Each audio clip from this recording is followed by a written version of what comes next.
some wise words from Saberlight. You know, he's still quite a young player as well. He talked about being on TSM. Now he's facing up against his old team on his new team, Shopify Rebellion, for their life in the road to the international. It's still an upgrade for himself. TSM didn't even make it out of groups last year. Now he's made it out of groups. Unfortunately, straight into the lower bracket for himself, though. Yeah, I think the main thing from that interview is just knowing that today is the first day of eliminations for the road to TI playoffs. These players, they've played for an entire year to get to this point, and if they are to, fall short, it's a whole year of work to then not get there. So show some love to them if they are to get eliminated today. Shopify or TSM or any of the other teams today, and the road continues. I just like the moment to humanize the class clown guy, because he always brings so many laughs in so many tournaments that he plays in. So to give a little picture into his struggles, I think it just makes me root for him a little bit more. Yeah, I was going to open up back from the interview with Bing Bong, and I was like, this doesn't feel appropriate anymore. Let's not do that one. Yeah, it is nice to see that. And I think it's also been a really tough year for Shopify Rebellion. It's almost this sandwich, right, for themselves of they get that fourth place at Lima. They got second at Dream League Season 21. So just after TI, they do fantastic. Just before TI, they do fantastic. Everything in between, it's just lost direction. So where does that really build you up for, and where does that place you now for the road to the national? You're not allowed to do well before TI. They fucked it up, man. Oh, they messed up. It's over, man. Yeah, that's what everyone thought about Team Spirit. They're still up a bracket. But did you see them? They did not look in form anymore. It's all downhill. It's one game. It's over. They bounce back into it. It's over. Okay. Well, so I thought VP just played well myself. VP just impressed me. I thought Team Spirit still looked good though. No, I don't know. I think Shopify as a team, I look at them, they don't strike me the same way that like LGD yesterday struck me, for example. Everyone was saying, where's Magnus? Where's Magnus at TI? They're coming out, they're playing Magnus, they're playing Dark Willow Carry, they're playing Broodmother. These guys are like super thinking about stuff, they're playing the Night Stalker offlane. Like, these are all heroes that other teams are not really touching that much. And when I look at that team, I think that they have like fresh ideas, they have confidence, excitement. Shopify doesn't excite me as a team that much anymore, which is unfortunate because you love the players. They've played together for so long, you're drawn to them. Yeah. I'd love to see them feel like a new team. Yeah. I mean, what you're talking about here is expectations on this team. Arteezy as well, a lot of expectations on him, and I think infamously, there's a guy on Reddit called Baboon97, and this guy, he asked such an important question about 6 days ago. Any idea why Arteezy doesn't buy BKB, didn't buy BKB? 440 upvotes, 287 people flabbergasted by such expectations. But don't worry, guys, I did. Yeah, hi guys. Hello. Arteezy, since TI5 has won more games without a BKB in his inventory than with a BKB in his inventory. Thank you very much. A 65% win rate. This man does not need the BKB to win a game. So thank you very much. And don't forget, at TI, Arna, he has the highest win rate. He has more games won without a BKB, 74% or something. So in the footsteps of a 2 TI winner, Arteezy is on his quest to get there. So please, if you are to make Reddit posts, do the homework first. Don't just randomly make statements about these pros. Oh, great homework, Thanks, great research. Oh my goodness, I'm that was very aggressive. Mild crack there. I felt good for a second, but Don't yeah. question the pro players is what you're saying. I mean, you can. Өнөөдөр Spirit байхгүй. Spirit upper bracket дээр байгаа. Өнөөдөр дандаа lower bracket round 1-ийн тоглолтод явна. Shopify гэсэн EGGG Nouns ялгцсан тань 9 panda ялсан тань гэх мэтлээ. That's the words I was trying to say in that game. So, But today though, if it happens, we can call him out, it's fine. But that game... You're not going to have his back today? I mean, the stats have his back today. So that's all I'm saying. All right, do you have anything interesting on the side of TSM like that? Anyone else? Because they're a completely different team, right? We already heard from them that they're a young roster, 5 young players, very inexperienced when it comes to lands for themselves. And so they don't have these expectations or that fan base that Arteezy has. They don't. They're not as popular for sure, but I like what they're doing this tournament. If you look at the heroes they picked, it's a bunch of weird stuff. And based on their average game length and the fact that my belief right now is that teams do have to accelerate to punish this like AFK farming thing. they're doing that. I mean, they played Ricky mid one game because they saw an AA and a puck on the enemy team, and they're like, oh, we're just going to up-tempo this. Like, Ricky had top net worth, and he had like 38 CS that game. So I was like, okay, they're doing what they need to do. They're picking abnormal heroes that fit the game circumstances, and that's why we're praising the Chinese teams as well, because they're doing similar things. I mean, Tomato, he's got 10 games played, 10 different heroes. So he's sporting just creativity in the draft. Of course, it's not had the best success because they're in the lower bracket, but the idea that they are coming into it with their own ideas, their own confidence, their own camaraderie. We saw it in the player interview or the video, that it's like they are looking for those young players to have their own ideas. Mooney's going to kind of craft them, and I like the idea that this should be a project of time rather than quick results, and hopefully that creativity can spark on the stage today. What is that line of picking too many different carries for your carry player that it's just like, okay, it's not really creative, we just don't really know what's working, we're trying to try everything at this point? Like, where is that line? Is 10 carries in 10 games over that? За өнөөдрийн тоглолтуудын хуваарийг харъя хэдүүлээ. Өнөөдрийн тоглолтууд айлууд нь явах вэ гэхлээр Powerback-ны раунд 1-ийн дээдлээ 2 явна. Shopify гэсэн EG game. Тэгэнгүүтээ энэ хоёр цувралынхаа ялсан Powerback-ийнхаа раунд 2 руу орсон тоглолтыг явна. Энэ хоёрын ялсан Nouns-тай, энэ хоёрын ялсан 9 Pandas-тай. Гээд өнөөдрийн цуврал дуусж байгаа шүү. 4 best 4 set хэдүүлээ үзэх нь. Одоо эхнийхэн set эхлэхэд л үлээж. With the Yatoro, world class, probably best carry in the world. That's why it works. So I love the creativity, but you also have to win. You have to pick it at the right time and not oversee something that ends up being a crucial game losing mistake. I mean, it's just volatile, right? It's one of those things where we're going to either be sitting here praising them, going, wow, they're one of the best, or they're so volatile, it's like you just don't have your own ideas yet, and maybe they're struggling to find their identity, right? It's like one of those, such a polarizing idea, and hopefully today at least, they do kind of see through all of that. They've had the extra break before this series. They've got a little bit more time. They've had 4 or 5 days to pump in some extra scrims. So I hope they find a nice balance for sure. Which team do you think favors the 4-day break a little bit more? Is it Shopify trying to reset after that loss for themselves, not having a great group stage, or TSM, who kind of just was really average, like that middle of the pack? I'll go for the cheap answer and just say Shopify, just because they have the international experience. They've heard the horn before. Like TSM, though, they're going to be struggling potentially with the TI pressure. Yeah, that horn does mean that we are close to our day starting, to our games beginning. It's not long now, so sit tight before we do see any players, before we see any games though. We have to open day number 2. So let's get started. Let's watch our video and enjoy some Dota.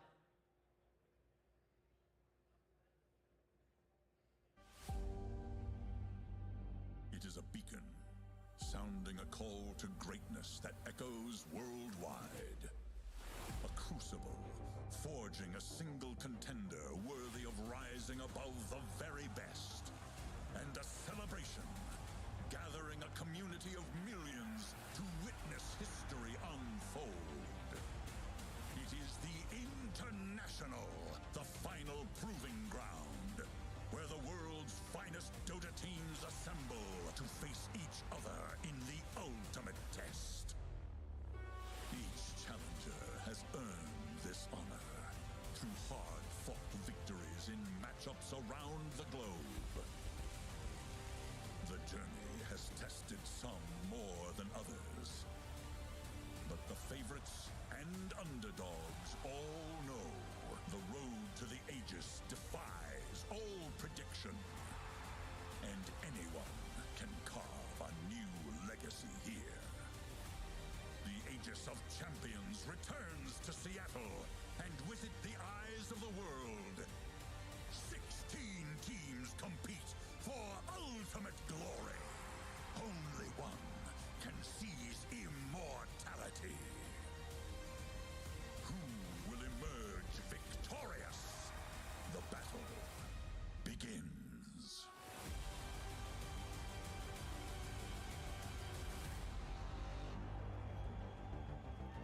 The road to the International is a rocky one. It's not over for some of these teams, but today we will be seeing 4 teams go home. Their dream to make it to TI, their dream to lift that Aegis will be over, and there is a pumping crowd here with us, Sheep. Oh yeah, the excitement is up. It is high. We're going to welcome our very first team to the stage, TSM.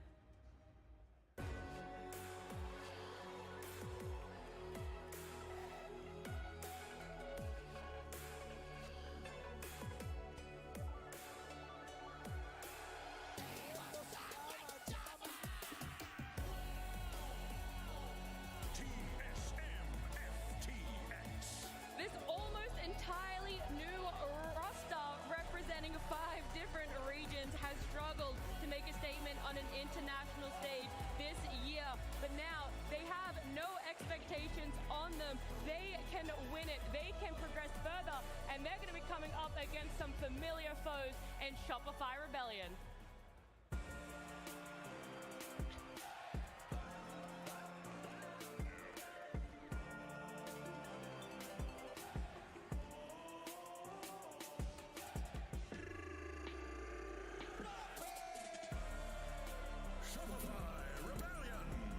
After a tumultuous year, this North American fan favorite squad has had a tough group stage. They're here in the lower bracket, but like I said, they know their opponents, they know who they're coming up against, and they fought for first in DPC many times before, but now they're fighting for their lives, and we don't know who's going to be coming out on top, how many games we're going to see, but either way, it's going to be an NA bloodbath, Chief. I'm hoping for 3 games. I also think that they usually go to 3 games.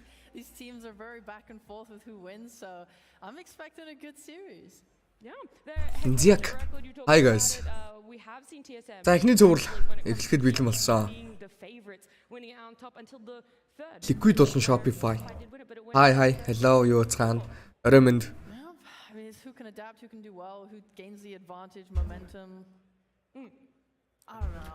I think Shopify tend to like give me more reassurance on land, but I think that might have just been because TSM had, like we talked about, all the new players or like the younger people, and they didn't have that previously. But at this point, we're at the end of the year. Like if I liken them to a team like LGD, for example, they had no LAN experience prior to this year, and now look at them and the strides they're making. They've gotten better every LAN, and I'm liking to see that from TSM.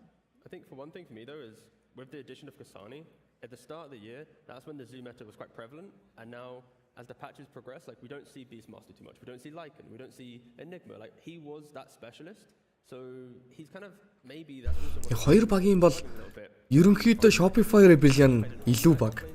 Энэ ирж чадаагүй хоорондоо тоглоод баг. Нэг нэгэд индүүсээ мэддэг болсон хоёр баг тоглох гэж байгаа шүү дээ. And then like, yeah, he's pretty good on everything else, but he's not. Олон TI-ийн тайзан дээр ямар байх вэ гэдэг л дагаад нь. Мэс драфтнуудыг харчаал ирээ. Энэ миний бодлоор л матч winner байх магадлалтай баг нь Shopify Rebellion баха. Хамаагүй өндөр.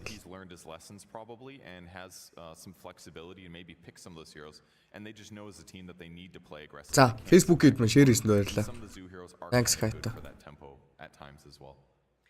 Talking more about TSM, Ari Kasane, this is their first international appearance, so it's big for themselves, right? Whitemon didn't make it to TI last year. He was on that T1 roster that got knocked out in last chance qualifiers, just missing out, unfortunately, but he has seen an international before. He's had appearances, and Tomato and Bryle obviously still staying. Лай гой чанаа. Энэ тоглолтын дээр тэгтээ яадаг юм байгаа. Лай ч бас сүүлийн үед нэлээд өнгөтэй тоглож байсан шүү. Аач. Necessarily in leadership, but in that experience, having a couple years under his belt, and also how he fits into this meta. Are these warlocks, are these trees, are they his heroes?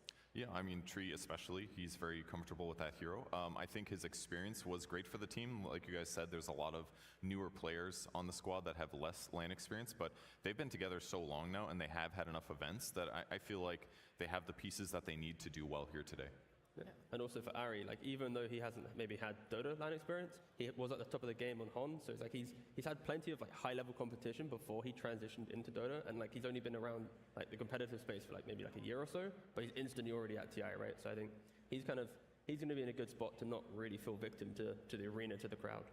On both those players, it's Whitemon moving into this team. He does not suggest much in this team. I think he's definitely like a weaker voice, self-admittedly. However, in game early, he makes the most calls to move. See, бидэнд алдартай болбаар гэж байна. Loves playing aggressively early. He hates losing. He says he loves to go. Энэ нөгөө нэг хэдүүлээ өмнө EG байхад нь хүртэл мэддэг байсан шүү дээ. Volva энэ бүрэлдэхүүн гайхамшигын бүрэлдэхүүнд бол драфтыг нь дандаа нэгэн төрлөөр хийж өгдөг. Ялангуяа Abed дээр л ганцхан Storm дардаг. Үүгээрээ алдартай гэдэг. Volva бол хүмүүс ер нь нэлээ одоо дургу болцсон байсан баха. Одоо ч гэсэн Shopify Rebellion багийнх нь коуч дээр бол байгаа. Volva ер нь явуулдаггүй шалтгаан ууг нь бол IQ маш өндөртэй. Гол нь яг нөгөө нэг өөрийнхөө нэг зөв эсвэл нэг хүчтэйгээд бодсон байгаа юм бол айгүй их шахах гад идэв юм шиг санагдаад байгаа. Одоо бол гэхдээ хамаагүй гайгүй болсон тэр жилийн өмнөхийнхөө драфт хийж байгаасаа. You want to work because, yeah, no, don't be too creative right now. I feel like Whitemon was always like impressive to me though because he would play passive looking heroes like your Treant, but then he would move a lot on them. You know, I remember us getting into a very big argument with Lizard back in Arlington Major when we saw Whitemon, and we're like, Нөгөө талаас тэсэм. man on tree is one of the most active. Хэдүүл бол Shopify Rebellion-ы бүрэлдэхүүнийг нэг ярилтгүй мэдж байгаа үстэй. Artisan Abed, Cyberlight, Creed Fly. Like to move. It's like you would have other people playing tree during that tree meta who would play in the safe lane and stay and they would try. Очи EG-ийн бүрэлдэхүүн тэр чигтээ Shopify Rebellion болоод өөрчлөгсөн байгаа даа шүү. He would be pincering from behind while his other teammates came from the front. Like this Artisan яг одоо бол яг уу Dota-гийн үзэгчд бас айгүй хөгжсөн ч гэх юм уу.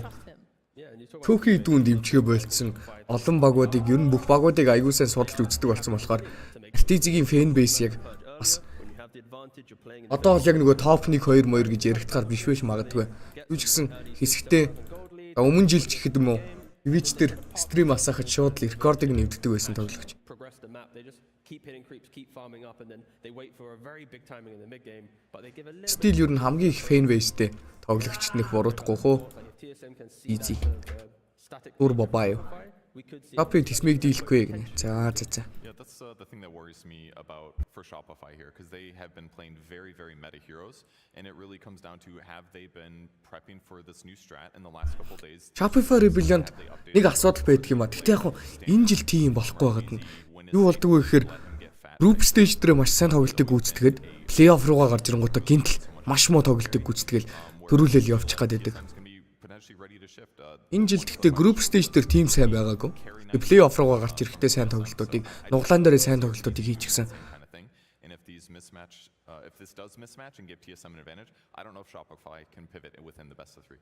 But what is the disconnect for Shopify out of like lanes in this early into the mid game? Because more often than not, За. they're Харин нөгөө winning талаас lanes, they're actually Нагийн нэг слотыг бөглөж байгаа. nothing transitions and they Тэсэм. don't За хуучин бол team solo mid гэсэн consistency. Why does it fall flat? баг бол байна. Probably because they're thinking we need to pick heroes that win our lanes. That's the most important thing. It is important. If you zone your opponents, then your carry gets to sit in lane and get every creep wave blasted and then shift to jungle and go back and forth. And their offlaner gets that, but За less. team solo mid So багийн хувьд that бол says, okay, we have this big net worth advantage. But then when you get in the game, organization бол 2009 онд байгуулагдсан. Энэ хон гэдэг тоглоом билүү. aren't necessarily Ийм тоглоомноос улбаатай organization. where the disconnect happens. You might be waiting А for your тэгээд top laner to хонгийнхоо үйл ажиллагааг явуулахаа болцсон байжгаад нэлээд одожгаад 2022 онд look like yesterday Dota 2-т орж ирснийг бол хэдүүлээ маш сайн мэдж байгаа. through to the mid game. and also Arbed in his pubs. Unpicked hero at TI Coach дээрээ Misery-тэй. За хуучин бүрэлдэхүүнд нь Дубо Moon дэр 50-50, but you know, for a hero that's been гэсэн бүрэлдэхүүнтэй байсан. a lot of people have been Мөн дээрээс нь offlane дээр нь Cyberlight байсан. so not here. Why we're not seeing him dealing with that tankiness? Of course, he did have nerfs throughout multiple previous patches. Тэгэхээр одоо Cyberlight буюу Maybe that could be a thing. Shopify Rebellion багийн offlane хуучин багийнхаа бүрэлдэхүүнтэй л тоглохондээ Get that mid Timbersaw, because I think a mid Timbersaw, you still get the levels, you get that advantage. You're not going to have the issues that an offlane Timbersaw has when you're starved. So maybe it's something that could surprise TSM. Imado Bradley Cyberlight гэсэн гурван кортой байсан. Thankfully, they have Moon for them, so he will most likely be. Харин дөрөвдөр нь тоглож ирсэн Moon Minder бол өмнө жил Did you guys know this? coach руу шилжсэн байгаад байгаа. Yes. Have you? Одоо бол position 4 дээр нь Ari, position 5 дээр нь Whitemon гэсэн тоглогчид тоглолтод оролцож байна. He did a little bit of coaching for Secret in Riyadh and I think a tournament before that. But yeah, he's kind of slotted into that kind of secondary coach assist. Well, we'll see how he's going to go for TSM, what advantage they get, because we are ready. Харин тэхстэй group stage юм баг. Ууг нь бол. Тэгээ энэ жил нэг л өөр байна. Shopify бол нэг л өөр байгаа шүү. Rebellion versus Би Shopify-ыг бол үнэлээд байгаа шүү энэ жил. Game 1. The draft is ready. This lobby is full. We can already see some bans. You guys will see them very soon. And TSM actually banning out that tree for themselves. So we're talking about Whitemon. За draft эхэлсэн. Хэдүүлээ Dota-гаас үзье. An absolute demon on that tree isn't going to get it for himself, but that also means Shopify won't either. So Murta, Spirit Breaker, Dazzle, and TA being removed. I think it makes sense. I mean, Tree is both. TSM's turn to pick.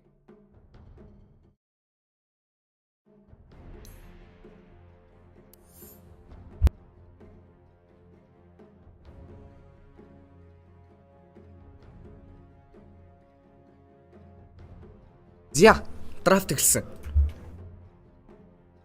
Юуны түрүүнд Shopify Rebellion баг first pick-ний давуу талтай. Бидний хувьд бол пачин дээр байгаа даазал, за мөн дээрээс нь энэ тэмцээний ер нь хамгийн гол зангилаа болж байгаа Ancient Depression гэсэн бадруудыг нь бантчихсан. Голд нь бол TA-ийг бантсан байгаа. Тисмийн хувьд Briley нэгээрээ темплар дараа шууд тоглолтод оролцоод байгаа. Яг л юутай адилхан. Virtus Pro-тай адилхан. Имээс respect ба орж ирсэн. Харин first pick-ний сонголт пачин дээр хамгийн хүчтэй сонгогдож байгаа Bristleback гэдэг баатар орж ирж байгаа юм байна. Нөгөө талаас Тисм ер нь Early-гийн тоглолтыг өссөн. Chaos Knight-ыг шууд дарчиж байгаа. Бандсан баатрын хувилбар гэх юм бол Trent, Murta, Spirit Breaker, Primal Beast. YouTube-ын ABC Sport гэсэн байгаа шүү. Description хэсгэн дээрээс линкийг нь хараарай.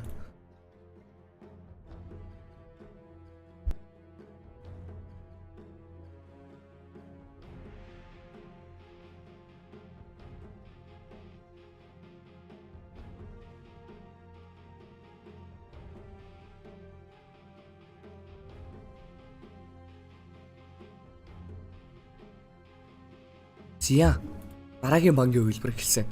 Reserve time минут 50-тай болсон. Shopify Rebellion.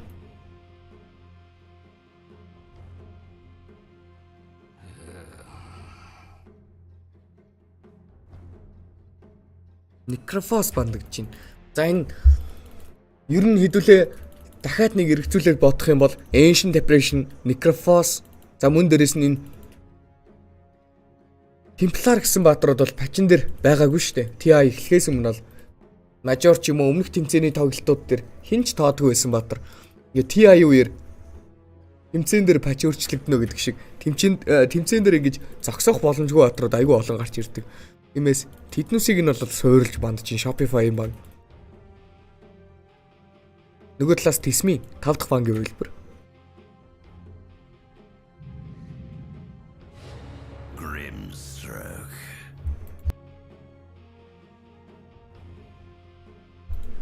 За гэрэмээ оруулж ирж байгаа юм байна. Одоо энэ ер нь хурдан флаш фарм гэдэг баатруудыг бүгднийг нь л бандж байгаа дөө энэ бачин дээр. Ягаад гэхээр маш том маптай. За бидэнд бол Flying ET, Crit-ийн Dark Willow гэсэн баатрууд сонгогдож байгаа.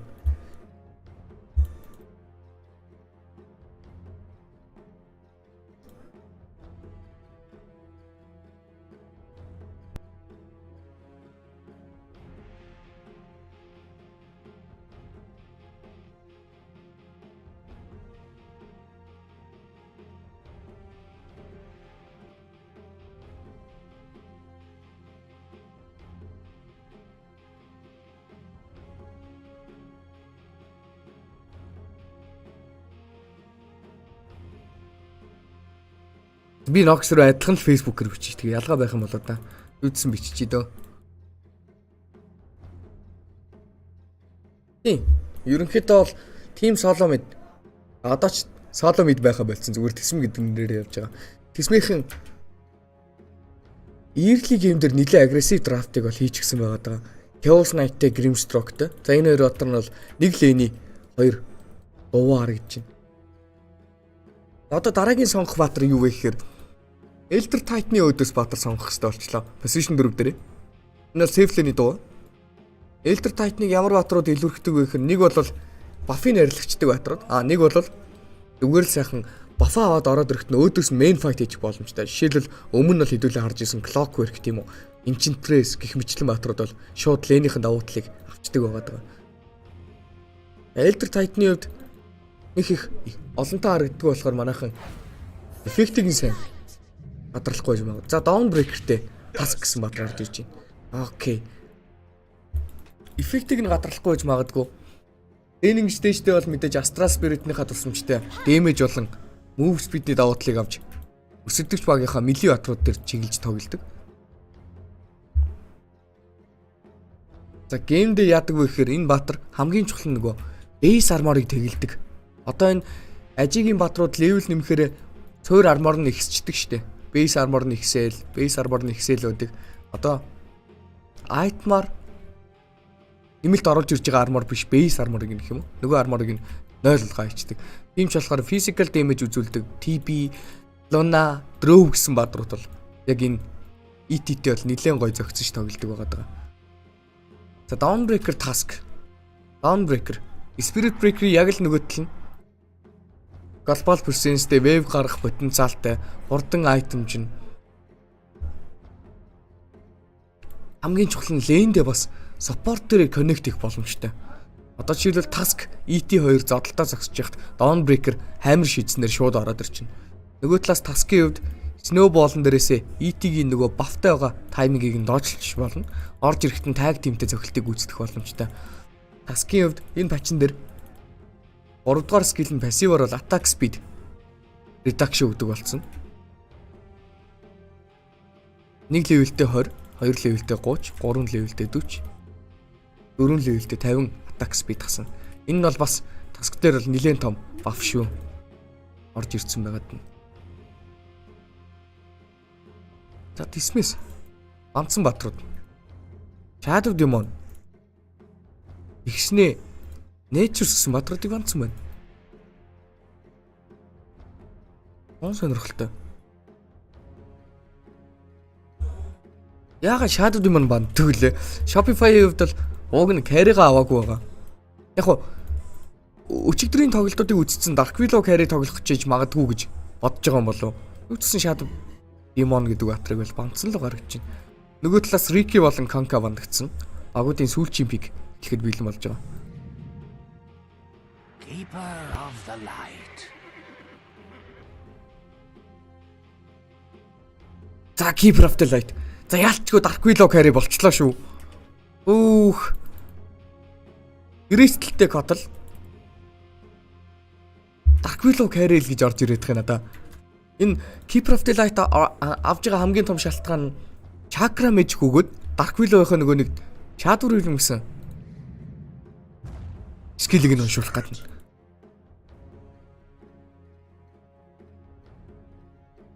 За энэ бол Artizi авсан, Dark Willow Artizi авсан. Carry Dark Willow үзэх нь. За энэ за guys энэ Carry Dark Willow болвол яалтчгүй баталгаатай 100% монголчуудаас гаралтай шүү. Лилээс гаралтай. Ил төгсөө хоёрын олсон олдвор. Сая Азийн наадмын финал дээр Dark Willow carry тоглосон. Түүнээс улбаатай яг Азийн наадмын тоглолтын дээр тоглож их тоглолтыг нь үзэж байгаа сая бол LGD-гийнхэн carry Dark Willow тоглолцсон өчигдөр. 9 Fantasy өдөст carry Dark Willow тоглосон шүү дээ. Өнөөдөр дахиад Shopify-ээр билэн тоглож байна. Окей. Ой шүү тэгэхээр. YouTube-ийн линкийг тавьчихё.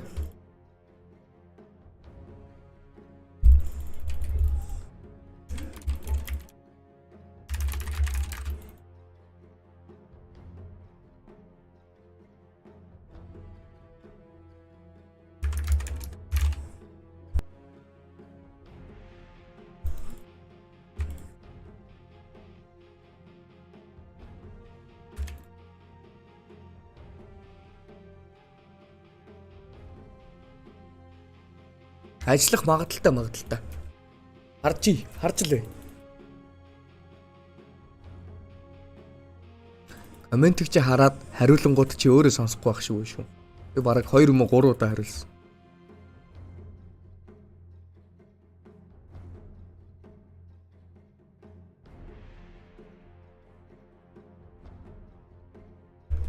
За хэдүүлээ тоглолтын дундаа орж байгаа laning phase амун дээрээс нь энэ ямар хөдөлгөөн хийх харцгаая да. Райли надаа Spirit гэсэн матрыг авсан байгаа.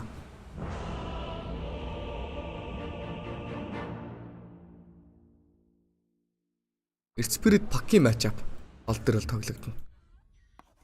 Thank you, you precious weak thing.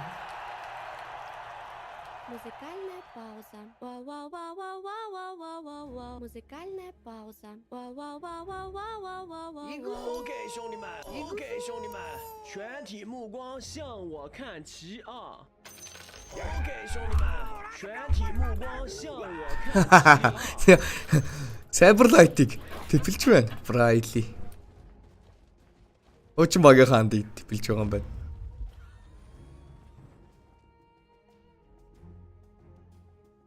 Adios, payasos. Энэ тоглолтын хойноос дараагийн сет нь Story round 1-ийн тоглолт EG Gaming гэсэн тоглолт байгаа.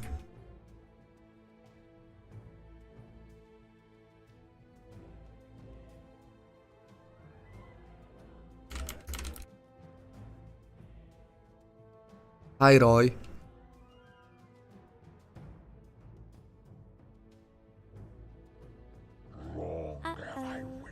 That may have been a mistake.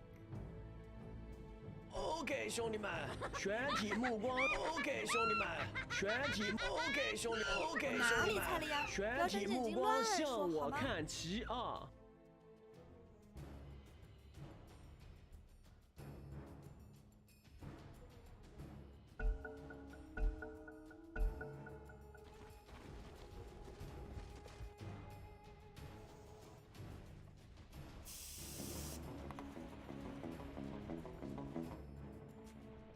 ！Зяг тоглолт эхэлсэн. Shopify Rebellion BCS-ийг гарахтаа шууд смоклоод эхэлсэн. Тиймээс medium ward-ыг бол төрүүлээ зоохыг завж байгаа. Харин нөгөө талаас тэсэм доод талаар нь тойроод айлхаа том гурвалжин дээр очиод Kn1Fe сэтэлтэй хөдөлгөөнийг бол хийж гаргаж байна.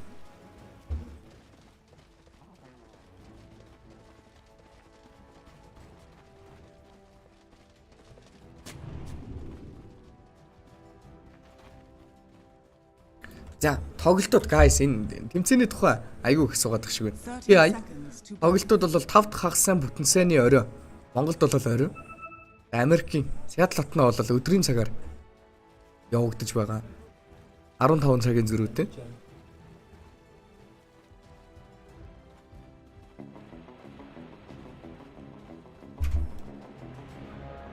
Зя гол дээр хүрээд ирсэн. Тэр ET Spirit яваад мэдээллийг авсан. Offline дэс main fight хийж болно. Tag team авсан байгаад гаарыг хувьд tag team-ээ дарсан нэмэр байхгүй. За ямар сонио үйлдэл хийчихвдээ. Өөрсдөө гүйчээд өгчлээ 5 баатар харж байгаад очсон. Касаныг алснаар Artizi өрслоттой эхэлж байгаа юм байна. Red Band болон Tango-го шууд биелэн дуудсан. Өнөөдөр 4 тоглолт байгаа. 4 сет байгаа. Brayli мид дээр range security-гээ Ultra Smash дээрээс бол factor damage-ийг үзүүлсэн. Brayli-гийн хувьд бол мэдээж ботлон дээр тоглож байгаа бол Abed энэ тоглолтын дээр бас л ботлын хойноос тоглоно. Ботл авсны хойноос миллиметрын өдөөс тоглож байгаа болохоор close haste авчихдаг.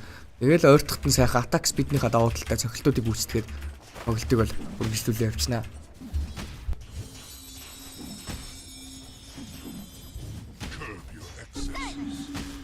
Голын матчап бол нэлийн сонирхолтой болж байна.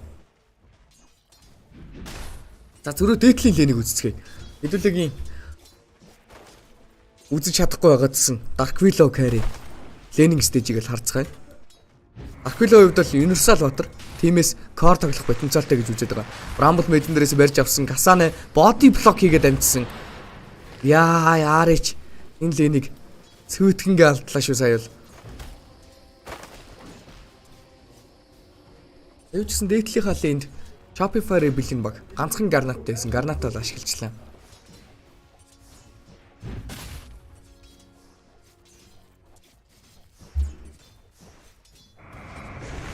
Яа, 2 левелтэй болсон тайминг шууд үүснэ гэж байгаа. Гадуур хэлмийг дарсан. Касанан дээр цохилт бол орж ирж байгаа. Касаны энд нэг танготой гэдэг чинь усны нэлээ их алдагдaltaй тоглолтыг үздэг гэдэг юм да. Амп блоклсон сентрийг нь устгасан боловч нөгөө талаас биеэрээ очиж загсаад флайовд дээдлийнхаа лэнийг бүтэн ялаад өгчлөө. Касаны ийм багцтай байхад бол лэндэ хурж ирж бол чадахгүй. Тийм болохоор шил хэцүү байдалд очлоо доо. Ари артлаас нь баг цэргэж хэржиживэл амжилт олох юм бол одоо энэ удаа. Энэ хооронд доотлол төр давхар акшн болчлоо. Доотлол төр Close Night зүгээр л Kn1Fe үүсч очиж байгаад алдсан юм байна. Ийм болохоор л энэ хоёр батар маш хүчтэй гэдэг байгаа шүү дээ. 2 level хүрдэг тайминг дээр шууд л акшн хийх боломжтой. Баатруудыг бол ийм соло мэд багийнхан доотлихоо эндээ сонгоцсон. Last hit-ний байдал 11-4 мид дээр бол тэнцүүхээ явж байгаа. OK 兄弟们 OK 兄弟们全体目光向我看齐啊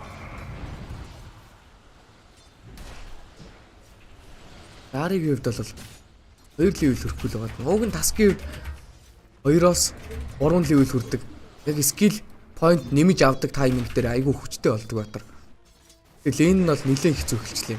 Ургийн лотосон дээр очиж тоглолтыг гүйцэтгсэн. Tag team дараа зодтолтыг гүйцэтгэж байгаа. Starbreaker гоё дэмэжтэй орж ирсэн. Snowball-н дээрээс өөрийгөө бол нэг удаа дарахцаасан боловч өгөх нь бол тодорхой. Харин зөрөөд fly-г алж чадах уу? Чадсан. Касаны сая Эко стопны хойноос цохилт ороод ирлээ. Тиймээс шууд сэрчихсэн. За Касаныгийн хувьд бол сайн мэдээ. Solo XP, solo kill. Хилний харьц айдлаа хөрөлж энслээ.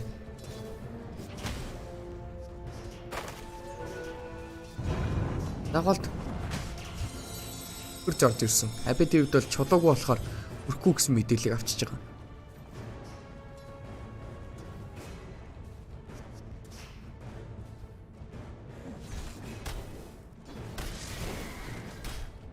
Давайт маа. Таталт төр лэнийх нь рипутыг бүлдүүлэн гэж алдлаа. Chaos Knight ороод ирсэн. Энэ цэлний станыг таргатаа солиод крит дээр оруулчихж байгаа юм байна Тимадо. Дахиад крит дээр цогцолтод орж ирнэ. Magic-ийг дарсан. Нөгөө талаас Тимадо TP out хийх бол өөр өгөхээр байдалд очсон. Харин White Man эндээс TP чадах нь Magic-тэй өгнө. Resource хадгалаад байна. Урав цацарсан.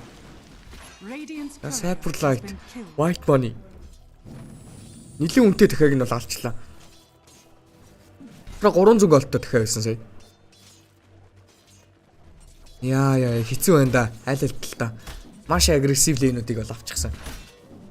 Тотлын Cyberlight-ийн хувьд бол өөрийнхөө HP region-ийнхаа асуудлыг хангалттай шийдэж байгаа. Panga болон Winger-ийг шийдэж байгаа.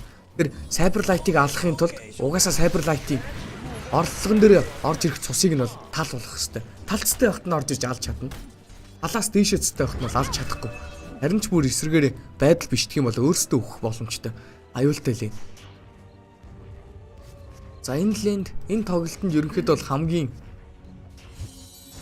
аюул мэдрэхгүй сайхан хоёр талаасаа фармдж байгаа лэн бол мэдлэний хоёр отрол байна да. Мэдлэний хоёр отрол 6 level хүртэл айл аль нь энэ акшн хийхгүй. 6 level хүрсэн ч гэсэн ер нь хоёр талаас нь суппортууд нь ганклж орж ирэхгүй бол юм хийгээд нэмэргүй. Нэг алж чадахгүй. Үлдэх гэж оролцсон Ари. Агра татж байгаад өөрлөгөө авчирсан. Үлийг зогсоож байгаа юм. За энэ орон доотлол дээр ай буугаад ирсэн. Дөрөв Ари ч гэсэн бууж байгаа юм байна. TP дээр. Айг алий гэдэг сонголтыг хийж байгаа. Ийтлээд амжилсан. Амжилсангүй Инксвэлээ шууд тэлчихэж байгаа юм байна. За Snowball-н дээрээс Chain Stun-ыг хийж байгаа. Килээ Ари өөр авч байгаа.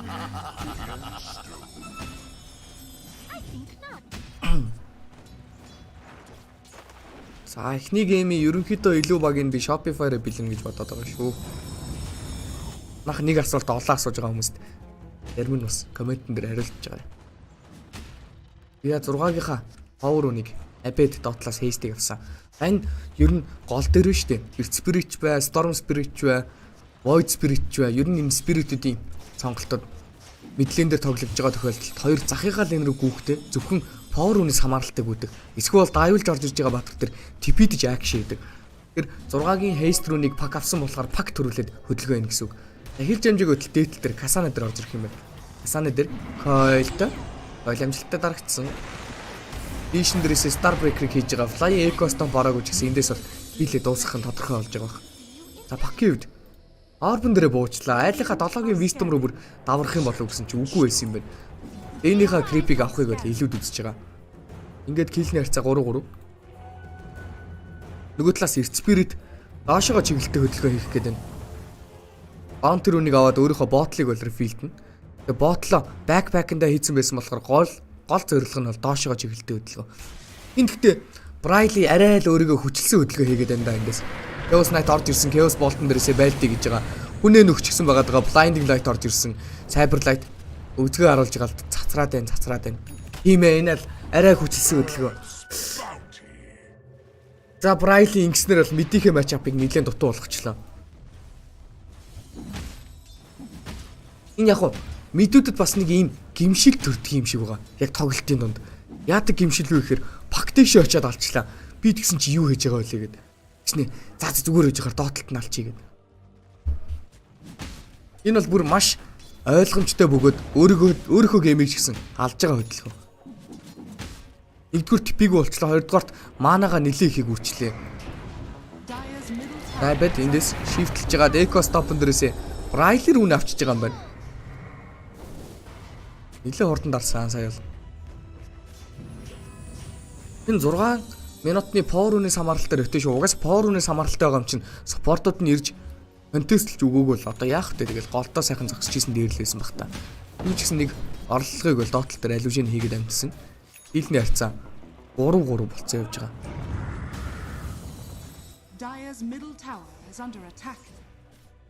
За Task гэдэг баатар ер нь спортоор тоглохдохдоо өмнө эхний 2 скиллээ тулгадаг байсан. Magical damage-тэй нэгдүгээрт, хоёрдугаар хамгийн чухал нь яадаг вэ гэхээр энэ 2 скилл нь 4 левелтэй болоод зэргүүдээ нэг зөхиод амжчих юм бол Kn1Fe устгах потенциалтай болчдөг. Тэгээ 15-ын таалантаараа эндээс snowball-ны damage аваад 2 скиллээр шууд Wave устгах чинь. Одоо бол тэгтээ tag team-ээ тулгаад байгаа. Шалтгаан нь түрүү хэлсэнчлэн tag team пассиваар бол ойрхон байгаа хүмүүс дээр attack speed slow өгдөг болсон. Одоо 2 levelтэй ихээр 30 attack speed-ийг slow өгдөг. Өмнө нь бол Task-ийн 3-ыг зөвхөн хажуу талдаа өрүүдтэй ч юм уу те. Эсвэл нэмэлт цогтөг юнитүүдтэй байхад авдаг байсан. Visage-тэй ч юм уу. Тэр юнитүүд нь tag team-ний нэмэлт damage-ийг бол өөрсдөнд авдаг. Одоо бол ямар ч баатартай л энджсэн өөдөөс нь ямар ч баатар тоглож ирсэн сайхан. 3 тулгаад л тоглож болсон байгаа даа.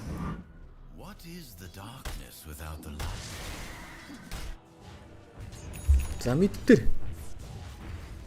эзгүй байгаа л энэ XP болон Kn1Fe крит очиад фармцаа. За дээдл дээр snowball-тай орж ирсэн. Аяг хойшин төлөвчлээ. За тэгтээ TP out хийх гэж яхад өнкөрж орж ирснээр били бол дуусгах харчлаа. Билиг нь Касаны авсан. Амирын дээрээс нэг кил. Энэ оронд Artizi артлаа фармж байгаа. За Darkville Wave-д бол айтомныхаа сонголтоор шууд Hand of Might-ийг хийсэн.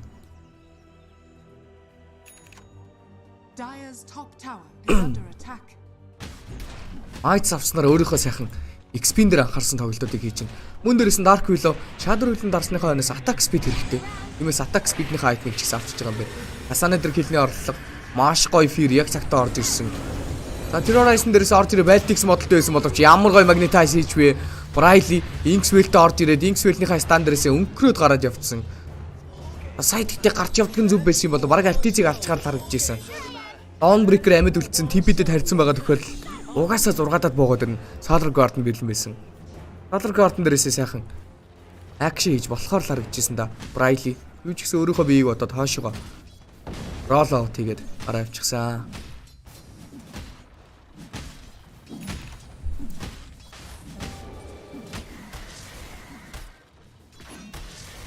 Тийм аа дөө. Эндээс 10 леттэй болсон байгаа харагдаж байна. Хант нэрж байгаа үдэд тайминг нь бол. За хойноос нь сабры авах нь уу яах нь уу? Ямар айтны сонголтоор тоглох юм бол та хүмүүс л ихвчлэн сабры аваад блинк аваад ч юм уу эсвэл shadow blade аваад шууд сайхан урагшаага агрессив тоглолтог үүсгээд байгаа. Зарим тохиолдолд бол heart of task нэмээд фарм айтныхаа сонголтуудыг хийгээд угаасаа late game дээр үзье гэсэн бодолтой байгаа. Энэ удаа Darkville үедээс тоглож байгаа болохоор дархлаа бас жоохон муутай байх хэрэгтэй. Darkville carry-гийн үедээс нэг олонтой гол хүмүүс тоглоод байдгүй. Тиймээс өөдөөс нь иймэрхүү дэмэж гаргалтай, иймэрхүү үед солдолтой. Ийм үед нь ингэдэг гэсэн баатрийн бүрэн потенциалыг бол мэдэж чадахгүй л байх хэрэгтэй даа. Брайлиг өнкөрчихөд нь экостон бараад ирсэн. 12-ын power нь рэж гарч ирснийг Брайлид бол шахаж өглөө. Хойшоо орж байгаа смоклох сонголтыг хийж байгаа юм болоо да. Улаан цайл хойшоо гүйчлээ юу ч гэсэн. Тэгтээ дарсан. Энэ бас жоохон халтуурны смок л байлаа. Ягаад тэгэхээр хэрвээ энд варттай байсан бол хэрвээ усны мэдээлэл авах варттай байсан бол шууд баригдана. Газар бол байж таарсангүй. Ийм солоо мэд. Артизыг алахгүй бол болохгүй л гэдэг нэг том прешертэй байгаад байгаа. Ягаад тэгэхээр нөгөө нэг бас л дархлаагүй Баатар. Энэ Баатар ч гэсэн амар юм байл ш тэгтэн зүгээр сайхан амныхаа фигурээр хоорондоо ярьж байгаа. Тиймээс артиз рүү чиглэсэн 3 дахь удаагийн хөдөлгөөн. Сноуболоор эхлэх юм бол барахгүй гэсэн чи артиз ямар удаан хөдөлчихвөө. Шатүрэлэн дарцсан. Террорайзыг хийж ягаад ТПО хийх гэсэн боловч амжилтгүй болсон. Дэмэж нь бол хангалттай дийлэлж байгаа юм байна. Энэ орон дээр давхар акшн болоод доотлол дээр Kn1Fe-ийг урд тоглож яхад нь бол барьж яваад алдсан. Тимато тэн тарин гэхдээ угаасаа өөрөө буруу газар дээр харанд жисэн юм байна. Одоо энэ багийн гişүүд ер нь офлейны тавраар буюу офлейны жигүүрээр дээтлэр тоглоод эхлэн штэ. Тэгэнгүүт доотлын лэнийг өөрөөрөө кол хийж багаар очиж хамгаалъя гэдэг кол хийж очихгүй л энэ лэнийг одоо ийд лэн гэж ярьдаг. Ер нь үгцэн лэн. Тэнд очиод хүн үхчих юм бол өөрийнх нь хойх. Тэгээ тэнд үхэж байгаа хүн ихэвчлэн carry бол байдаггүй. Дандаа нэг item шаарддаг position 4-ийн support ч юм уу нэг тиймэрхүү батрууд байдаг да. Эсвэл үхэж өгдөггүй офлейны батрууд тийшээ очиж Дэний хоолт хийж зогсдог. Энэ удаа бол Тимато нэлийн буруу газар гიშгжсэн болохоор шийтгүүлчихэж байгаа юм байна. Олон усан дээр акшн болсон. Kn1Fe-тэй орж иж байгаа флайыг юу ч болоогүй юм шиг алчж байгаа бол тун утахгүй 14 минутын вистом гарч ирэх гэж байгаа юм байна.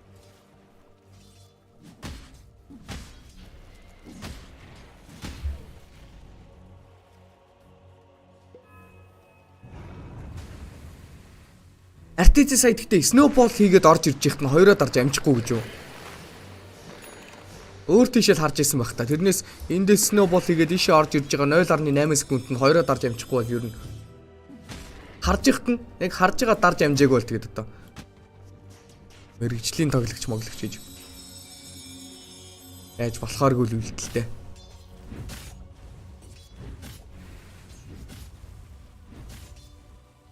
За 3 Баатар смок Shopify.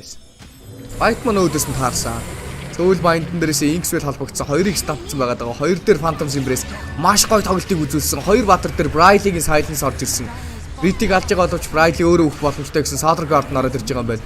Snowball-н дээрээс хүний авч явж байгаа Fly-ыг алж байгаа бол эндээс Artis өөрөө зогтах шаардлагатай болсон. Team solo mid багийнхаа тоглолтын early game-ийг хийлээрээ бол хошуучилж явна. Аргагүй л дээ.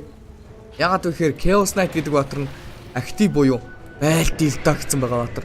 Нөгөө талаас Dark Willow гэдэг Баатар нь сууж фармд нь манай чи агним гарч ирж ийшл би бэлэн болон гэсэн сууж байгаа. Тэсэм илүү байгаа юм. За тэгвэл Тэсмийг илүү гэж бодож ивэл тэсэм рүү орно гэдэгтэй юм ч. Аймаг шүү дээ. Ороо. Тэгэл энэний тухай л яриад Aquilo актив болж чадахгүй. Kn1Fe нь актив Баатар. Аль болох актив Баатарыг авсан байгаа баг нь. Одоо бол илүү гомшиг харагдаж байна тийм салаа мэд. За тийм ээ энэ хоёр айтмыг авдаг. Энэ хоёр айтмынхаа ойноос Yamato BKB авна гэж байна. Тэгэхээр ерөнхийдөө бол заавалчгүй тэгж ахын лен ч юм уу энд гарч ирсэн Баатаруудыг баривчилж өөрөө бол initiate хийж тоглохыг хүсэхгүй байна. Оронд нь өөртөө илүү комфорт байдлыг бүрдүүлээд Итгэн зөрсөн айтемны сонголтуудыг хийхэндээ харамд гэж юм.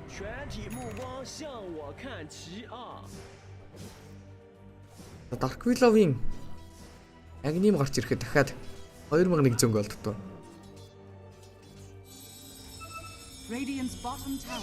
Битивд Акра Magic тулгацсан. Дараа Abed актив болсон байна. За одоо Abed урдталтаа орж савсалзаад ардталт нь крит сайхан Chakra Magic хийгээд сумлгаа хийж өгөндөө. Дэтэл дээр Artis-ийг алах гэсэн орлого. Silence тад амжицсан юм байна. Kn1Fe-ийг задлж болно. Terrorize хийх гэж үтсэн Stana задлсан өгч байгаа хаа. Киллиг нь бол White-ма авч байгаа юм байна. Нөгөө талаас Abed бууж ирсэн.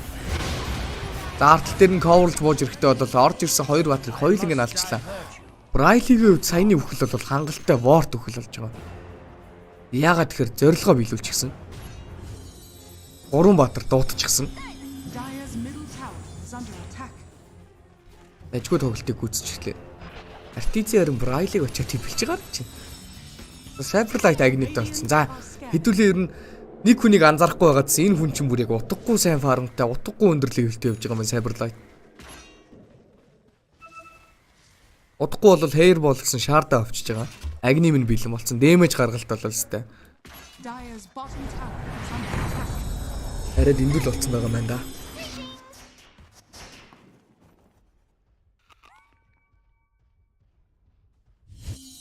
За хэбэд мапыг бол хөндлөн голдгоо туулж байна. За Chaos Knight-ийн үдээс тоглож байгаа болохоор Maelstrom авж байгаа. Maelstrom авж байгаа болохоор энэ тоглолтын дээр Agnim авч тоглоно. Agnim авж байгаа болохоор 15-ын таалантаар Dream Coil-ны cooldown авдаг. Тэгэхээр Dream Coil-ны cooldown авах юм бол дараа нь яах вэ гэхээр Vehicle их потенциал байхгүй болчихдог. Тийм болохоор шууд юу яачдаг байгаа. Шаардаа өөрийн мөнгөөр худалдаж авдаг. Бактери бол хүмүүс ингэж тоглож байгаа тохиолдол. Agnim-ийнх нь эффект нь бол өөрчлөгдсөн. Өмнө Vayne Rift-эн дээрээс хол явдаг, дээрээс нь түлхдэг байсан бол одоо Agnim авсан байгаа тохиолдолд 25-ын зүүн талд нь байсан таалант гэсэн үг. Dream Coil Rapid Fire гэсэн байдаг байсан таалант нь Agnim дээр нь ороод ирсэн байгаа шүү. Хойдонд нь орсон хүмүүсийг Shift-энд байхдаа өөрөө зөхнө гэсэн үг. Окторгуугаа зөхөд маш гоё тоглолтыг үздэг.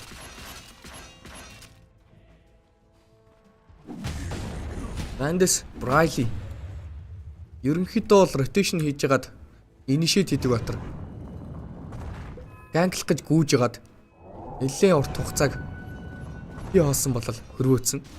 Exceed гэсэн item болон level PD маш сайнтай явж байна. 3-1-3 гэсэн хийдийтэй явж байгаа Briley. Олон wave-ийг авах гэж оролцсон. Нөгөө талаа Cyberlight дэшигээ өгсөд гараад ирсэн. Мэдээллийг нь л авчиж байгаа. Kasane дээр л тоглох юм даа.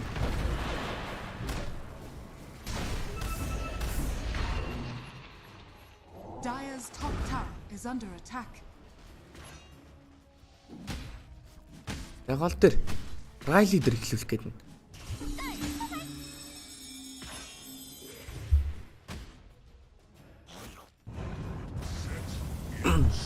За хоошоо орсоо смоклох боломжтой.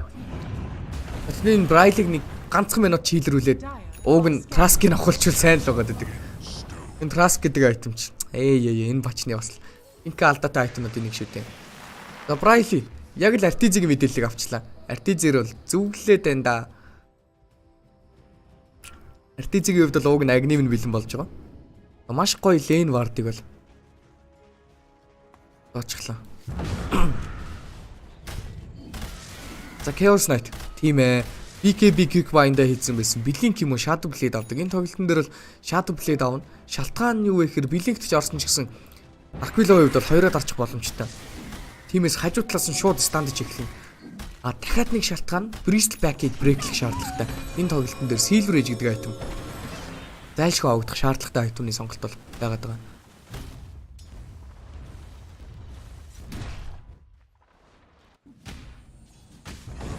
Таскэнд аагерт болчих. Таск гэдэг бадрын хөгжил ингээл тулцдаг ерөөсөө.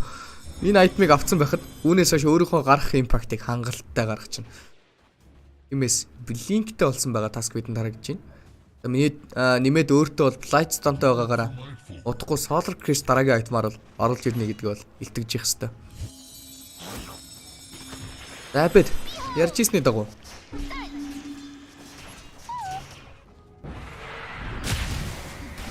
Ярьж ирсний дагуу. Яа.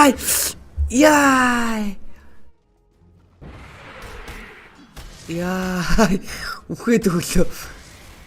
Riley snowball хийхгүй юу гэхдээ.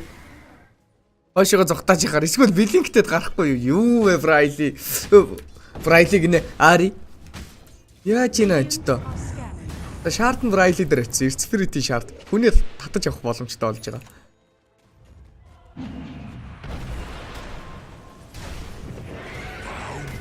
За фантазм дарагцсан. Одоо энэ фантазм гэдэг скиллийг бол унших болгонд нүгээсээ дардаг скилл.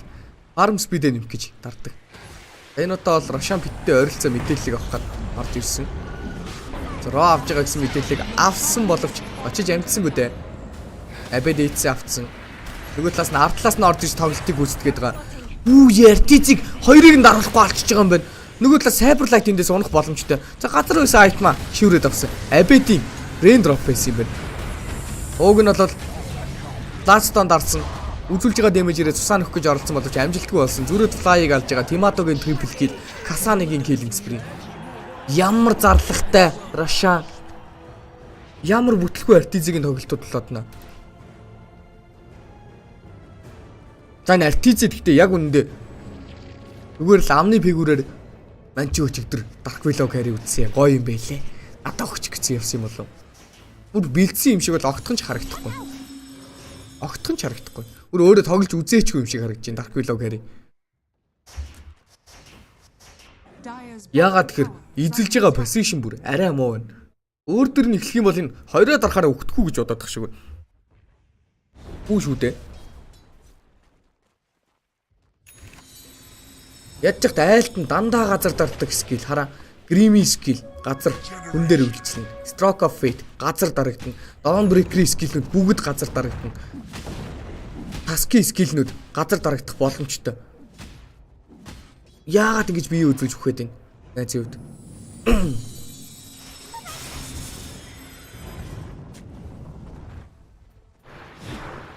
Хоёроо дараал зодоход хэцүү юм юу байсан юм бэ гэсэн өөртөө болцсон нэг тиймэрхүү юм ярьж байгаа бах цаанаа бол хоорондоо. Зарим энэ тоглолтын дээр Абед одоо бол яг жиргэх цаг нь болчлоо. Мистрамтай болсон. Aegis-тэй 15 левелийнхаа талантыг авсан. Dream Coil-ны cooldown. Orb-ны damage-ийг авсан. Damage гаргалт нь бол утгагүй болчихж байгаа юм байна. Artizi level хэрэгтэй. Бүгдийг ав. Над wisdom аа. Яга level хэрэгтэй вэ гэх юм бол 20 level-ийн талант. Гадуур хэлнэ. Duration-ыг бол 2 секундээр нэмнэ. А тэгэнгүүтээ дахиад 25-ын талантаар хамгийн чухал эффект болох attack speed нь өө биш биш. А энд attack speed нь гараад ирдэг. 100-ийн attack speed. Ак ягаад Милстром авдаг болчихвоо гинэ. Уг нь яг яриад дууссан. За. Жохон бодож байгаа, жохон байж байгаа тэгвэл дахиад хариулъя та. Та хариулчихаар арай л давтамж нь ойрхон хариулах.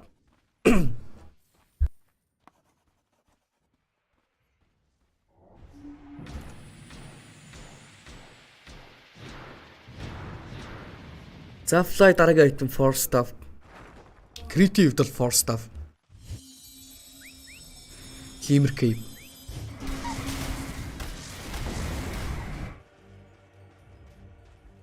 Артурогийн хувьд бол BKB авна гэж гисэн.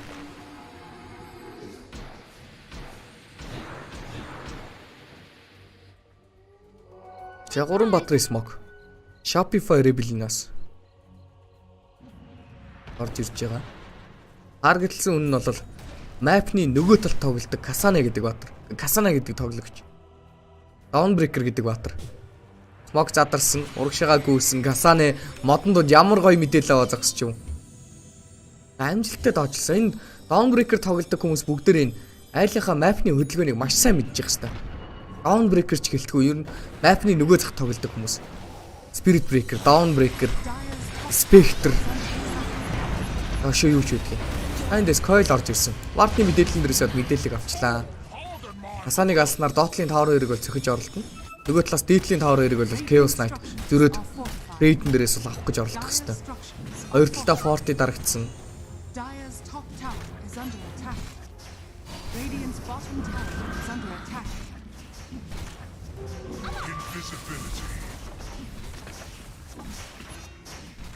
Dotling Tower бол авч байгаа. Зөрөө Deadly Tower ч гэсэн нэлээд улаацсан байгаа юм байна. Акшн бол болохгүй.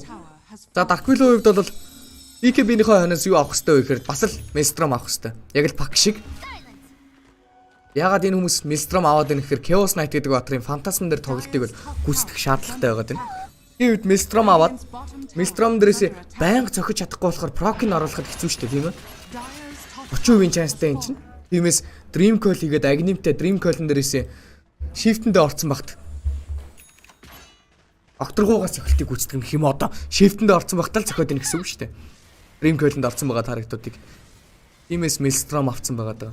Maelstrom-ны гаргах damage нь Maelstrom-ны одоо тэр аянг цахилж байгаа damage нь бас magical damage байдаг болохоор одоо энэ Kaya авдаг баатрууд бас бүр гоё байгаа даа. За Fly-д дараагийн item Force Staff гэж байгаа. Force Staff-ны ханаас чи нэлээ одоо. Зурлж ин дафлай. Дариндэс. Эхлээд Kn1Fe дүрэн савна гэж байна. Ботлоо болол Tranquil хүз болгоцсон. Chaos Knight Фантасан дараад ороод ирсэн тэнд 2 батрын Silence, 3 батрын Terrorize, тарагта сонгосон Fly-ыг бол өөрөө алчин гэсэн бодолтой. Йоо Тимато. Хэрэгтлгоог нь эргэлтэл зөгч чинь. 2 зөгсөн ч алчлаа. Shard орж ирсэн амжилтгүй. Эндээс бол хөөж гүн гэсэн бодол байхгүй хаа.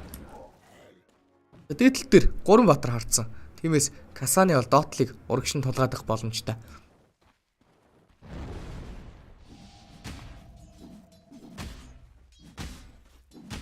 Брайли дараагийн айтны сонголт Octranco.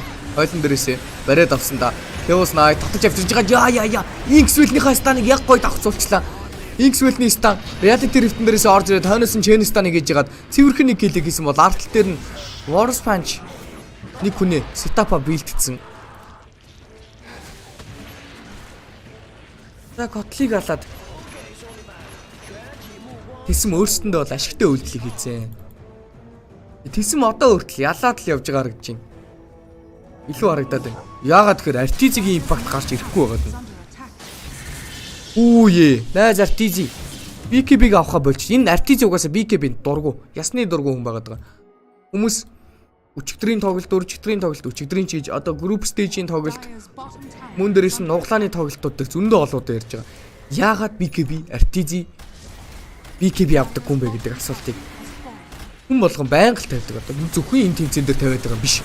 Угаасаа л энэ хүн чи авдаггүй. Яадгийн гэсэн. Жинхэнэ ирчүүдээ BKB авдаггүй маа гэсэн. Явж идэг хүндээ энэ.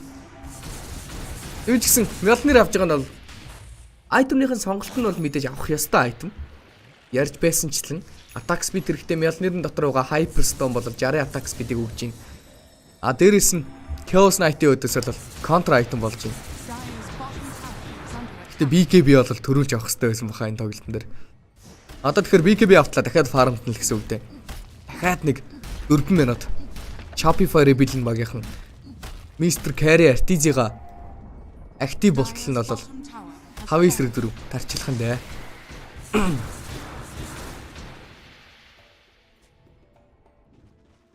Үгүй энэ газар айтем явж ирсэн үү? Rain drop.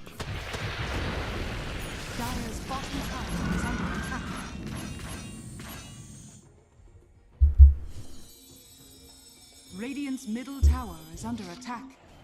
Network 5K-гийн лид. Тэсэм рүү. Shopify rebuild-ийн хувьд бол айлхаа том гурвалжинг ороод Cyberlight-д авчихъя гэсэн бодолтой. За эндээс харин нууцхан carry гэдэг байгаа шүү дээ баг л. Cyberlight бол нэлээд өндөр фармтай. Маш их импакт гаргаж чадхаар харагдаад байгаа. Эсмэс 3 батрын смог, нэмэгдээд Chaos Knight очсноор 4 батрын смог. Бол дээр фантасмыг үзүүлсэн. Эвэнгота шууд дээдлийн лэнер харагдах хүнийг бол алаач алах гээд байгаа. За одоо дээдлийнхэн лэнийг бүтэн фармдаад тэргүүлээ тулгачих юм бол айлынх нь хин нэг өөнөөл дээдлийг фармдах хэрэгтэй болчихно. Хамгаалах хэрэгтэй болчихно. Эвэнгот нь доотлогоо постн дээр буужгаад шууд Рошантай ойрхон тоглолтыг үүсгэх боломжтой.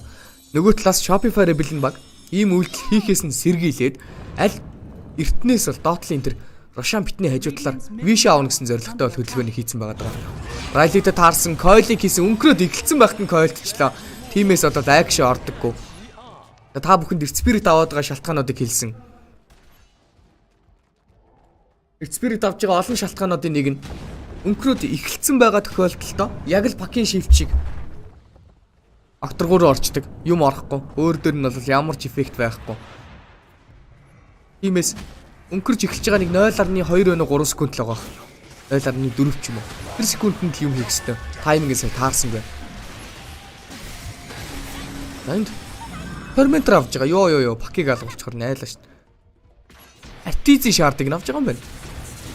Юу вэ? Бусд нь бүгдээ шаардаа худалдаа авсан юм.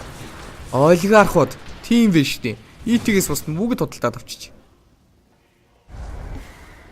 ET-гийн шаард чинь экостомпон дээр очдог. За рог авсан тим солонгот.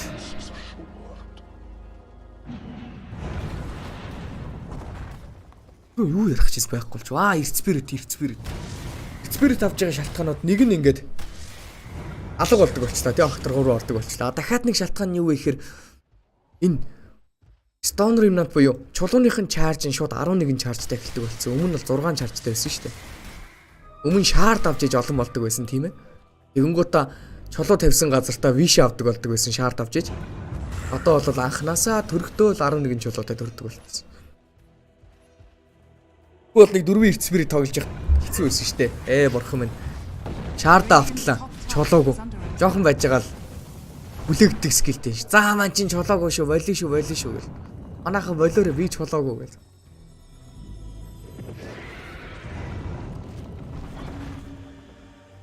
Алз олсон хөөгч. Гайхуулаад нөгөөд. Чин чулуугүй штэ. Heroes 19 KD 711 гинэ. Голын тоор 2-ыг згсэн.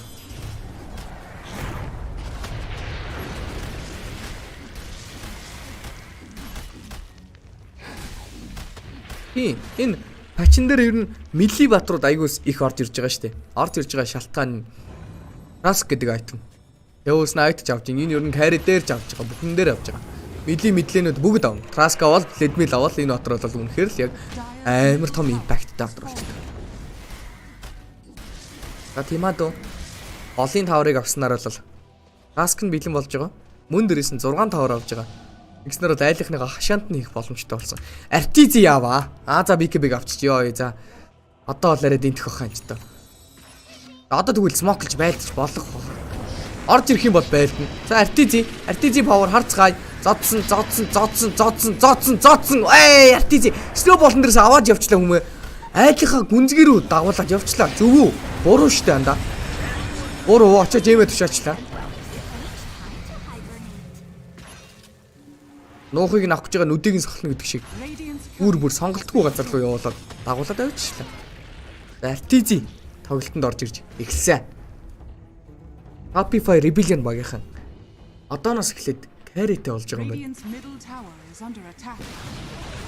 Radiant's middle tower has fallen.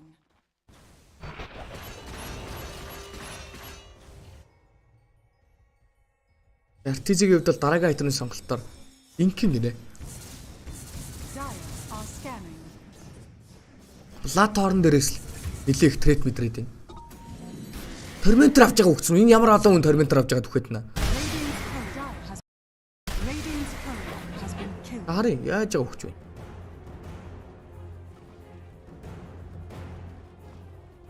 X-Well өгөл холдчих юм шиг баг. Дан. Яа зэ. Толстой төсөөлөөгүй юм болжээ. Өрөөний Аскех шиг бол snowball-дод юм уу билигтэй гараа явах угаасаа боломж байсан. Би скилч байсан гэж. За coil авч ирсэн. Аскол шууд унж байгаа. Тиматог зодсон. Маш өндөр дэмэж экостамп орж ирсэн. За сая цогтхон гэхдээ зөв байсан уу буруу байсан уу хэлж мэдэх юм болоо. Хүлээж байгаа далуул алчгаар л байсан.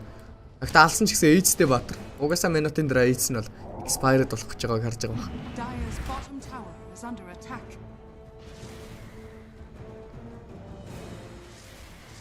Тун одохгүй Tormentor хэдэн kill хийх вэ гэдэг битмит орж ирэх юм шиг үстэй. Тиматог очиад зогсон. Энэ бол алах зорилготой цогцолт биш. Энэ бол өөрийнхөө дэмэжийг ерөнхийдөө шалгаж байна. Би хэр хэмжээний дэмэж гаргаж байна вэ? Эдийн хугацаанд ямархуу секундэд айлхаа хүмүүсийг нюклед олж чадхаар байна вэ гэдэг тест бол өөртөө хийж байгаа. За орж ирэхийг нь харцсан. Маш гоё шадрууданд дарцсан. Dawnbreaker бууж ирж байгаа. Бүгд ливгүй байдалд ороод байна да. Тимата юу гэсэн нэг удаа унаа. Унаад бос чирхтний явах гэсэн критиндээс ивгүй байдалд орсон. Terrorize гэсэн silence дуулсан. Silence-наас гарч явах шаардлагатай Dark Willow. За шадрууданд дарсаа эргэж харах боломжтой болсон. Terrorize амжилттай Kisana дээр үргэлжлээ snowball-н дээрээс хүний аваад орсон. Дахиад буруу мичүүдээ гэсэн чинь үгүй юм байна. Fucking-дээс гарч явж байгаа юм байна. Downcrow гараад явах гэж оролцсон. Уртал дээр нь snowball-ыг хийж байгаа. Cyberlight-ийн хувьд Lotus-н дээрээс хүүх цацарсан да. Стандарт типийг нь бол зогсоочж байгаа. За хүхээсээ өмнө юу ч гэсэн Арыг заваад одцоо. 7K network-ны лид team solo mid дээр.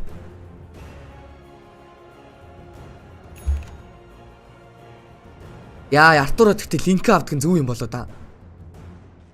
Үннийг хэлэхэд Манта стайл санагдаж байна надад бол. Kn1Fe бодол санагдаж.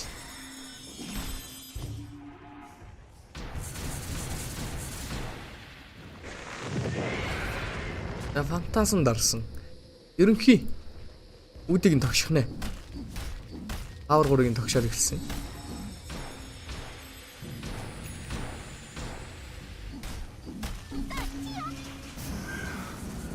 Ардталтаа коталтай байгаа болохоор одоо бол үнхий 2 дахь боломжтой гэж бодож байгаа. Яг нь позишна зөв эзлээд Bristol back урталтаа тэгээд сайхан үнэхээр гоё.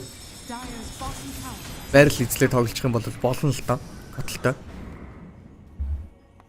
Олон RTG дээр юм уу крит дээр ороод ирэхэд өөрөөсөө нэлээд хэцүү байдалд орж байна. Тэгэхээр энэ хүү асуудлуудыг яаж Shopify Rebel-ийн багийнхан дийл хийх харцгаая. Юуны төрөнд Tower 3-ууд нь дээдл нь бол 1900 цэстэй, гол нь бол 2300 цэстэй, хамгийн чухал нь доотлын Tower 200 цэстэй болсон байгаа. Тиймээс гадагшаа гарах зорилготой байх хэвээр. Доотлын дээрээ бүшилсэн.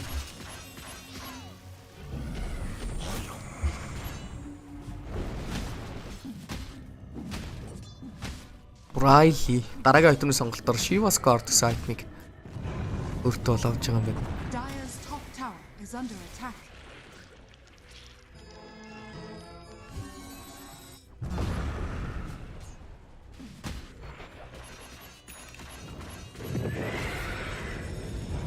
За Chaos Knight уур хэлбэн линктэй.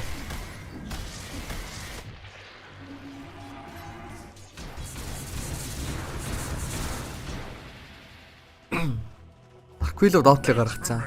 За линк авна гэсэн бол авна гэж юм да. Линкнээ бол авчиж байгаа юм байна.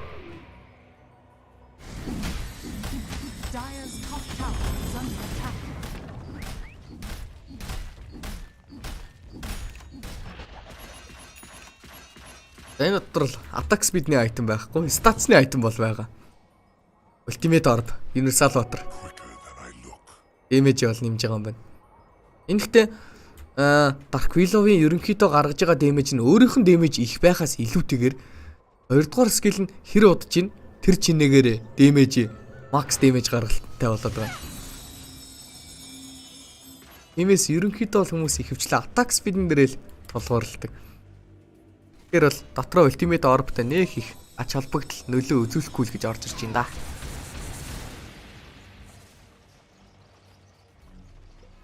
Энд яг юунд зориулсан линк юм бэлээ гэдэг нь маш сонирхолтой.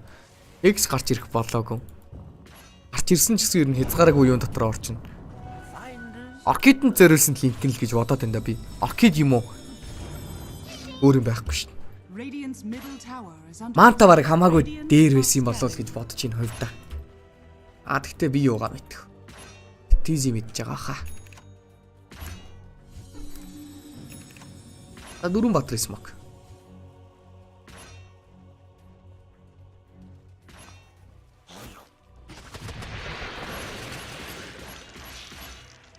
Тоглож яхад яг нүд бүр нээгддэг юм уу гэсэн. Хөндлөнгөөс харахаар хэдүүлээ чи ингээд бүтэн map харж байгаа, айлынхаа айтмыг харж байгаа. Хөндлөнгөөс харахад бол бас юм самархаа харагдчих шүү ялч. Яг котл дуудсан хүнээ шаардсан дээрээс. White money цацраад алчиж байгаа. Яари. Эндээс утаасан гримийн buyback байлтий гэж юм.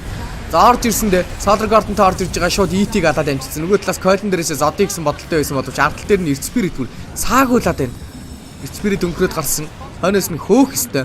Timado Dustin дээрээс мэдээлэл өгсөн байгаа даа. Хоорондоо холбогдох гээд байна да. Pak CK хажуу талаас нь орж ирж байгаа шууд Pak-ыг алчлаа. Холбогдсон байсан болохоор Pak юу ч хийж чадахгүй байсан. Kasana эндээс Star Breaker дарахтаа шууд нэг kill хийж байгаа. Тэр нь хин бэ? RTG Arthur бабаа юу? Kasana-гийн triple kill. За Брайли дараагийнхаа таргтыг хайсан олоогүй. Эндээс харин юу вэ? Ерөн Баатрын гол Cyberlight ганцаараа би алдна гацсан гүйж юм. Болохгүй шүү дээ. Өшгөлсөн, өвзгөө харуулсан. Лотусн дээрээс нь snowball-ыг хийсэн боловч нөгөө талаас лотусных нь эффект нь гараад явцсан байгаа. Өгзгөө харуулах хэрэгтэй гэсэн чинь брейклсэн. Брейкэн дээрээс бол үхэж байгаа харагдаж байна. Ямадогийн godlike.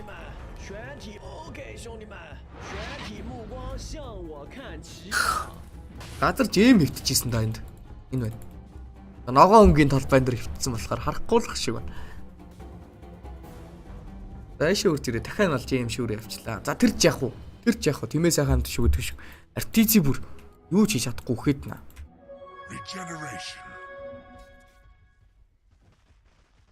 Артизи гэхдээ үннийг хэлэхэд үнэхээр л Darkvilo carry бол чаахгүй байна guys.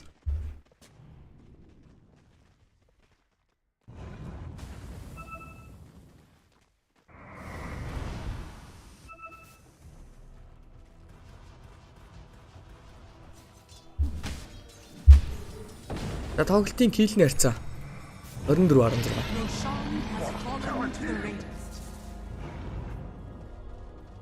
Ямадо HC-г авсан. 25 үржүүл гэж 25 үрээд яах вэ? Attack speed нэмэгдэн шин. No. Яг л саяныхтай адилхан орж ирээл Earth Spirit байсан, Dawnbreaker байсан, эднээсийн damage нь өөрийг нь алчна. Одоо бол яах вэ? Үнэхээр тоглохыг хүсч ивэл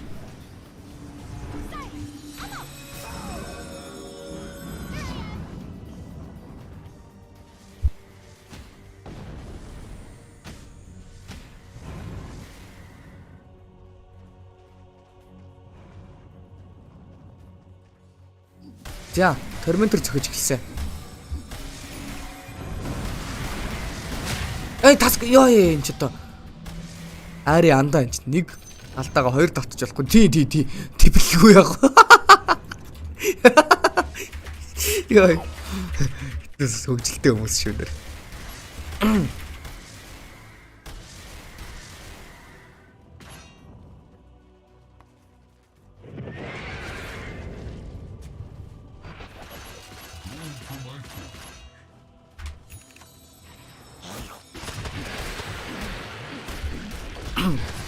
Паки импактаас нэг сайн гарахгүй байгаа.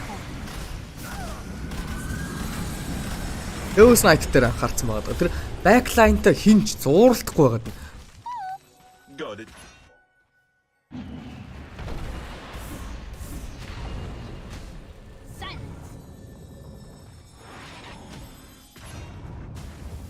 Өчигдрийн хувьд бол Somnus бол хэдий ингээд Chaos Knight-д анхаарсан айтем авсан ч гэсэн бэклайнаа өөрөө эхлээд цэвэрлэх гэж оролдоодсон.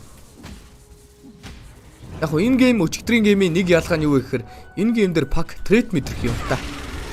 Өчигдөр бол Somnus угаасаа бүрдстэй бүр. Яасан ч алж чадхааргүй л байсан л та.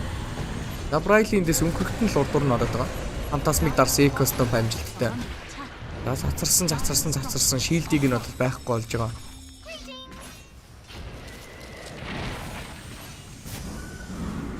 Артизи цээл рүү ээж дарна гэж юм.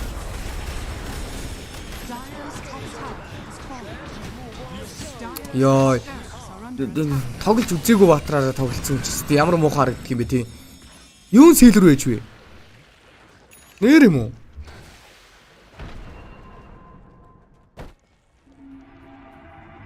Үннийг л хэлий. Яахгүй нөө үнэхээр.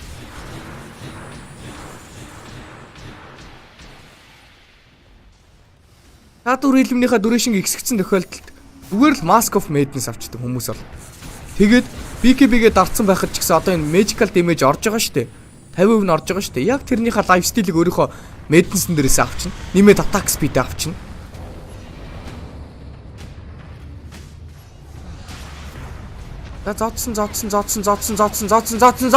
Зодсон. Алаад байна.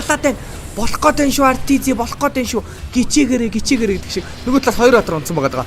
Chaos Knight орж ирсэн Cyberlight-ыг ад гэсэн Cyberlight-ийн BKB-тэй хүүе. Cyberlight энэ дүр яг үнэндээ галзуурж ийн ууг нь. Гаанч туслах хүн байдгүй. За reality rift хийж ягаад алдчихж байгаа юм байна. Stroke of Fate дээрээс shard тавиад алдчихж байгаа юм байна. Reality rift гэдэг скиллийг хийхээр Marcy Spear мөн дээрээс нь Chaos Knight-ийн reality rift-ийг хийхээр яг нүрээ харалцдаг. Өөдөөс нь хардаг. Тийм болохоор Bristol Back-ийн passive skill болох Bristol Back гэдэг эффект нь бол орж ирэхгүй байгаад нь. За team Долоо мэд. Эсмийнхэн энэ геймийг авчих шиг байна да.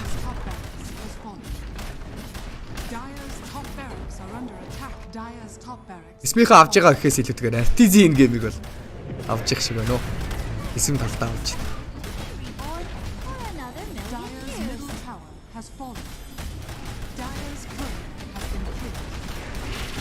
Артиз яг үнэн шин. Арквило зүудлэн. За Тимадо эндээс Инксвилд орж ирсэн. Хатаж авчирж байгаа алах гэж оролцсон. Хоёрхан зөхиод орчиж байгаа. Арквило тэнд төлөө цагаараа Касаны бол Арквиловыг алдаг боломжтой. Алаад дуусгаж байгаа. Сконект тэгээд гараа ирсэн. За. Ямар царилцсан байгааг нь харъя да хүний модортой тийм.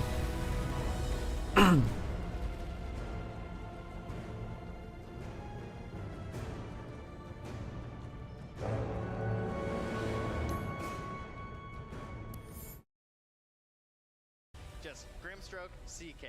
Lots of synergy in the laning stage, lots of synergy throughout the game. Grimstroke proving to be a solid hero throughout the entire thing because you have this hard dispel the team's been utilizing a lot with the shard. And then, of course, on the other side of the map, Dawnbreaker Tusk. Absolutely. Worked fantastically well as well.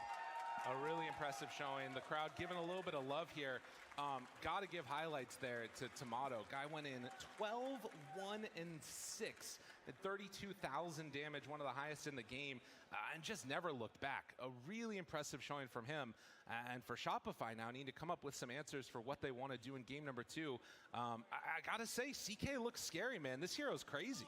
Yeah, combined with the flexibility too, being able to move around the lanes, I think that's a super important aspect of why you're going to see it. I think it could easily have gone to Kasane with a couple points in this draft, and partially why Shopify felt compelled to address it too, some of their own picks. Oh yeah, really nicely done here. Яа, нэлээд гонигтай харагдчих шүү. Гониглохгүй гэдэг яах вэ тийм ээ? Өөрсдөө шанс юм чи. No, definitely not. Well, we'll see what the panel thinks and what their remedies are as we head on back to them. Энд гэхдээ ямар муухай зөрөгтэй хогнууд вэ? TI-ийн тайзан дээр үрж ирсэн өчигдөр эднэс гоё жагаад л штгцэн. Хэдүүлж гисэн тоглож үзье юм үзье гэсэн юу гэж байгаа юм бэ? Болж байгаа юм ч lower bracket хожигдвол гэртээ харих гээд байгаа шүү дээ. Yeah, I was wrong. He didn't buy a vessel. Хата юм хий айц хүүц мүцсэн юм байхгүй.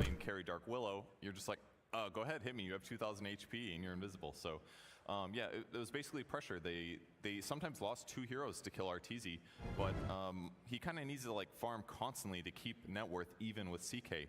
And CK died like once as well, but then CK did more on the map than RTZ did. So RTZ бол Darkvilo гэдэг баатар бол огтхонч зөгсөн үнийг. Яг үндэ баатрынхаа бүр цөөр юуг нь бүрөө ойлгоогүй явж шít. Цөөр дэмэж гаргаж байгаа шалтгааныг нь бүрөө ойлгоогүй явж шít. Линк авдаг бол статус авж явах болно гэдэг шалтгаан шүү. Линк манта 2 юугаар ялгаад тэгэхээр манта нэгдүгürt тэр оркидч бай, юуч бай. Silence-ийг нэгдүгürt гаргах чинь. Хоёрдугаарт team fight-ын дундаа Spirit-ийн 6 гаргах чинь. Гуравдугаарт хамгийн чухал нь дотор нь яашаатай. Attack speed, move speed болж байна. Энэ Darkvilo character зөвхөн attack speed хэрэгтэй. Зөвхөн attack speed. Damage-ний item авахгүй юун seal рүү ээж вэ? Шаалтай батмаа. Darkvilo дээр seal рүү ээж аавна гэж юу вэ? Арай дэндүү шүү дээ. The itemization could have still worked and not needed to have as much team synergy. Ятган утахгүй. Хоёр дахь гейм эхлэхэндээ. Яг сая зүгээр Darkvilo биш энгийн carry байсан бол тоглолт дондоо л байх байсан баг та. Ийм гой хөгжсөн Bristol back-тай. Геймийнх нь rotation болгоо амжилттай болсон пактай. Дээрээс нь Darkvilo ч бас сая актив болоогүй ч гэсэн актив болохын тулд гол нь багийнхаа хүмүүсийг 30 минут яг 5-9-4 тоглолцсон шүү дээ. Ганцаараа тэгэл сайхан фармдаа л гэв.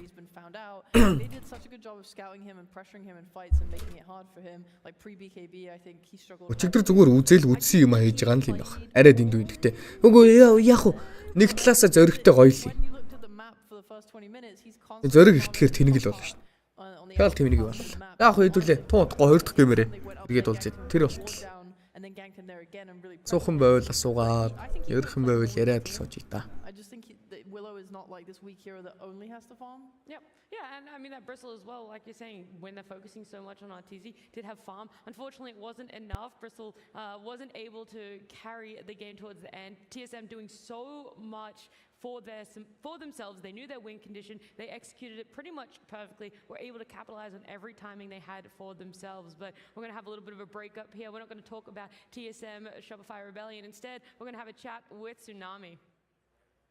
We can talk about the region that they're participating in right now, though, because it's North America. Тийм шүү. Ирхэн баяраа наа чи яг мө ичгүй бол яг үндэ дааграа аваад позишн ажиллаа. Наа чи хамгийн зөв сонголт. There aren't any Americans playing. Bulba's the only USA Yeah. player that's participating. Одоо яадаг юм бол доо. So maybe we can broaden our horizons a bit. We can modernize it a little bit. My friend, introduce yourself and tell me where you're from. Hey, my name's David, coming from Vancouver, Canada. All right, and how about yourself? My name's Manny, also from Vancouver, Canada. All right, a lot of British Columbians. So then, why don't we indulge you then? How about you guys want to do a Canada chant instead of the USA? We do the USA all the time. How about a Canada? За та хэд баг миний худлаа бүлт гэж байгааг сонсож байгаар. Canada. Яа юм. Стадион дотор ямар ивэнтүүд болж байгааг нь хараа сууж байгаа. Энэ хамаагүй хөвгөлтэй байна. Тэгээд үлээ хоёр дахь гэм эхлэхийн алдад буцаад уулзъя. Түр бай. Any Abed fans in the house right now? All right, so why don't we treat them? How about a Philippines? Philippines. Philippines. All right. I mean, I like it, but you know, the classic. You mind indulging me? Can we just do a USA for old time's sake? All right. You guys ready? On the count of three. 3, 2, 1. USA! USA! USA! USA! Oh, wait, actually, guys, listen. It's a little known fact. Anytime there's a USA chant at a sporting event, a bald eagle gets a second set of wings. Warms my heart to hear. But I don't want to leave out my panelists either, so I'll give it back to Nat with a Aussie, Aussie, Aussie! Oi, oi, oi!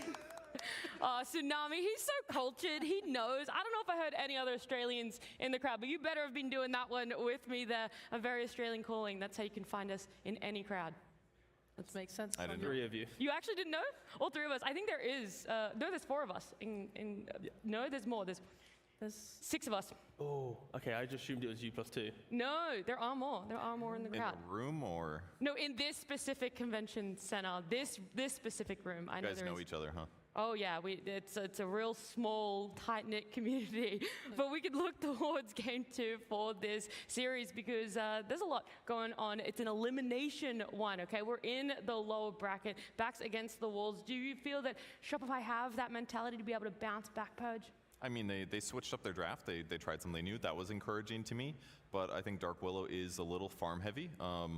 If you do want to participate more in the fights, like Sheep said, which is a good idea, it needs to work. If you run across the map to go gank and it fails, then you're going to get massively out-farmed by these traditional carries that have built-in farm mechanisms. So they can try to do something like that again, or maybe they'll go to comfort and go back to normal meta stuff. But I just feel like TSM's a step ahead here. Look, it could be their last game that we're seeing in the road to the international for them. This 5-stack, or 4-stack I should say, outside of Saber has been together for a very long time. It is a big one for them. We're going to see if they're going to be participating any further in the road to international. But for now, with their backs against the walls, let's have a look and know some more about Shopify Rebellion. We had a bit of a rough group stage. I think not as good as we would have hoped for. A cataclysm for the ages, but it is going to be Liquid remaining supreme. Yeah, they're going to take this one. They're going to clean it up nice and fast here. I mean, I think a big goal for the group stages was no matter what, like, just don't get last in the group. Don't play Team Spirit round 1. And then we had to play Team Spirit round 1. Shopify, unfortunately, not able to put the pieces together and will be playing in the lower bracket. But at the same time, I think we got the most out of it while not getting eliminated, so there's some positive to it, you know? You say losing is learning, so it could be worse. A lot of these young players, they play like all day, so being able to match that as you grow older is definitely the harder part. I think probably individually from my role is just being adaptable to what the meta is, you know, and like use what you can and still be your own player. I think that's probably the biggest thing, because this year has been like some weird position 4 heroes coming in, like some techies out of nowhere, you know. So yeah, it took a bit of adapting, and I think it's helped me become a better player. For me, number one, like the next like short-term goal is like making sure асуулт байна уу guys? Play at climate pledge. Айдуулаа түр юу үзье? Not just out of the game but in the game and in the back room. Хүснэгт харж ий. Тийм наад Dark-Willow чинь тийм шүү. Манай хэд нөгөө Азийн наадам дээр уг нь хэлсэн шүү дээ. Азийн наадам дээр тоглолтыг гүйцэтгээд Азийн наадмын тоглолтоос улбаатай өчигдөр LGD Gaming 9 Pandas-ыг ялгахдаа эхний гейм дээр Dark-Willow carry-тэй тоглосон шүү дээ. Хэдүүлээ үзсэн. Энэ Dark-Willow carry-тэй. Тэр энэ тоглолтыг үзээл баг шууд inspire авсан юм шиг л санагдаж байна. Надад бол шууд. За upper bracket-н дээр өчигдрийн тоглолтыг үзээгүй хүмүүс байвал Team Spirit болон Virtus Pro-гийн тоглолт 2-1-ээр Spirit ялж Spirit бол Африка semi final дээр шалгарсан. Доотлоос нь Liquid бол 2-0-оор толооны. Яг хүндхэн гейм болсон ч гэсэн 2-0 гээд амархан ялсан юм шиг харагдаж байна. Тийм амархан бол байгаагүй, талан бол маш сайн байлээ. Liquid upper bracket-ийн semi final дээр. За нөгөө нэг миний юу эхлэхэд л яриадсан шүү дээ. TI эхлэхэд group stage дээр л ярьж ирсэн. Team Spirit Liquid гэсэн гоё тоглолт гарнаа. Тэрийг үзэх юмсан гэсэн тоглолт бол upper bracket-ийн semi final дээр хэдүүлээ бол хизээ үзэх юм бэ? Нөгөөдөр үзэх юм уу? Нөгөөдрийн тоглолт, нөгөөдөр үзэх тоглолтууд гарч ирж байгаа юм байна. Эндээс харин LGD Gaming Azure гэсэн хоёр хятад баг upper bracket-ийн бас semi final дээр хоорондоо шалгарсан. Энэ хятадын real number 1 вэ гэдгээ үзхийг бол хүсэж байгаа юм байна. XLGD шинэ LGD. Гэхдээ ер нь бол шинэ LGD нилээ хүчтэй харагдаж байлаа шүү. За хэдүүлээ одоо үзэж байгаа тоглолт Тэсэм Shopify Rebellion ялсан наунстай тоглоно.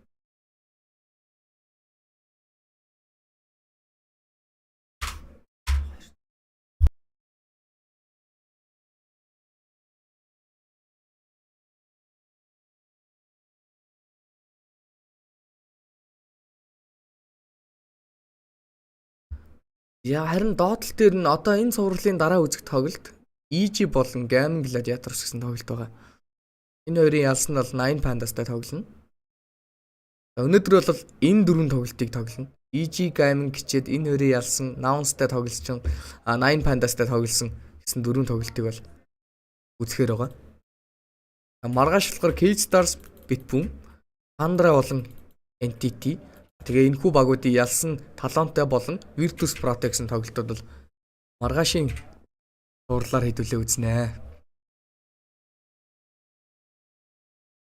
Онооны өснөгт нэг иймэрхүү л байгаа юм байна да.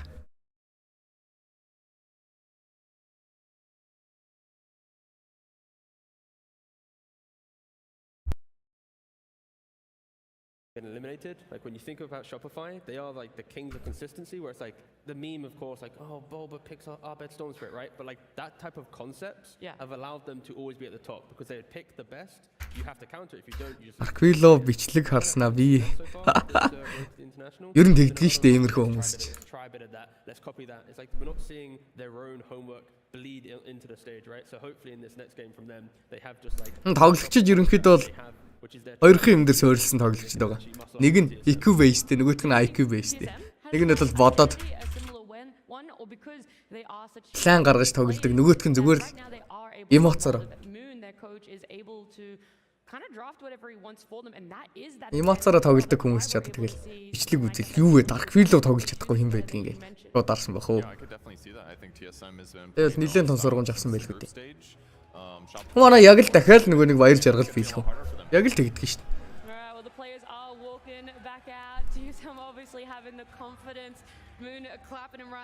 Өмнөх өдөр нь манайдыг тэмцээнд орж байгаа л нэг Winter залгах юм бол. Одоо Winter өгч шууд нэгээрээ дарчихсан.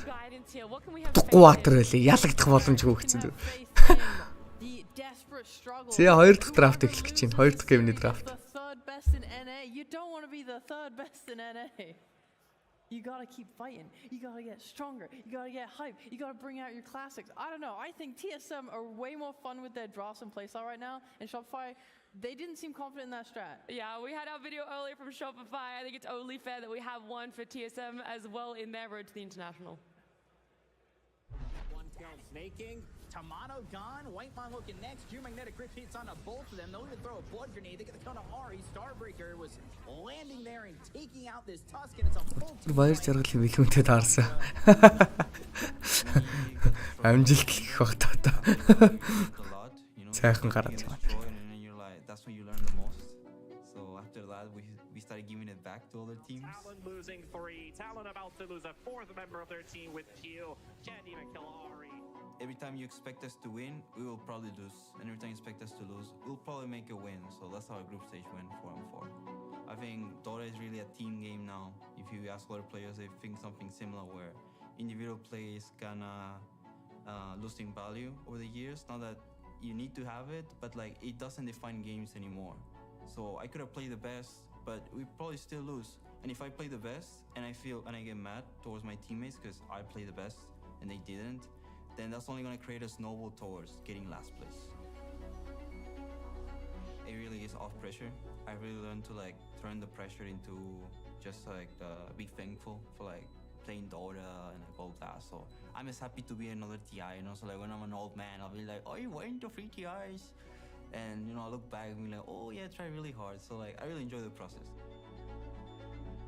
When you do things bad, it only allows you to do them better. So I have this mindset that really allows me to play bad, and I don't feel bad. I feel like all I have to do is when it matters, I have to know what to do. And we're getting to the point where like when it's gonna matter soon. So the learning experience has gone by. That is so heartwarming to hear Tomato. Тийм зөв шүү. Наад бас гаргалгаа чинь зөв. Ямар нэгэн байдлаар практик хийсэн л байж таарна. Артизи сүүлийн өчигдөр ихэд Darkville-оор 3 тоглосон байсан баха. Өчигдөр хэдүүлээ юугаа дуусгачаад TI-га тоглолтыг дуусгачаад тоглосон шүү дээ. Тэгэхдээ pop харсан шүү. Тэгэхэд Darkville тоглож ирсэн шүү дээ. Яг хоо эн чинь нөгөө юу л да. Өөрөө тоглохоос илүүтэйгээр багийнхантайгаа скрим хийх хэрэгтэй л да. TI-ийн яг тавцсан дээр очсон. TI-ийнхаа өрөөндөө очиад суудсан байж хат яг TI-ээр скрим хийх баг ерөөсөй байдаг байхгүй. Ямар зэрэгтэр. Энэ чинь бас сайн багуудтай тоглох хэрэгтэй. Тэднээс бүгдээрээ TI-д орж байгаа. Скрим хийхгүй. Тэр скрим хийгээгүй тохиолдолд бас яг тэрийг чинь бэлтгэл базаасан гэхэд бас жоохон хэцүү баха. Юу ч гэсэн энэ удаа Ердийн баатруудыг бол сонгох хэрэгтэй. Сонгох байх гэж найдаж байна. We made it out of groups. It's better than last year for themselves. So already a big props. They're 1 game up in this best of 3, but it is time that we move and look towards game 2. Shopify Rebellion versus TSM. Game 2. We're going to need some solid strats coming out from Shopify if we want to see a game number 3. That's what you really wanted to see, Sheep. You wanted this NA bloodbath to go the full distance. Гавьят булба. Цааса барьчихсан. Артизигийн судалт дээр очиж суучихсан. За хэдүүлээ. Дата твгээс үзнэ.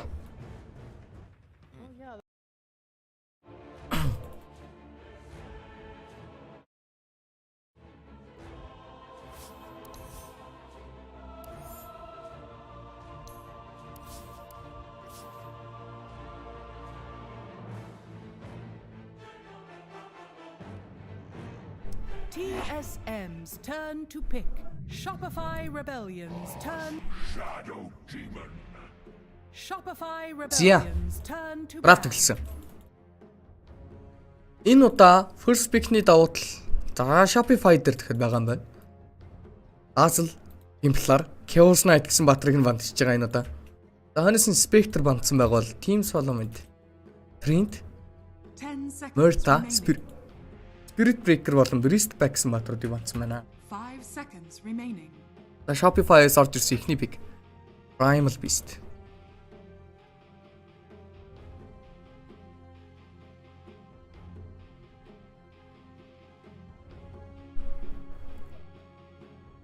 За Primal Beast-ийг бол Shopify Rebellion багийнхан сте бүгдээрээ тоглолцдог. Бараг уралдаад авцгаана. Abed тоглоно, Cyberlight тоглоно. Crit ч гэсэн 4-ийн Primal Beast нэлээ их спамж хийсэн нэг хэсэг үеэр. Жилийн өмнөх Sport Primal тоглогддог байсан. Чар.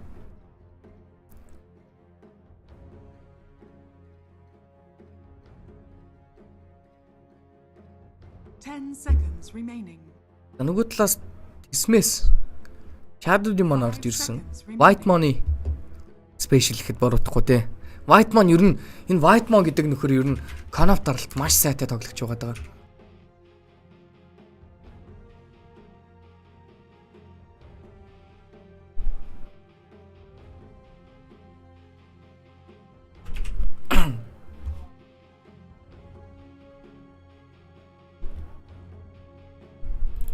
White Mon-ыг бол респект хийдгээ. White Mon бол миний хувьд бол White Mon баг Азийн топ позишн та баха. Миний хувьд. Байх та. Одоо наа чин White Mon чи Geek fan тэнэг гэсэн багууд тоглодог байсан шүү дээ. Гримигээд эсрэг тоглож моглоход бол зүгээр яг шүтмээр тоглогч. Дээрээс нь Kn1Fe даралт хамгийн сайтай позишн тоглож боддог би хувьдаа. Азийн дундаа бол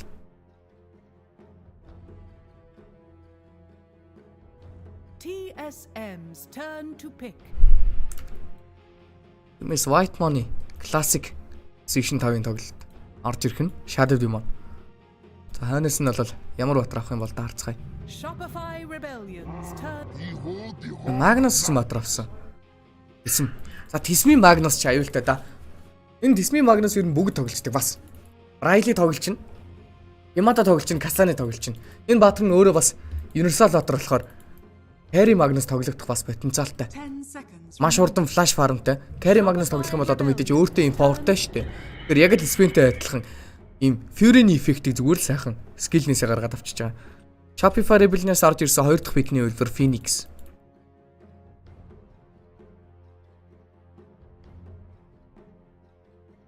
Яг 3 дахь пикний үлбэрийг харцгаая. 10 seconds remaining. 5 seconds remaining.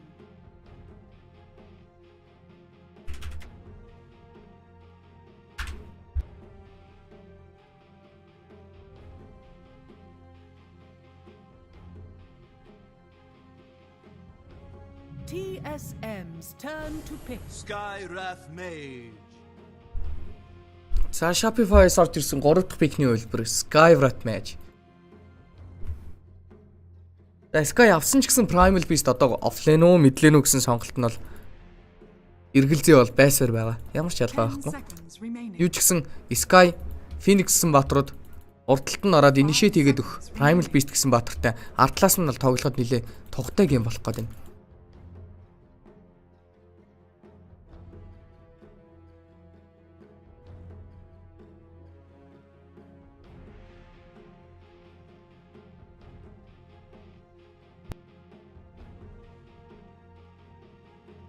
TSM's turn to pick. Shopify Rebellion's turn to pick. Зя Snapfire. Tismi Snapfire Lunatагаар ороод ирсэн. Steel Luna combo, Magnus Snapfire. Яа ямар гоё юм бэ? Tismi драфтыг харсан чинь бүр догдолч. Өчигдөр хэдүүлээ ярьжсэн шүү дээ. Нилээ олон Phoenix-тэй гейм орж ирж байгаа. Энэ Snapfire гэдэг батрыг яагаад хүмүүс мартчихвэ зөндөөл яриадсан. Universal батар. Тэгснээ өндөг зөхөх эффектийг ерөөсө хамгийн хэлбэрхэн хамгийн ийм зарлах багтай гаргалгаа нь Snapfire штэ. Position 4-өөс ч байсан 5-аас ч байсан гүйчжэл 3-аа дараал төг охойч. Ямар ч судалгүй. Дээрээс нь энэ баатар ч маш хүчтэй баатар. 6 хөрсөн тайминг 6 хүрээгүй байсан ч гэсэн magical damage нь үнэхээр өндөр. Laning stage-тэй хүчтэй. Геймдээ ультитэй болсон тайминг дээр шууд акшн хийгээд гүйчих чадна. Удахгүй баатар орж ирлээ. Би одоо Snapfire баг инти айдер хараагүй бах шүү. Тэсмээс өөр авсан баг байна уу? Тэгээ хэлж мэдэхгүй лээ. Shopify Rebellion's turn to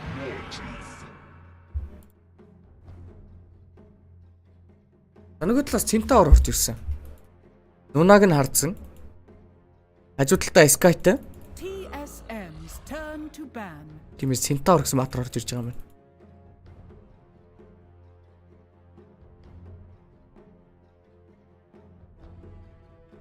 Энэ дээрээс нь Snapfire шүү дээ. Юу яадаг? Энд хүчтэйгээс гадна хажуудлын Магнус гэдэг баатар нэг бачин дээр орж ирсэн ш та санаж гинөө. TI дээр санжинус адах юу авах вэ энэ ч одоо коллапс малапс аваад TI дээр төрүүлдэг жил. Магнус ямар баатартай хамтдаа лентжсэнийг санаж ивэл Snap гэдэг баатартай байн хамт лентдэг байсан. Магнус хэдий өөрөө бас их амар хүчтэй юм шиг санагддаг боловч бас яг хүчтэй баатар биш. Жохон арчилгаа шаарддаг офлайн. Тэнгуудаа хажуудлынх нь баатар заавалч хүчтэй баатар гэдэг. Тэгэхээр Snapfire гэдэг баатар энд ямар хүчтэйг нь бол яг энэ жишээнээс харж болно.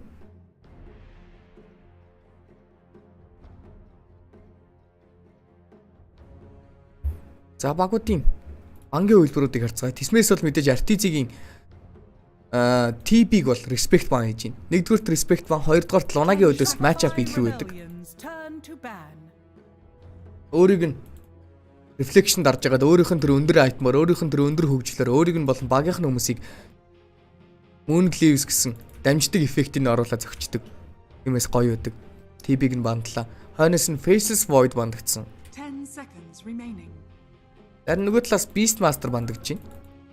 5 seconds remaining. Beastmaster офлайн аваагүй гэж үзэж байгаа юм бах та. Mid Magnus л гэж үзээд тах шиг байна. Тэгээ бүрүүд бандж байгаа.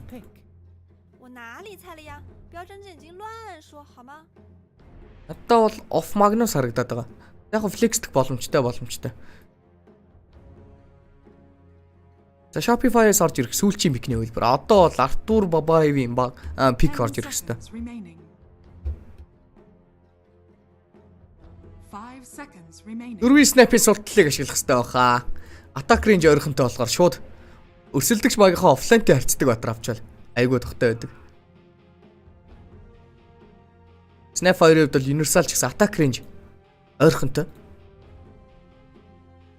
Тийм болохоор хайрын дээр бол цохилт баг үзүүлдэг. Цохилт үзүүлэх гэж орж ирэхдээ агра татаад лэний балансыг бол шууд сөөрүүлж өгдөг.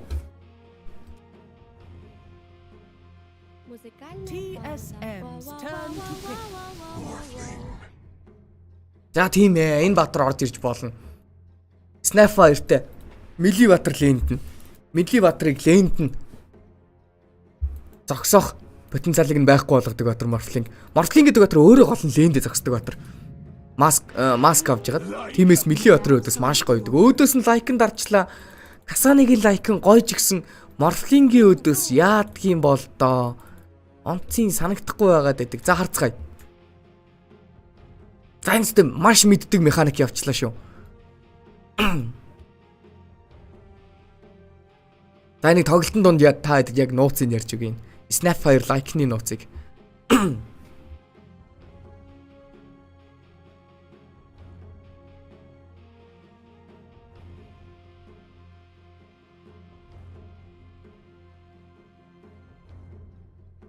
Тисмийн драфт гоё юм. Өстой гоё юм. А тэгтээ Shopify гоё юм шиг санагдаад тах юм. За мэдэхгүй юм да, guys. Энэ удаа өстой олон талаа юм ярихгүй зүгээр л үзье да. Аль ч баг нь гоё л харагдаад байна. Өстой гоё үзмээр юм санагдчих. Аль нь л гоё драфт хийчлээ. Таны Morphling гэдэг пик маш ухаалаг пик шүү.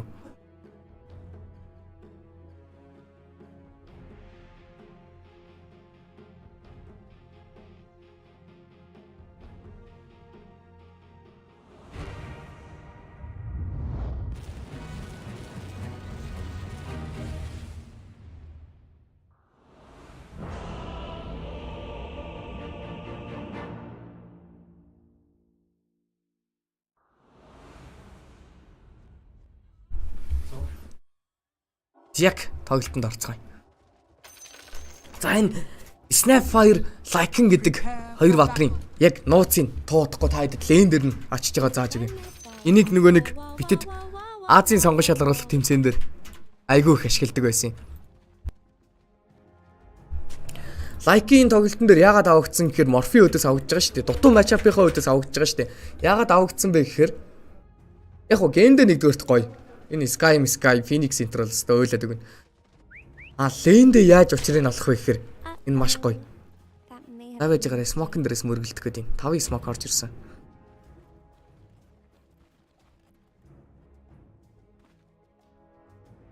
Лэндэ яаж ялдаг вэ гэхээр энэ лайкны эффект ийм байсан заяа. Өмнө нь болохоор Цаамны болсон 3 левел хүртлээ.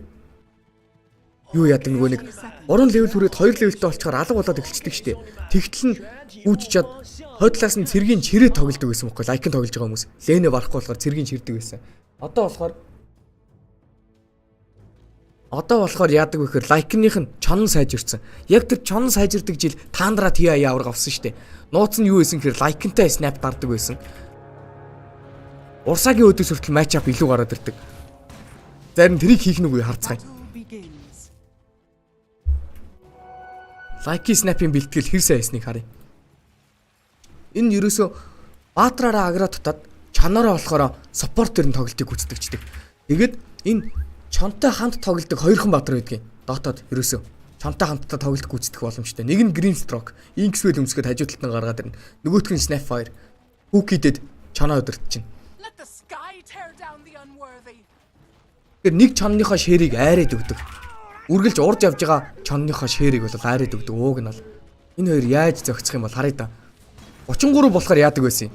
Чонныхоо шэрийг бол өгдөггүй өөрөө ингээд хажуугаар нь өдөрчдөг. Битэд бэлтгэл хийж яхад бол манай хүн чонны контрол давхар өөрийгөө өдөртөө давхар чоноо өдөрч чаддгүй байсан болохоор би чоныг өдөртдөг байсан. Энэ хоёр яаж зохицох юм бол Касаны өдөрж байгаа л харагдаж байна чоноо бол.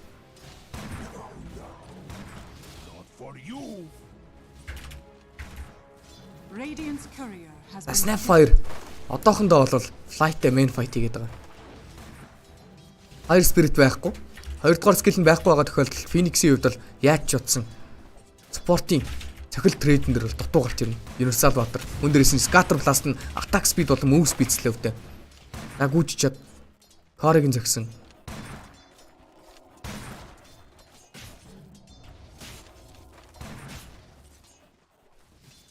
Дээдлийн лэн. Ерөнхий эхлэл бол угаасаа иймэрхүү байдалтай байна. Энэ хоёрын лэн Snapfire 2 level өрөөд Lycan 3 level хүрснээс эхлээд яг яаж тоглох нь шийдэгдэнэ. Тэр болтлоо энднийх амар сүртэй агрессив тоглолтод явагдахгүй. Датал дээр Hoofstomp орж ирсэн. Hoofstomp дээрээс White Money-г алах боломжтой. Эргэж хараад буулсан, Listen Beam дээрээс удаашруулсан Magic дарсан нэмэр алга аалчж байгаа юм байна. Cyberlight нэлээд агрессив тоглолтыг гүйцэтгээд килийг бол дуусгачлаа. Гоё тоглолт байлаа саяных. Нөгөө талаас White Money хувьд бол жоохон хөл алдчихлаа. Уртлын вэвүүдийг нь өөрлөгөө аград авчрах гэж байгаад алдчихлаа. Энэ саяны хөл алдалт бол Тимато Тангагуу гарсан болохоор Харигийнхаа цусыг багасгахгүй тулд одоо энэ цэргээс авж байгаа дэмэжийг нь багасгахын тулд урагшаага гүйж хагаад өгчөж байгаа. Лэний нилээн нарийн дэтэлүүд бол яригдчих, явагдчих. Ичгэ юм дээрээс л Лэний яг баланс алдагдаад байна да. Хоёр талдаа, хоёр захын лэн.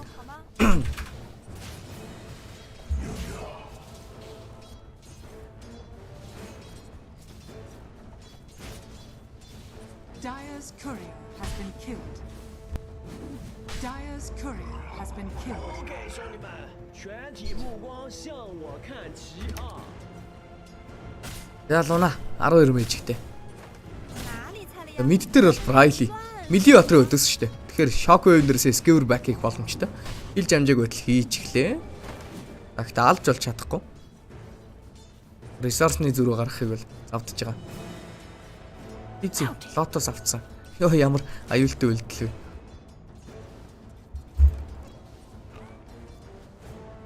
Ари дээдэлтэй Lane Ward бол зоогоогүй юм байна да.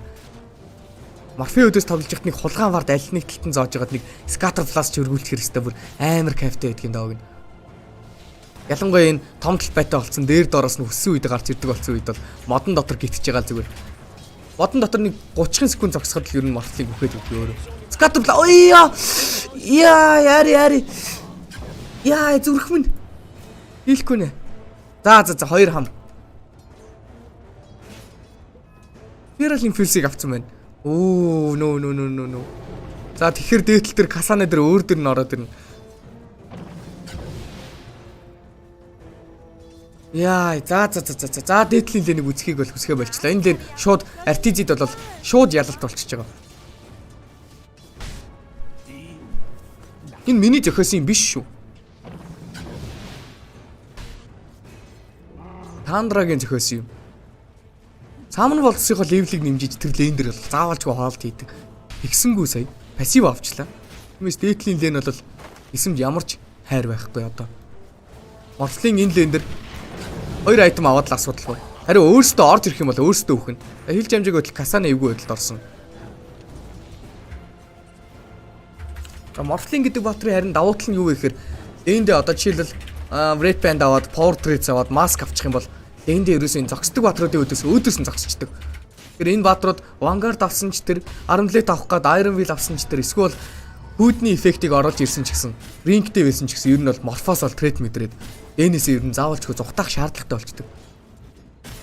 Icon-ийн хувьд бол энэ тоглолтын дээр энэ тоглолт шилтгүй угаасаа ямар ч тоглолтын дээр Overwhelming Overlord-ны эффектийг гаргаж ирэх хэрэгтэй баатар байгаа.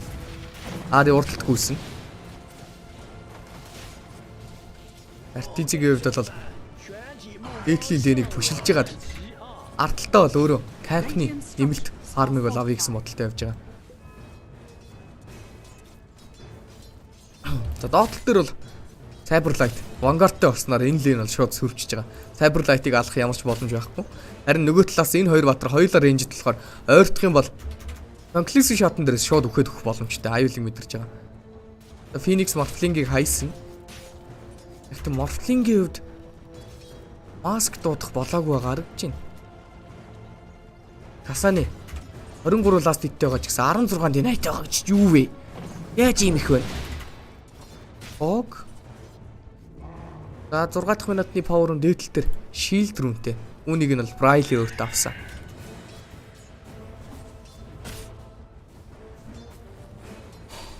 Мато энд хоёр баатрын өдөө Cyberlight ганцаараа бирлэгцэнгүй ч юм. Би тажирлаас нь орж ирлээ. Garnet Ancient Seal нэг левелтэй. Arcane Vault нэг левелтэй. Conk Shot нь бол 2 левелтэй. Heal point-уудыг бол авчээ. Удахгүй 7 дахь минутны Vista руу гарч ирнэ. Morphling-ийг ерөнхийдөө бол attribute шахчихт нь бол алах боломжгүй. Гин алдахын хүлээгээд яа. Damage болоогүй байсан да сая яри. Morphling-ийг гин алдуулах гэж байгаа бол ер нь уртлынх нь модноос биш ардлынх нь модноос үргэлж скил хийвэл сайн байдаг. Жишээлбэл энэ зүүнтлийн дээдлийн мод, эсвэл баруун талын дээдлийн мод вишний шалгацсан байгаа тохиолдолд. За скан хийж байгаа юу ч гэсэн айлынхаа вистмиг өөрсдийнхөө вистмиг авсан гэсэн мэдээллийг бол авчиж байгаа. Нөгөө талаас Ари 6 level өрөөд хурдан багийнхантайгаа коннектлахыг хүсэж байгаа. Тийм болохоор голын эзгүй байгаа лэний XP-г нь бол авч байгаа юм байна. Энэ орон дээдэл дээр зөрөөд Касаны бол унах магадaltaй. Хоош харж байгаад RP хийсэн. Adaptive Strike тэгтээ Magnus дээр ороод ирлээ. Waveform дээрээс хасахныг хийсэн. Абед эндээс амьд үлдчихэж байгаа. Нөгөө талаас Whiteman бол TP-дэд буугаад ирсэн. 10 magic-ийн charge-тай.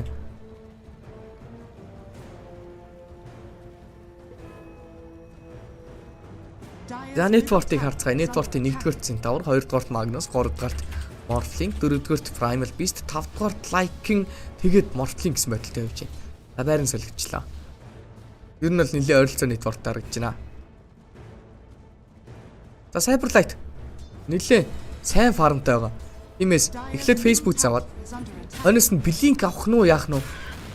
Blink-ээ бараг авч initiate хийж таарах байх Sky-тай тоглож байгаа болохоор Blink-ний өнөөс шууд Heart of Trask сайтны сонголт харагдаж байна да.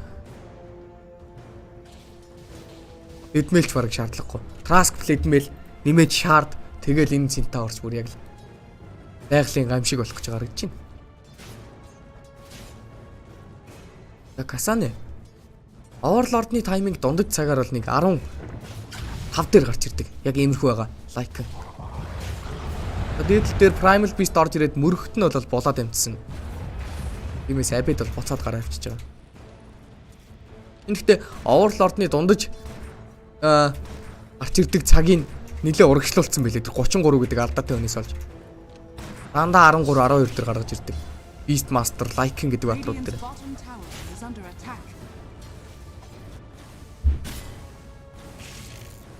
Cyberlight Hoof Stomp дээрээсээ гараад гүйчихэж байгаа. Retaliate 1 levelтэй, Double Edge 2 levelтэй. Унааг нь ерөнхийдөө лэнээсээ хөөё гэсэн бодолтой. Damage deal хийх зорилготой скиллний сонголтуудыг бол авчихсан байгаа. Одоо Retaliate-тэй толгож байгаад objective дээр буюу Tower дээр нь тоглолтыг гүйцэтгэх хэрэгтэй. Tower Centaur-ыг зөхөх юм бол Retaliate орно. Энийг бол хэдүүлэн мэдж байгаа. Тиймээс Retaliate-ийг бол макслах цаг бол одоо ирж байгаа юм байна. Энэ хооронд луна эхний ээлжинд жижиг фармууд авч байна. Moon Glaives 2 левелтэй, Lunar Blessing гэсэн пассив нь бол 3 левелтэй. За Luna гэдэг батарч угаасаа move speed хурдтай. Таанаас stack farm-дах потенциалтай скиллтэй.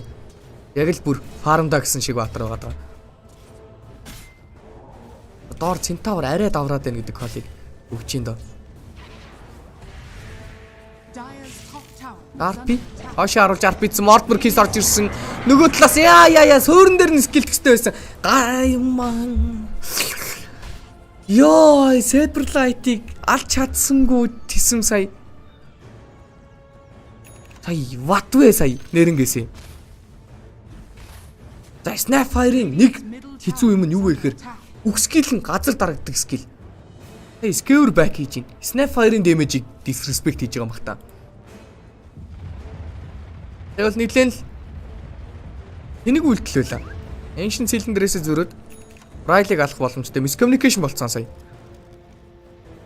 Одоо тэгэхээр Mortimer Kiss байхгүй, RP байхгүй. Shopify Rebellion хүссэн газараа урагшаага дайрж болохоор болчихж байгаа. Харагдсан газар нь бол хүмүүсийн зүхтаан тисмэс.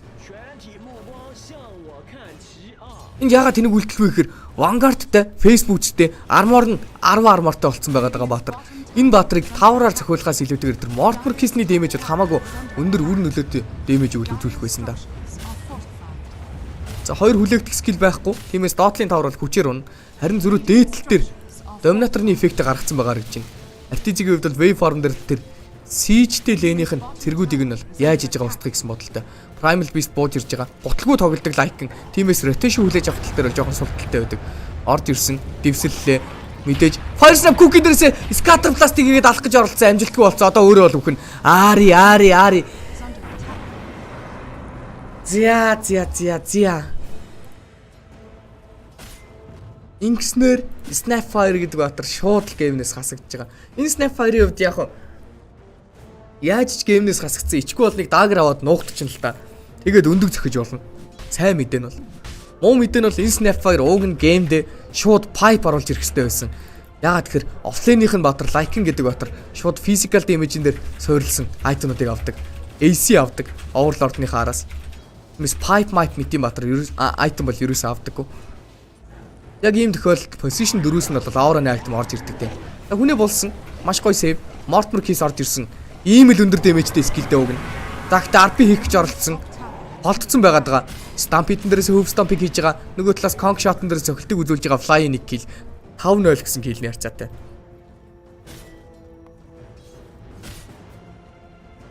За энэ орнд Тимато болоор шүглэгдсэн фарм гэж. Тимато бол jungle-одоо нэр өгцөн.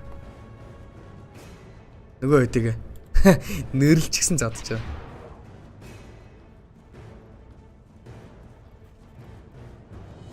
Өвшөөг цоглоо уугнаа цаашаа гисэн зүгээр. Network нь бол гэхдээ нэх ойлгохтой бол харагдахгүй л байна. Луна гэдэг баатар 5800 голттой. Яг хөө гэхдээ одоо л дөнгөж яг фармддаг болж байгаа үе нь. Mask of Madness-тэй. Нэмээд Moon Glaives болон Lunar Blessing 4 левелтэй тулцсан. Одоо л яг farm speed нь хамгийн өндөр дээрээ тавигдсан байгаа тайминг. Энэ оронд Centaur-ийн хувьд бол эзэлсэн талбайгаар урагшаага тоглоно.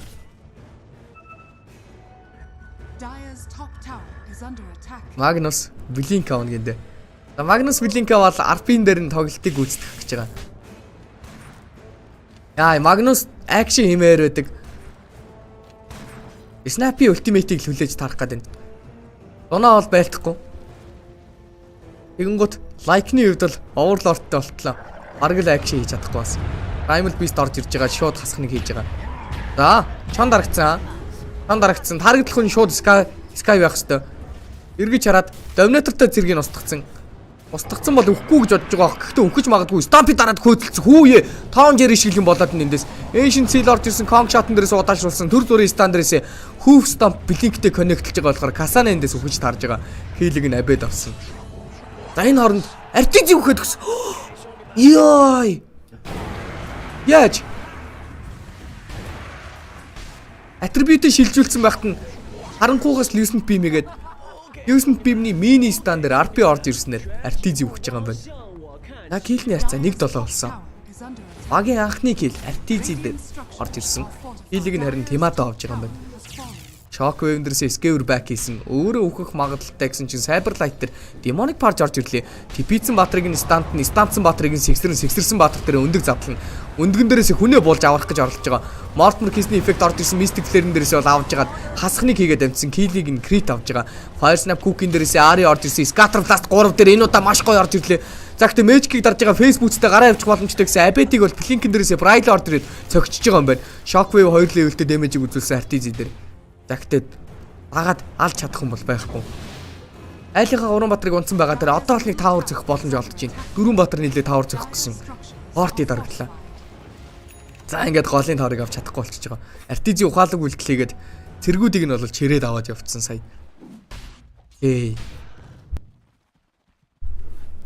За энэ тоглолт ч өстой. Үзүүштэй гэмээр тоглолт болох гээд байна уу яах гээд байна. Энэ тоглолтын дээр хамгийн гонигтай явж байгаа юм бол White Man. Arcane Boots авах уу, яах уу их үү гэсэн бодолтой. Arcane Boots авсан ч гэсэн биеэ нуухад жоохон хэцүү байгаад байна. Arcane Boots авахгүй бол мананы гачигдалд ороод байна. Байнгын Clarity, байнгын Mangon дээрээс бол өөрийнхөө мөнгөө алдаад байгаа. Нэмээд эн чинь бас хөөх юм намын даалгавраар тэр нэг цинкернүүд, чарнүүд авах хэвээр. Обн ч яг бас үнгүй байдаг юм байж. Центри авах хэвээр юм ч. Arcane Boots-ийг бол авчиж байгаа юм байна. Cyberlight. Энэ Cyberlight-ийн хараа.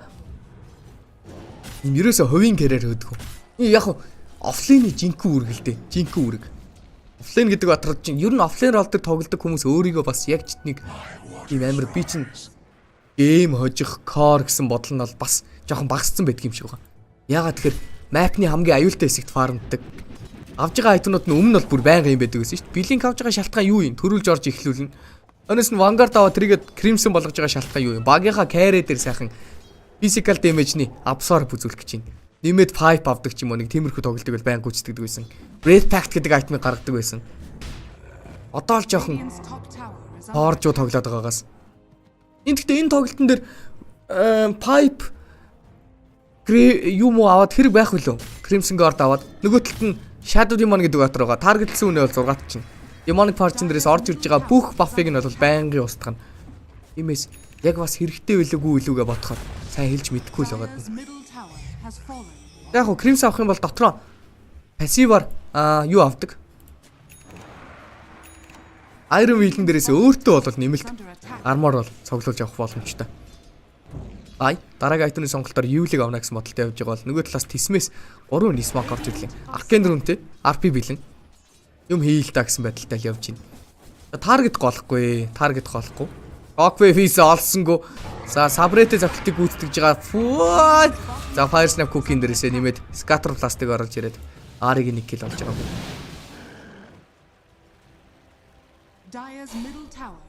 Red Fact л тэр айтмыг талын хачиг ярьж явах юм чинь. Дотонд байха болцсон айтем шүү дээ. Тэр бүр утгагүй айтем байсан. Эхлээд бүх type-ны damage, pure damage-ийг хүртэл багасгадаг. Тэгээ хажуу талд нь явахаараа damage үзүүлдэг. Дөрөв зөгчиж устдаг. Дээрээс нь дотроо Vladimir-тэй нийлдэг байсан болохоор ойрхон байгаа хүмүүс дээрээ lifestyle-ны aura үзүүлдэг. Team item байсан.Үүлдэ зөвхөн physical damage-ийг олоод одоо бол Dota-нд байхгүй болсон. Өвстө пикч оролцсон байхгүй болсон. Riley-гийн blink, Riley-гийн reaction гоё байлаа. За голын таврыг авахгүй арай л удаал юм чи 18 минутан дээр ийм болцсон центавр аваагүй. Цагт гол дээр акшиг үл алах гээд байгаа. Ари дээр орж ирсэн. Ари Fire Snap Cook хийсэн. Гэхдээ өөрийг нь алах боломжтой. Ардл дээр нистийг харсан. RP connect-лсэн, хоёр дээр connect-лсэн. Hoof Stomp дээрээс Stampede дарах боломжтой байсан боловч Stampede байхгүй байсан юм байна. Өндөг дарсан, өндөг зөх хүн байна уу? Байна уу? Байгаа юм байна. Гурван баатар нийлж өндөг зөгснөр өндгийг нь устгаж байгаа. Хоёр спортоо алдаад салж байгаа юм байна. За нөгөө талаас like-ны хувьд бол чон дарагдсан. Overlord-ны тайминг бол бэлэн болсон байгаа даа. Cyberlight Trask авах гэж байна. Яа, Crimson авсан болохоор Trask-ны тайминг худалдсан да. Trask-ны тайминг яг 22-ийн алдад орж ирэх хэрэгтэй байсан уг нь энэ тоглолтын дээр. Ингиж даварсан цэнтаа байсан шүү дээ. За энд Kn1Fe хийгээд Potion татаад аваад ирсэн. Stampede дараад гараад явах гэж оролцсон. Булаад амжсан. Ой, Гололтныхоо өнөөс Whitemon яагаад Shadow Poison үзүүлсэнгүй вэ? Тиймээс дотроос нь дэмэж авах болохоор шууд гараа авчиж байгаа. Булцсан байгаа таргет төр дэмэж ордгоо. Гэхдээ зөвхөн Shadow Demon өөрөө 3 дугаар скиллаараа дэмэжлэх боломжтой байдаг. Дэмэж хийхгүй бол дотроос нь блинктэй гарчна. Дэмэж авсан байгаа тохиолдолд 3 секундны кулдаунтай блинк бол.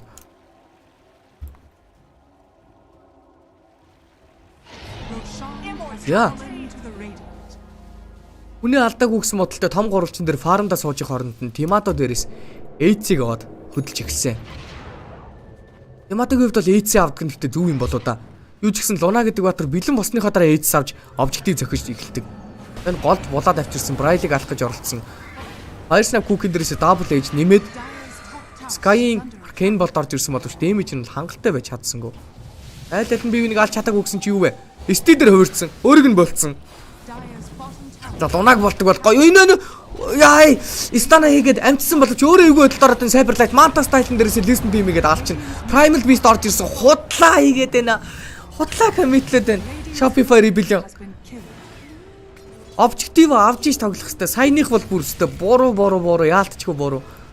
Саяны артизигийн үйлдэл бол маш зүв байсан уг нь.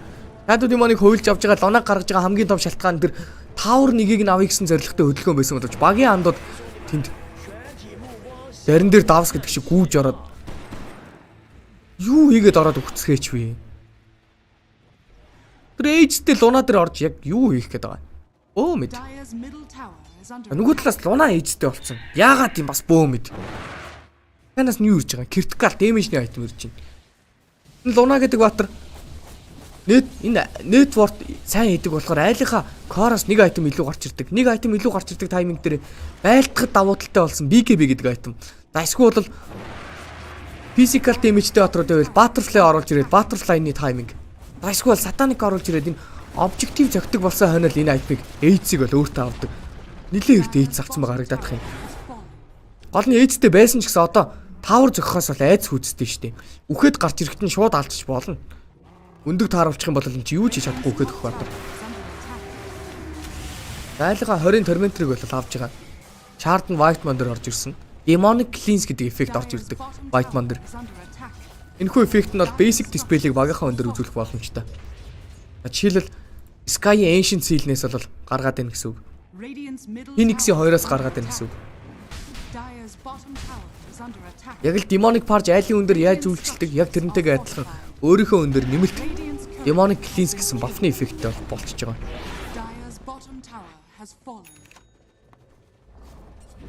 Tower Art of Trust гэсэн item-ийн сонголтыг ийцээ ямар оройтсон Trust вэ? Everlight өөрийнхөө геймийг өөрөө чамцаа. Итерхий өөрийгөө золионд гаргацсан. Угаасаа тэрнийг цэрэг зөхөхөөс өөр чидгүй байгаа. Artizi дээр Prims оруулж яах гэж байна.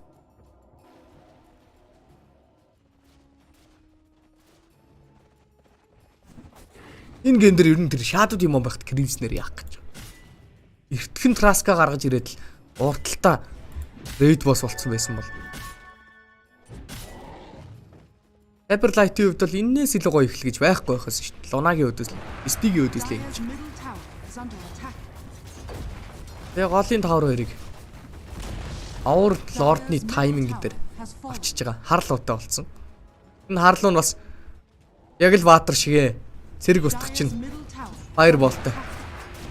Objective дээр Crimson оруулж ирсэн юм байна. За бас энэ бол бас яг болж байна. Nice idea. Ихтэл тоохгүй зөхөд байна. Хамгаалахгүй илүү бид нар.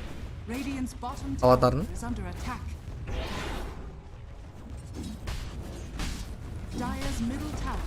Лунааг нэлээ их трейд мэдэрч явах хэвээр даа.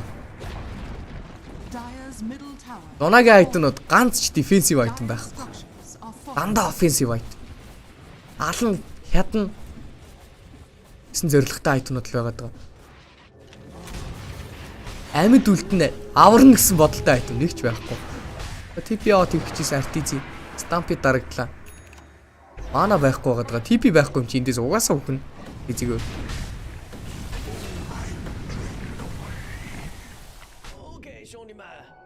Энийг одоо сайн үлдэх үү, муу үлдэх үү гэж хэлж мэдэхгүй. Доотлын тавар зөгж жоод хүн дуудаж гол дээр ачааллыг нь бол байхгүй болгож байгаа сайн үйл. Гэхдээ голынхоо тавар гурыг аль бишний ардсан. Нөгөө талаас өөрөө өгдөх нь бол маш муу үйлдэл.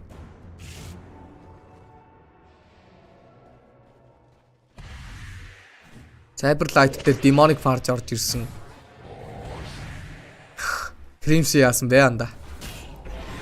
Өвстон пиктэн манта доож Лүсэн бимиг үзүүлэлээ дагаж гүйж байгаа алыг гэсэн бодолтой. Магнус орж ирсэн. Дахиад нэг лүсэн бим. Блинк нь гараад ирсэн. Урталт нь гарч байгаа Shockwave өндөрөөс Skewer back хийж оролцсон боловч Hoofstone bijлээ. Cyberlight нилийн зурж ин давг. Энэ дээдл дээр 3 баатар хөөгдөд доотлол дээр хүн зурж алахгүй юу? Ямар нэг юм хийхгүй юу guys? Яа, Shopify Rebellion. Би тэгтээ Shopify Rebellion яг юм сайн тоглож ийн гэж хараадсан юм да. Спириттэй тоглож байгаа моглож байгаа. Сайн тоглосон шүү, тий? Энд Касаныг мэдсэн. Касаныг мэдсэн скандерээс. Дээдл дээр 3 харагдаж байгаа. Касаныг алах гэж оролцсонгүй. Shopify Rebellion бүр нилээн пассив тоглолтыг хийж юм бүр. Ямар ч акшн хийхгүй. Ингээл сайхан хийдүүлээ. Үриж байгаа л гяндаж байгаа л 30-40 хүрчих юм бол артизи хожоод өгчнө гэсэн байдалтай. Дунагийн таймингийг л давчих гэсэн байдалтай л гүүгээд энэ да. Нахарлуу орж ирсэн.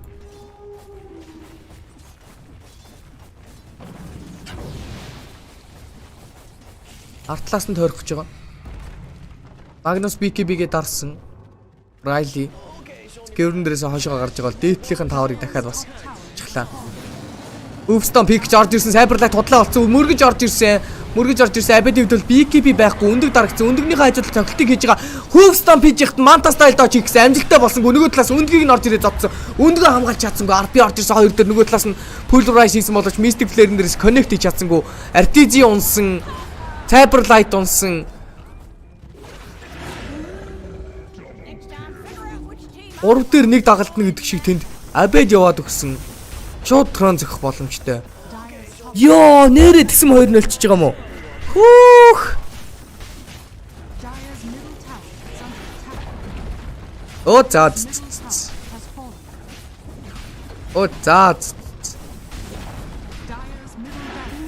Shopify Rebellion. Яг л ингэдэг баг. Би яагаад Shopify Rebellion ингэж итгэсэн юм бол? Яг л ингэдэг баг. Group stage дээр сайн тоглоно. Сайн тоглож байгаа бол плей-офф дээр орж ирэл бүр хэнийг ч ялахгүй гараад явчихна. Хамгийн ихэнд хасагддаг. Энэ бол бүр хууль шиг болчихжээ. Юу вэ? Artizi. Энэ олон жил тоглож энэ олон хүмүүсийн фэн бейстэй тоглогч. Саяны тоглолттой Artizi дарж биш. Shopify Rebellion яг багаараа бүр үнэхээр бүр 0 тоглолоо бүр 0 энэ ногоонтыг. Акшн хийхгүй юу ядаж.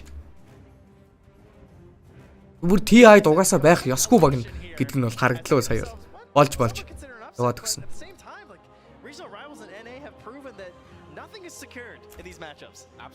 Change level D доогоор зураас airport гэж байна шүү дээ.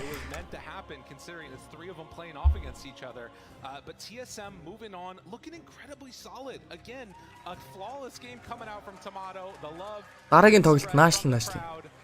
Би өглөө аалын нэгэд авчлаа. Окей. Nice all in. TSM that move on and have that date against Nouns a little bit later on. I mean, you just saw that the absolute like wonderful team play as well, of course, right? I mean, how many times we go back to Shopify Rebellion тэгээд хасагдахтаа бүсийнхээ багт өөрийнхөө бүсийнхээ багт as these core players and хожигдоод хасагчиж байгаа юм байна. Nice. Game on the Earth Spirit game 1 and then towards the Magnus 2 in game 2. Impressive showing indeed as we head on back now to the panel. Let them talk about all the actions and implications from that solid series.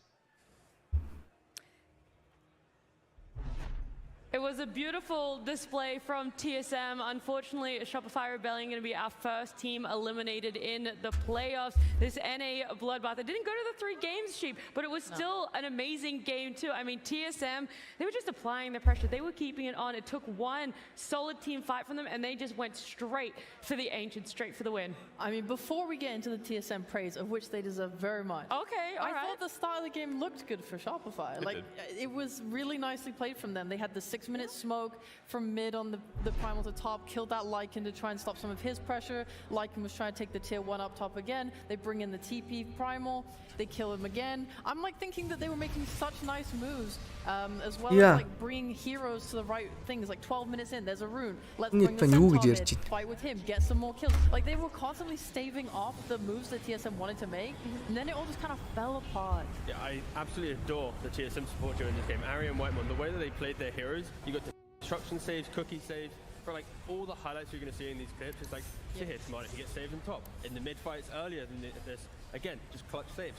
You're basically baiting Shopify in, and for that, it's like Primal, he's either in the middle of the fight or he's running away. Centaur, he blinks in. The disengage, of course, without Stampede, not so good. But yeah, the support. Энэ бол яг дайны моментын тухай. Shopify in this second and final game. Андра болоогүй бара. The TSM boys taking some photos, autographs with the audience there.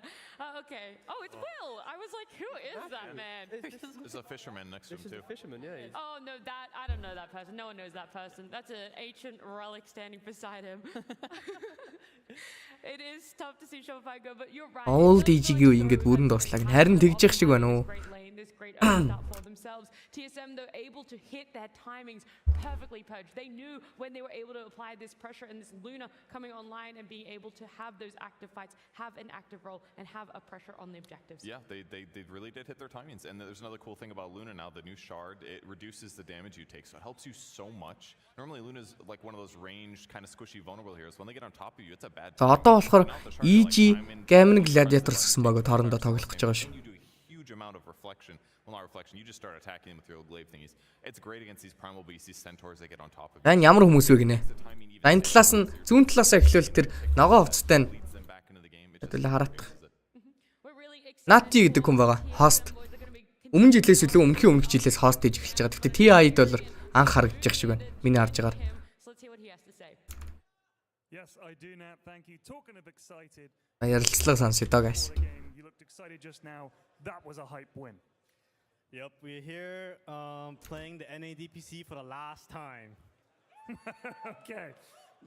So when you were going into those games, both those drafts looked. Everyone was saying backstage that I think they won the draft. You guys were very confident. You clearly have a very good idea of how you want to play, and you executed well. How much of that is scrims, or how much of that is just sparks of genius? It's mostly the genius from my teammates. I couldn't really do it without like having such awesome players in their roles like Brawl on Magnus, unconventional picks, Lycanthrope Master, and Luna on Tomato. So before the game, Bulba said that this was a battle of new ideas between your team and his. Those new ideas, how much are you taking from other teams, and how much of this is kind of original thought? There was some new ideas in this draft, like the Magnus and stuff. I think he went back way too back into Morphling. I think that's like the hero was a Dream League thing with the Aghanims, but here, this patch, I don't think you want to play Morphling in the elimination game. Okay, well, there it is. Thank you so much, Moonmander. Congratulations to you and the lads. Back to Nat and the panel. Oh, Moonmander, the humble man that he is. I thought he was doing something else. Yeah, I was like, as I'm saying the word humble, Yeah. humble in his interview. Саяных Moonmander гэдэг хүн coach нь Team Solomid багийн coach нь. За өмнө жил гэхэд тоглогч нь байсан, Position 4 тоглогч нь байсан. Одоо бол coach дээр нь очсон байгаа.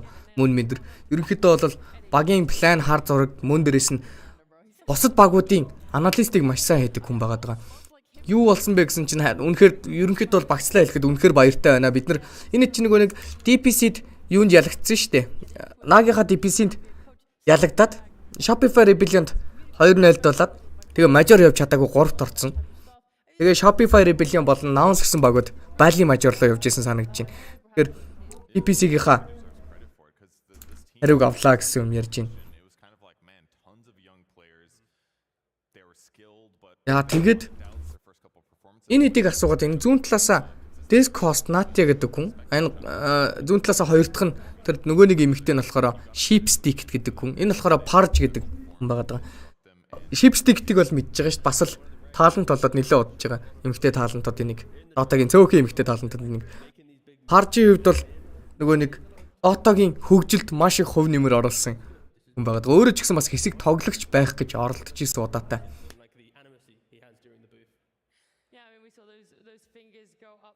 За энэ халдсан чинь T-Knuckle дүлүү. Нэг тиймэрхүү нэртэй байдаг баха. Энэ аналист талдаа ерөнхийдөө бол ерөнхий статистик мэдээллүүдийг маш сайн гаргаж авдаг юм. За Crit ярилцлагыг сонсъё. Disappointed. But both of those games seemed to be going okay for you early on, but then it kind of got away from you. Did it feel that way? I think the first game for sure. I think second game, I feel like we didn't really get a grasp on the game. They kind of just got to do what they wanted to, and then they just hit a timing that we couldn't fight. So I think second game was hard, but first game was definitely ours. So yeah. Disappointing. However, disappointing this is. There must have been some highlights for you this year. What was your highlight as a team this year, or even just as an individual? I think Lima was good for us. That was our first major this year. We had it wasn't perfect, but we had a good atmosphere, and we did pretty well there. And then I think the Dream League that we just played as well was pretty good for us. In some ways, maybe the Dream League put us in a bad spot for this TI, but I think it's been a hard year for us. I think the team's not really functioning as we wanted it to, and sometimes that's just what happens. And then we're in lower bracket, and we didn't do well at all in group stage either. So we're put ourselves in a spot where this can happen, So.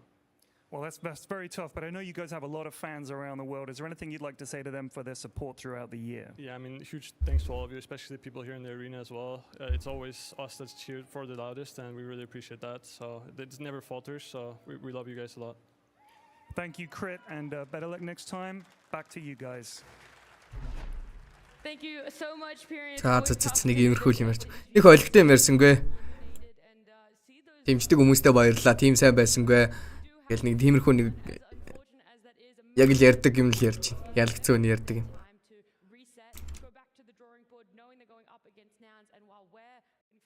Ялгчаад нэг амар авдаг нөхдөд байдаг шүү дээ бас.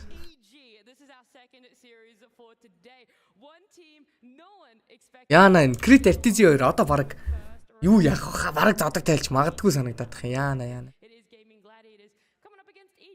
Crit ч одоо уг нь миний багш гээд байгаа шүү дээ.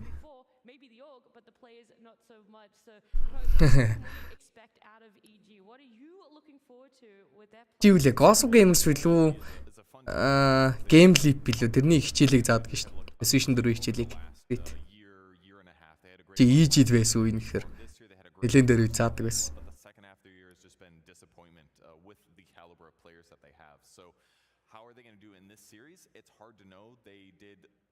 Хаадаг асуухан байхгүй бол төрхөндөө би нэг бас юм мэдээдэх үү? Дараагийн тоглолт одоо угс нэг 2-3 минут л болох байх.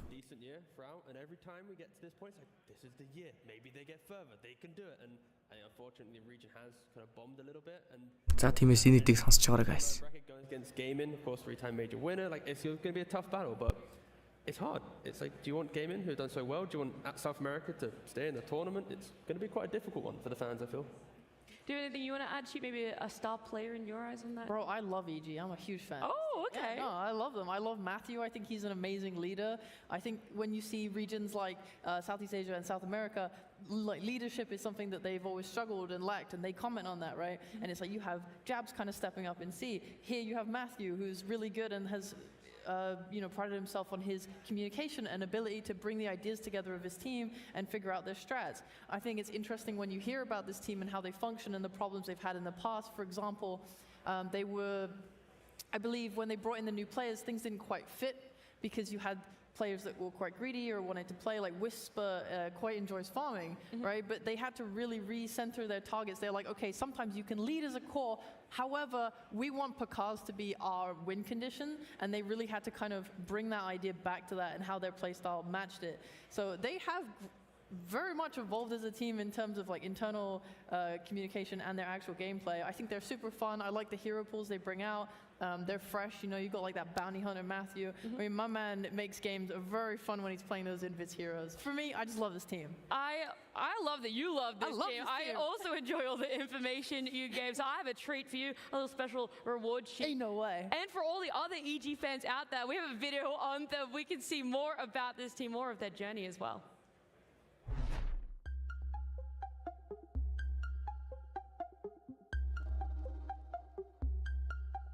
En realidad, cuando termina el TI, del año pasado, fue como que la gran mayoría del equipo como que quería hacer unos cambios. Pacas, Panda y yo teníamos como que queríamos jugar con Whisper. Y nos comunicamos con Whisper y él también quería jugar con nosotros y prácticamente fue como que después Whisper quería jugar con Chris y todo se fue formando poco a poco y después nos comunicamos con la empresa de Evil Geniuses y ahí fue donde se hizo todo el trato y el deal. EG's new lineup hit the ground running, clinching 5th in Lima and 4th in Berlin, but from there, Bali became EG's stumbling block. Not only did they face an unanticipated early bow out during the group stage, but the community's reaction added salt to the wound. En realidad, en el equipo hay personas a las cuales le afecta y nada, como que lo conversamos y creo que lo que hacemos para que no nos afecten estas cosas es hacer una reunión en el equipo y poder comprender en qué estamos fallando para no volver a cometer esos errores. Despite the stumble at season's end, EG had already secured a strong foothold, finishing 5th in the DPC. Teams often express a certain wariness playing against EG thanks to their unpredictable and unconventional style. Sí, en realidad es un poco gracioso porque nosotros somos como que muy agresivos en el juego y hacemos como que jugadas que a veces otro equipo espera que no hagamos y como que las llaman jugadas randoms, pero para nosotros es como que algo que normal, que ya estamos acostumbrados a hacer. Y es muy gracioso porque equipos como, no lo sé, Gladiators, es como que su capitán siempre me escribe cuando jugamos una práctica o algo o un torneo y nos dice: nunca sabemos cómo jugar contra ustedes, siempre hacen cosas que no nos esperamos y nosotros como que nos reímos y a la vez nos agrada que reconozcan ese punto que tenemos a favor.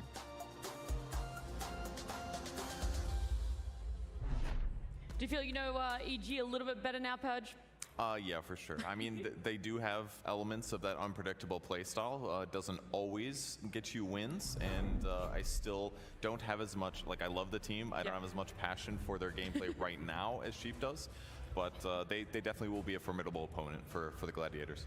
Well, we're going to look at their head-to-head record, not against each other, but just comparing what these two teams have had so far in the road to the International. So the games they've won, the games they lost, how they've stood up against teams in the upper bracket, but the average win time is a lot closer than our previous series, only a couple minutes between each other, T. Yeah, I think both these teams like to get in the face of their opponent. When they feel the victory, they are going to kind of close it out, but you know, I think for EG at least, they have had just shakier performances. Specifically, I'm looking towards Seasmile and Panda. I think these two players have not performed as well as they have done at previous, international events, internationals. So yeah, I'd like, if they can kind of find their footing, then of course this should be quite an even bout.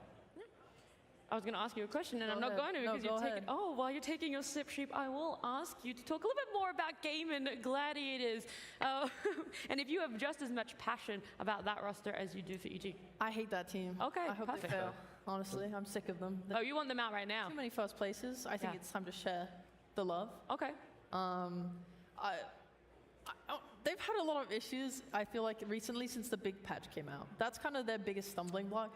Yes. Sorry, I just wanted to say, I was thinking about this because I don't know if it's a patch like a hero thing or if it's maybe the draft change that is more of their stumbling block than anything else. Because for DPC 201, there was a lot of strategy. There was like 3 main ones, right? We only had 2 first phase bans. Maybe that was an advantage for them, but now there's more bans. Yeah, it's a combination. I'm just like, I hate that. I think what happened is they won so many tournaments that everyone's like, what are these guys doing? And they got studied to death, and that it just makes it hard. You have to reinvent yourself. That's tough to do. Yeah, I actually disagree with that, but we don't have enough time to disagree right now, so let's keep it short. Okay, but when a really big patch comes into play, though, then I think teams obviously take time to understand what's happening. So teams just took a little bit longer. It took maybe 3 majors to get there. Well, we don't have to keep talking about them for too much longer. We are going to get to lay our eyes on them. It is our first team coming out, Game and Gladiators.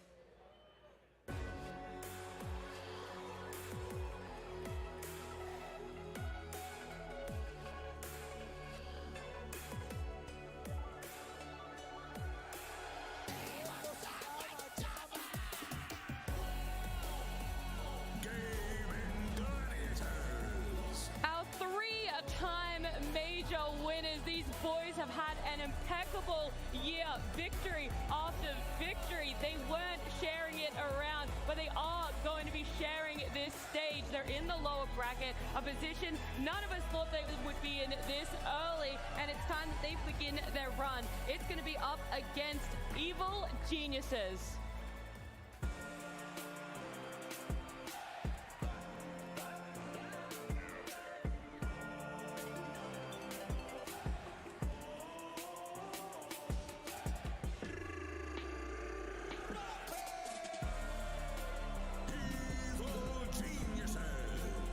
This organization now representing the South American region. They have 5 veteran players, all with phenomenal records at the previous TI, having great placements. They too are a surprising lower bracket team. Will they be able to be consistent? Will they show up against the Gleaming Gladiators? We are going to have the answers to these questions because these boys, it's got big pressure. EG is a big org name. Big pressure comes with it, Sheep. Yeah. Well, they better live up to it, or else. Oh, are you going to go down there and you're going to be like, live up to it right now? Just get good, man.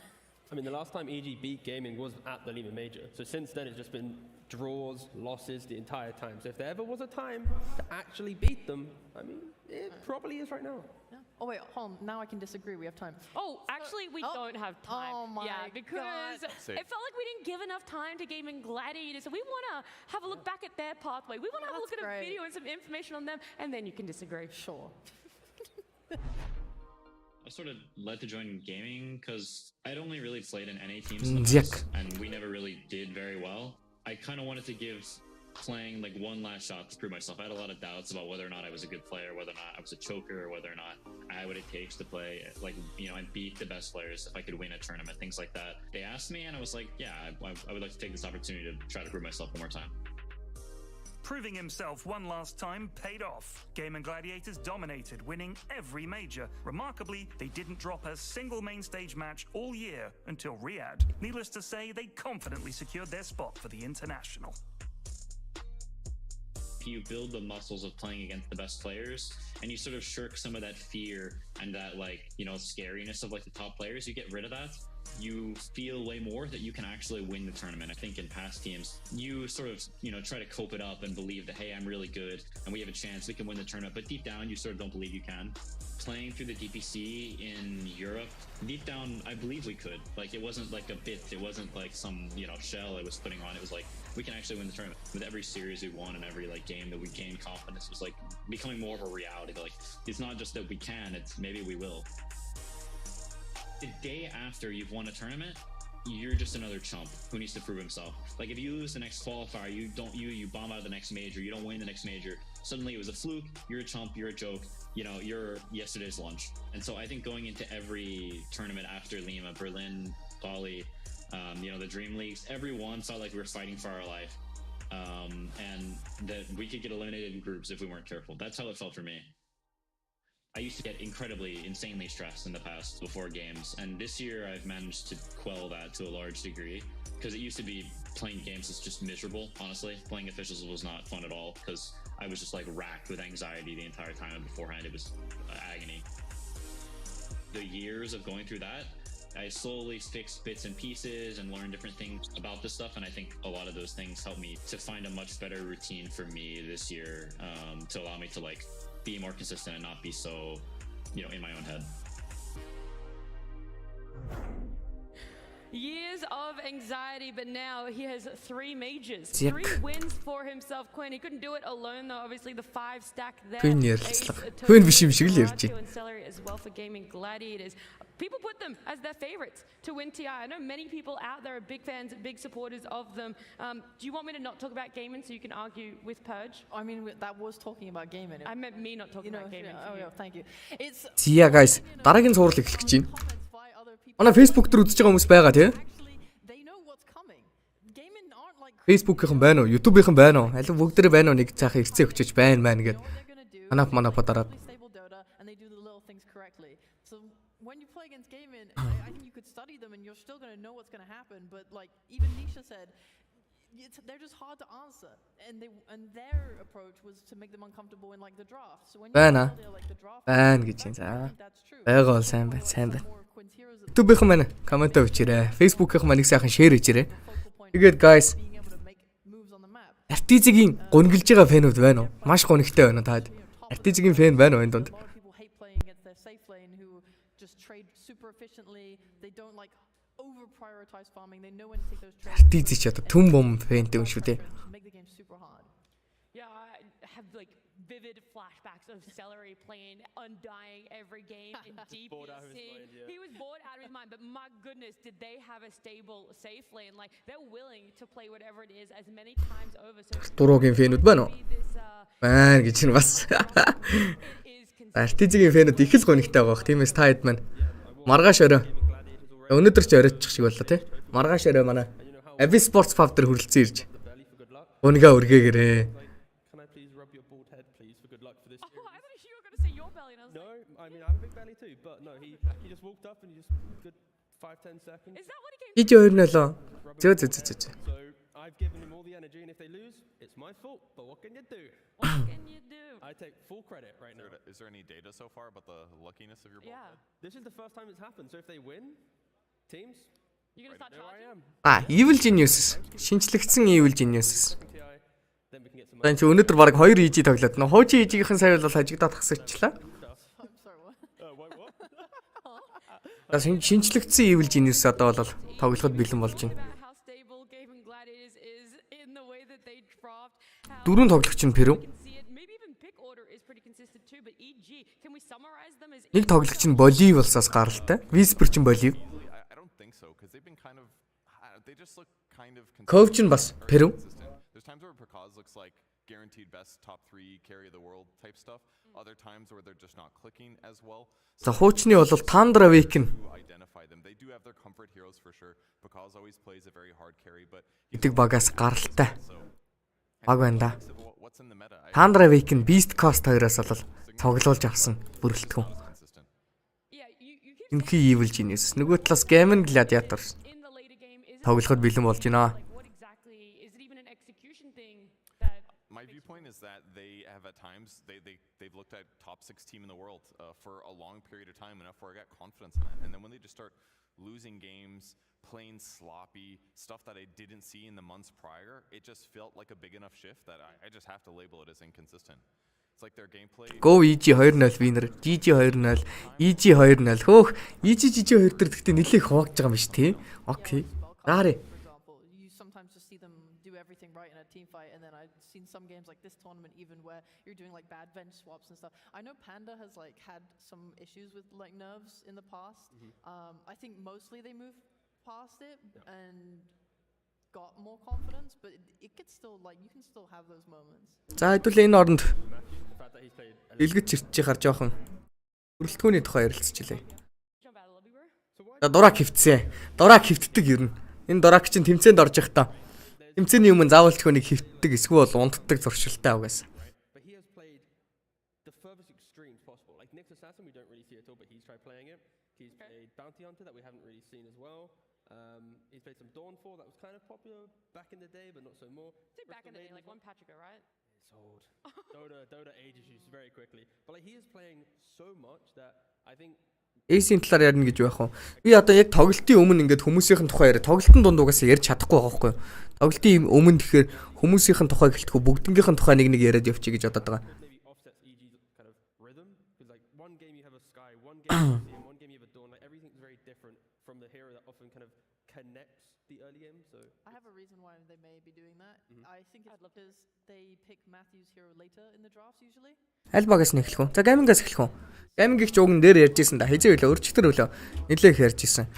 Дуракаас эхэлтээ ярэ дөө. Бродер нэрч. Кайр дээр тоглож байгаа дурак.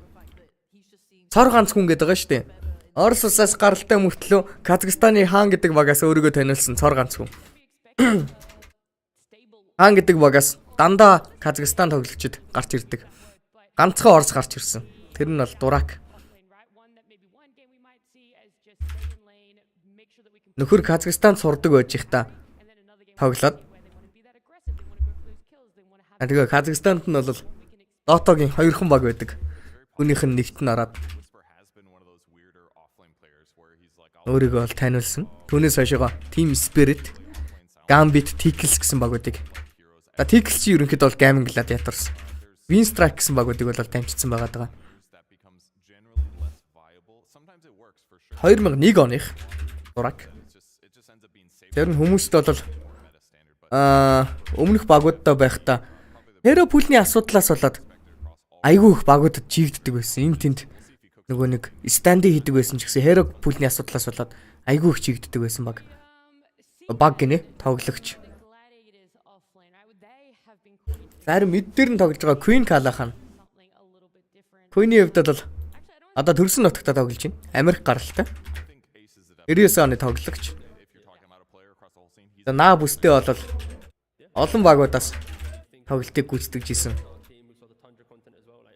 За тэрний өмнө хамгийн чухал нь та хэд нөгөө нэг хятадд Kn1Fe байсан CCNC гэдэг нэрээр нь маш сайн мэдчихэж магадгүй.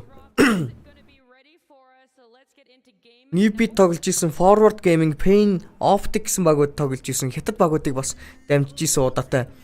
Өнөөс нь Quincy Crypt, Mr. Someli ах Яваар гэдэг тоглогчтой. За Яваар нь гэхдээ гол нь Someli ах л гэдэг утгаас мэдэгдэг болохоос өөрөө бол маш муу тоглогч.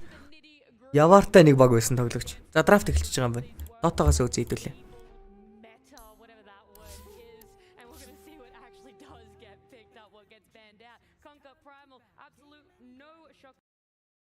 Gaming gladiators turn to ban.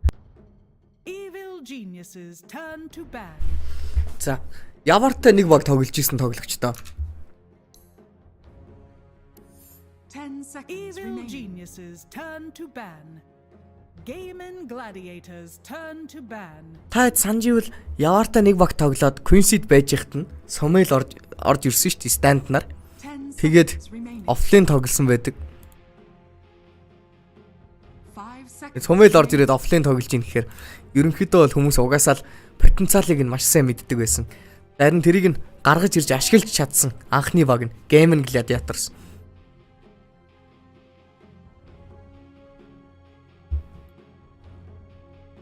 EG чи юу вэ? TI-ийн champion яригдчихсэн биз дээ. Тэгсэн EG 2-0 яригдсан шааж энэ.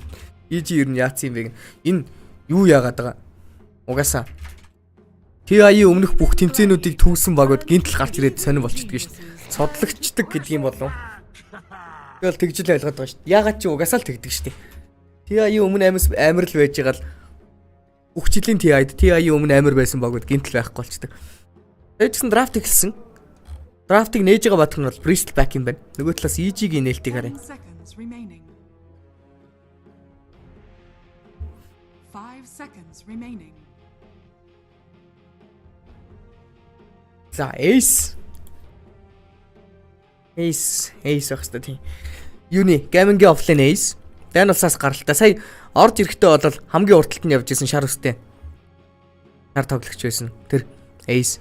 За ерөнхийдөө бол TI-д орж байгаа хүмүүстээс бас хамгийн ахмад тоглогчдын тоонд орж байгаа байх шүү. Өдгөө бол 29 настай байгаа. 2012 оноос хойш Dota-гийн Pro Scene дээр тоглож байгаа. За гэхдээ яг гайгүй багт тоглож исэн удаа бол байхгүй. Байж байгаад 17 онд нэг Secret-д ороод удаагүй байжсэн. Яг нөгөө нэг Papi хинтээ RTZ-тэй үе юусэн штэ. Papi RTZ-тэй үе RTZ-ийг нөгөө зодддаг гэдэг нэг хэрэг гардаг. Цалинг нь өгдөггүй зодддаг моддаг гэдэг RTZ чи гомдлоод гараад явдаг. Яг тэр үеэр Ace цог байсан. Тэрнээс хойшоо Kn1Fe, Cloud9 гэсэн багуудыг дамжаад одоо бол Gaming Gladiators багийн офлайн дээр тоглож байгаа тоглогч байна. Өмнө Team Secret-д орохоосоо өмнө дандаа carry тоглодог байсан. Яг Secret-ийн өмнөх багууд дээр Dani Spears ч илүү нэг сонин багууд дээр тоглодог. Та carry тоглодог байж байгаа. Secret-д орсноос эхлүүлээд офлайн тоглодог болсон байгаа. Зарим Германаас гаралтай Tofu гэдэг тоглогч. Elbir Smashers тэгээд л Gaming Gladiators. Ерөнхийдөө бол Dota 2-ын яг Pro Scene нэлээд сүүлд орж ирсэн тоглогч. Дөрөв тэр нэг яг хиний дуракийг хөвтчих цаатал дээр нэг баахан жижигэн шивэстэй нөхөр байсан шүү дээ. Урт устай. Тэр нөхөр чинь Tofu. За тэгээд сүүлчийн тоглогч болох Sailor. За энэ багийн хамгийн том хор утгагч.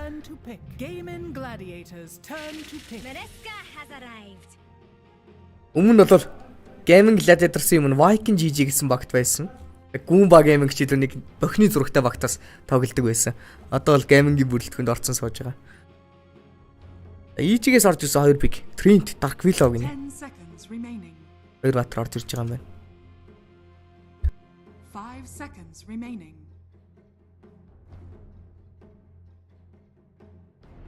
Өх биш тэр чин Black Panther. Фөө за уучлаарай. Юу ч гэсэн нэг яга өнгийн нэг сонин бүрэн кимний зурагтай л байдаг. Тэрийг надад яг юу гэдгийг нь мэдэхгүй.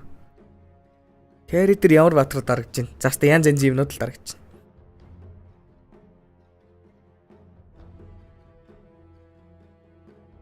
Evil Genius миний хамгийн дургүй эхлэлийг хийжлээд. Энэ идэхтэй Carry Darkvillo тоглож магадгүй бас.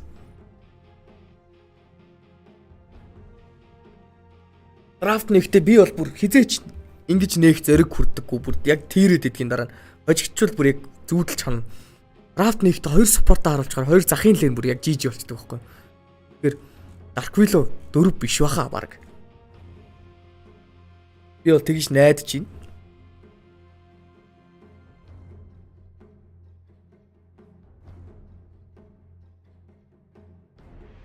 Evil Genius-ийн мэд жоохон муу юу? Бууха анчта. Лайнч орж ирсэн. Гэмингээс. Крислак Перу тоглогч. Өмнө бол Infamous гэсэн баг тоглож исэн. Энэ саагийнхаа ер нь хамгийн хүчтэй мэдүүдийн нэг шүү. Энэ Крислак ч бас элдвтэй тэгж байгаа. Өмнө нь бол яг ранк нь бол муу байдаг байсан үннийг хэлэхэд. Ранк 300-тай. Ман мэтээсээ муу ранктай байдаг. Гэхдээ яг тоглолтын хувь скил энтер дэндүү сайтай. Hero pool өндөртэй. Крислак муу тооцохдохгүй баха. Яг үнэхээр тэр топ тир мэдлэнүүдтэй бол жоохон дүүцэхгүй байж магадгүй л байгаа. Зарим тохиолдолд бол нэлээд дутуутай гарч ирж байгаа л харагдацсан. Одоо энэ тоглолтын дээр л харна шүү дээ. Queen ч бол топ тир мэд. Мөнөөс бол мөн. Яалтчгүй мөн. Тэр Крислак Hero-г хархан дэйдүүлээ. Геймингээс орж ирсэн 3 дахь пикний хөлбөр шууд Invoker ороод ирж байгаа юм байна. Queen-ийн батаргаа хэлэхэд боротохгүй. За гэхдээ ерөнхийдөө бол геймингийн нэг флексдэх потенциал байдаг. Тэр нь ямар потенциал вэ гэхээр Мөртөө авч 4 рүү шиддэг, Invoker авч 4 рүү шиддэг, Tofu гэдэг тоглож байгаа. Германлаас гаралтай. Энэ нөхөр 4 дээрээ Баатар голдгоо. Void Spirit 4 хүртэл тоглож байгаа доо. Queen дээр Void Spirit аваад өмнө нэг Universal Баатарын бачин дээр Void Spirit аваад тэрийгээ 4 рүүгээ шидчихсэн. Саяжигээс Dawnbreaker Task гэсэн Баатар орж ирснээр Darkvillo carry-тэй болсон нь нэлээд тодорхой болж байгаа баха. За энэ Darkvillo carry гэдэг бас нэг ядаргаатай эффект орж ирлээ шүү. Хоёр талдаа хоёр эртээ утгах шиг. Амжилттай болчихвол айлдаа төвөгтэй. Амжилттай болохгүй бол багийнхандаа стресстэй. Судалтай боллоо доо. 5 seconds remaining. За Evil Genius багийн carry тоглогч Pakaz. Pakaz-ийн хувьд бол арт түмний баатар шүтээ Pakaz ч. Перугийнхаа бүрстэй шүтэн гэдэг юм чаа. Түрүүн камер дээр харагдсан цагаан өстэй тоглож байсан. Pandra Wake No Pink гэсэн багууд тоглож исэн. Pakaz гэдэг тоглогч. Ерөнхийдөө бол энэ саа бүст олдохооргүй сайн carry. Бүр дэндүү сайн carry. Үнэхээр сайн carry. Pakaz-ыг бол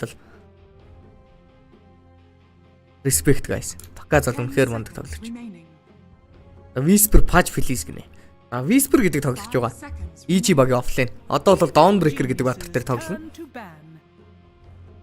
Whisper ямар давуу талтай вэ гэхээр энэ хүн ямар ч баатараар офлайн явдаг бас. Хэдүүлээ сайн санаж ивэл өмнө жилийн TI-аар Ember офлайн тоглож хасагдах шатнаас бол маш гоё тоглолтыг гүйцэтгэж ялж ирснийг бол санаж байгаа. Тэр үедээ Beast Coast байсан. Наад тэгэнгүүтээ EG-г ялж ирсэн санагдах юм. За Evil Genius Void бол Morphling гэсэн баатар бамтсан. Gaming-ээс Pango орж ирсэн. Pango орж ирж байгаа шалтгаан Dawnbreaker Darkvillo гэдэг баатар ороод ирсэн. Газар дарагддаг скил Pango-гийн скилнүүд бүгдээрээ BKB авахгүй бол Pango дээрээс нэлээд их threat мэдрэхээр болчихж байгаа. За ингэснээр нэг ярьж ирсний дагуу Tofu-гийн хэвд 4-ийн Invoker тоглохоор болчихж байгаа юм байна.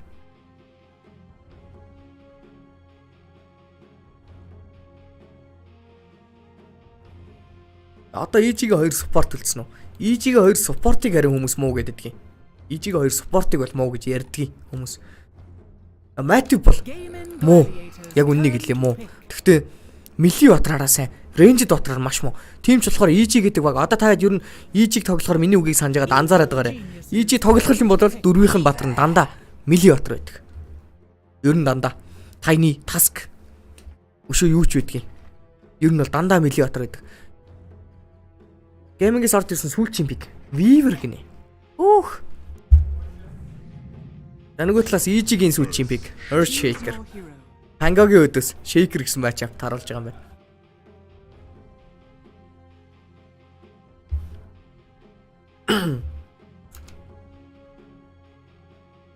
Мативи мили батрууд нь бол сайн, Эрт Спирит нь сайн. Рейнжд гэх юм бол нэг хоёр л батар дарддаг юм дөө. Sky Rubik гэдэг хоёр батар. Мили батрууд нь гэх юм бол бүгд сайн ер нь. Эрт Спирит нь сайн, Clock нь сайн, Task нь сайн, Shaker нь сайн. Мили рейнжд гэдэг байгаагийн учир нь юу вэ гэхээр support тоглож ихт мили батар, ranged батрын хоёр ялгаа гардаг байхгүй юу? Мили батар нь өөрөө initiate хийж өөрөө өнкөрж орж эхлүүлдэг. Яаж хийж байгаа эхлүүлдэг. Дэний баланс ч гэсэн ондоо урдталтаа гарч агро татна айлгаа хөл алдсан үнийг шийдгэн. Ranged батар бол тэгдэггүй. Байнгын модны нөгөө талаас охилтыг гүйцэтгэн. Ranged батар буюу Rubik битийн батар авчих юм бол айлынхаа хүмүүсийг хүлээдэг. Эсвэл багийнхаа үнтэй хамт артлаас нь тоглолтыг гүйцэтгэдэг. Тэр тийм positioning эзлэлт тал дээр жоох муу юм шиг байгаа миний бодлоор. Тиймээс дандаа мили батар авдаг тоглогч харагдаж байна. Бидэнд бол дахиад нэг удаагийн Pakaz carry, харин Panda гэдэг тоглогч байна. EG-гийн position 5. Маш сайн ахлагч юу багийн ахлагч. Ийм коллиг хийдэг. Дээрээс нь энэ Panda гэдэг хүн Pakaz-ыг лэнд нь бол маш тогтоо явуулж чаддаг хүн. Тим ч болохоор лэндээ хүчтэй батруудаар маш сайн тоглодог. Print, Undying, Abaddon, Bane гэсэн батруудыг бол удаа дараалал нь дарддаг тоглогчид байгаа даа.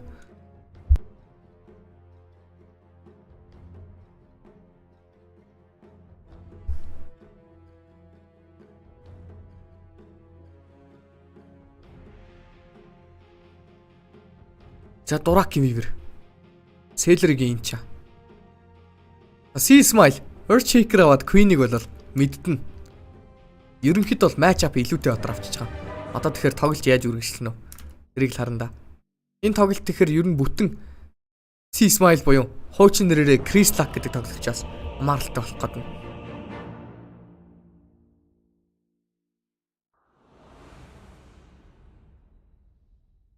Just what I was waiting for. Я пауз авч.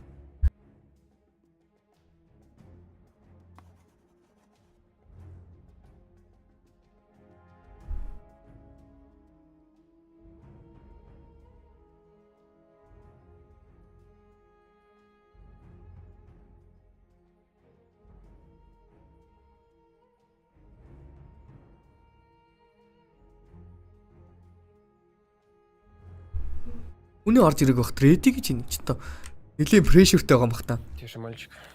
На добрейшем.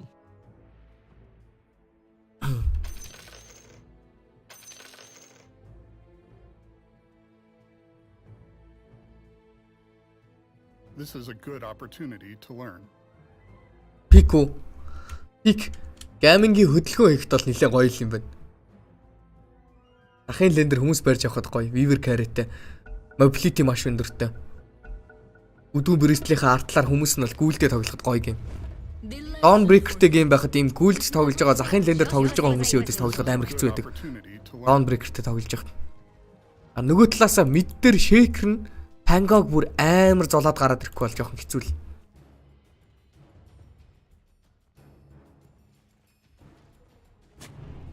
Навар зогод баригчлаа.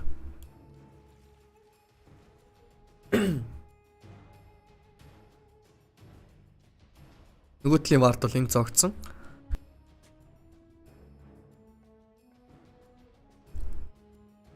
Юу болоо Dark Willow carry орж ирээд нэ. Нэг гарц ардсан хүмүүс. Тэгэл Dark Willow carry бөөнд дагаад энэ да. Гэрэлтэлж байгаа DJ-ийн дээшээ өгөөдсөн.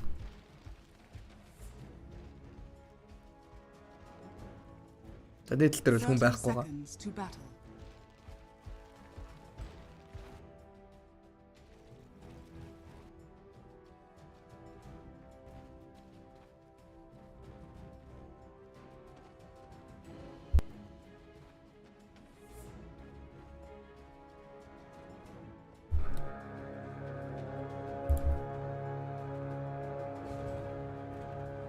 Shaker.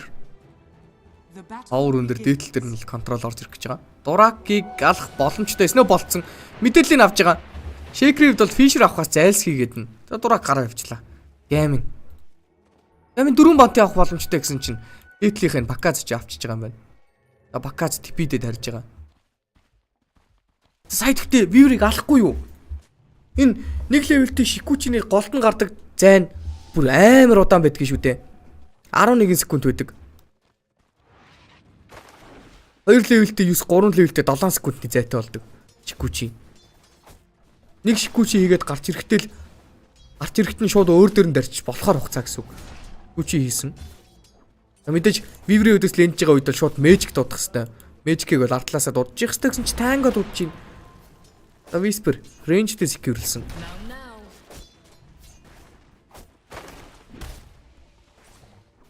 Чарленийхаа балансыг нэлээд хойш нь өөрийнхөө тухтай газар руу аваач чадсан. Гэхдээ нөгөө талаас Matthew-ийн хувьд бол Inchaгийн өдөөс тоглож байгаа болохоор Campus Intrigue-ээр блоклоод нөгөөх нь биеэрээ блоклж байгаа. Харин хойдолт нь блоклсон Camp-ийн Sentry-ний хажуудалд мэдээллийг нөх Sentry уг нь зооцсон байгаа юм байна. Цэлрээ очиж устгаж бол амжаагүй. Арталтаа Viewer-тэй solo XP-гээд урталт нь 3 зэрэг урталт нь танклаад байгаа болохоор артлаас нь Celery цогцолтыг бол гүйцэтгэхэд амар байгаа. Очоод нэлээд pressure үзүүлсэн.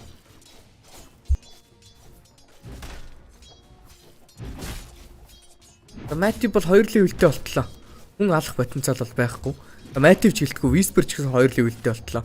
Хүн алж бол чадахгүй. Харин 2 левел төрүүлээ өрчих юм бол шууд Celery дээр дайрах боломж бол харагдаж байна. Тийм болохоор Celery маш ухаалаг тоглогчтой байна. Хайд түрүү хэлсэн тоглолтын хар зураг планыг дэндүү сайн гаргадаг. Энэ нөхөр одоо ингэж jungle олох гэж гүйжих та 2 хурж амжихгүй зэ юм. Тэгэнгუთ нөгөө талаас энэ хоёр нь 2 хурж чинь. Хурж чинь. Энэ хоёр хүрсэн тайминг дээр шууд алах гэж оролдоход нь өөдөөс нь natural attendance аваад бэлэн байгаа. Хэрвээ өөр тоглогч байсан бол за одоо яг хэлжсэний дагуу харж байгаа бах. Гэхдээ алчлаа. Ёо ямар амар өндөр дэмэж вэ? Яа яаж ингэж амар өндөр дэмэжтэй вэ? За шууд алчлаа.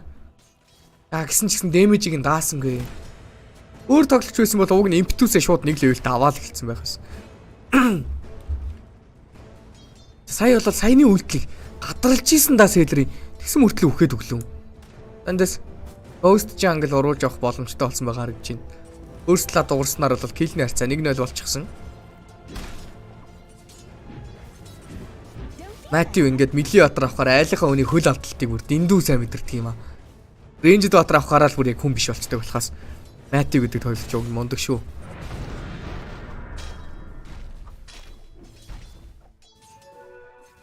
Matthew бол ерөнхийдөө бол яг л мили батраар бол яг л цаагийнхаа бокси гэдэг юм чи. Queen голд 14 гэдэг адилхан ласт хиттэй явж ин Queen. Хараа энэ Queen гэдэг тоглогч яаж ийм мундаг байдгийг вирус ойлгодог. Дутуу матч автай илүү гарах гад энэ. Dota дээр акшн болчих. Sorry. Арцгаая. Танд зүгээр л grass тавьж ягаад хажууталт нь Bramble Mage-тэй тоглолтыг үздэг алчиж байгаа юм байна. Цусны зөрүүтэй болсон байсан байна.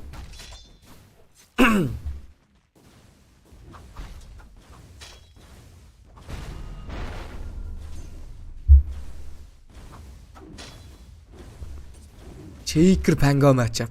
Pango гэдэг дутуу бүр. Яаж ч утсан дутуу батрыг авцсан. Илүүрхэх гээд үзээд байгаа. Тайхан гар. Swashbuckle гээд range-тэй secure-лсэн. Аваа save smile дээр давхар болол damage-ийг хийчихсэн байгаа даа.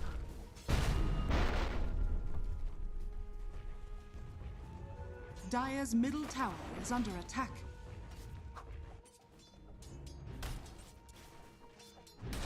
Энэ тоглолтын early game захын лэнүүдэд нэглэн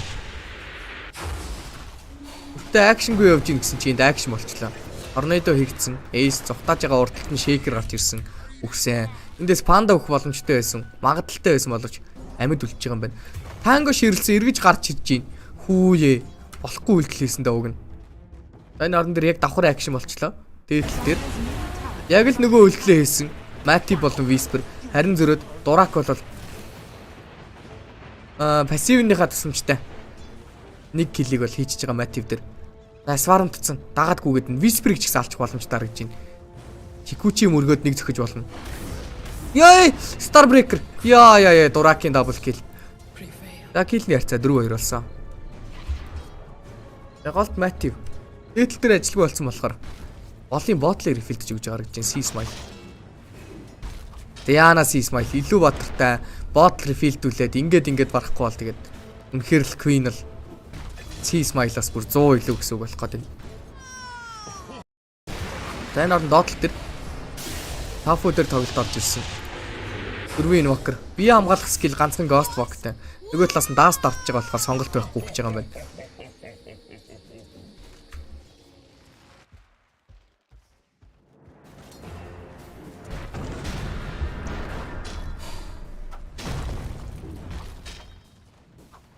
Хүн гэдэг хүн энэ Pangog бол үнэхээр сайн мэдэрсэн яалтч юм. Энэ Pangog бол нь Shield Crash-н дээрээс absorb аваад байгаа damage бага авна. Тийм болохоор Shield Crash өгсөн тайминг дээр гүүж ирээд юу зодтолтоод байгаа. Энэ Tiny-гийн өдөөс нэг match up дутуу байсан шүү дээ. Tiny Ember өдөөс. Тэрэн дээр хүртэл Queen бол өдөөс нь Tiny Ember-ийг харж агаад Pangog дарчдаг байсан. Яг л тэрнтэй адилхан юм болж байна одоо л. 6-гийн power нь ядж яхад зарим дээр давс гэдэг шиг. Доотлол дээр нь power нь гараад ирлээ хейстрүүн. C-Smile ингээд дутуу гарцсан юм бүр. Ялчгүй л дутуу гарчлаа. Би илүү гараад ирсэн. Уг нь бол экотой болсон. Шууд эко зэнчэ татан Fisher damage нь хүрэхгүй штэ. Smash back хийсэн. Queen яг үндэ хейстэд дарж байгаа эргэж хараад алхахаар байсан сая бол. Энэ орон дээдл дээр акшн болсон. Цаалаа явжсэн Weaver-ыг Shikuchi дээрээс гарч ирэхэд нь шууд шийтгэж авч байгаа. Snowball дээрээс гоё kill. Хэдүүл яг яаж алсан харъя лөө.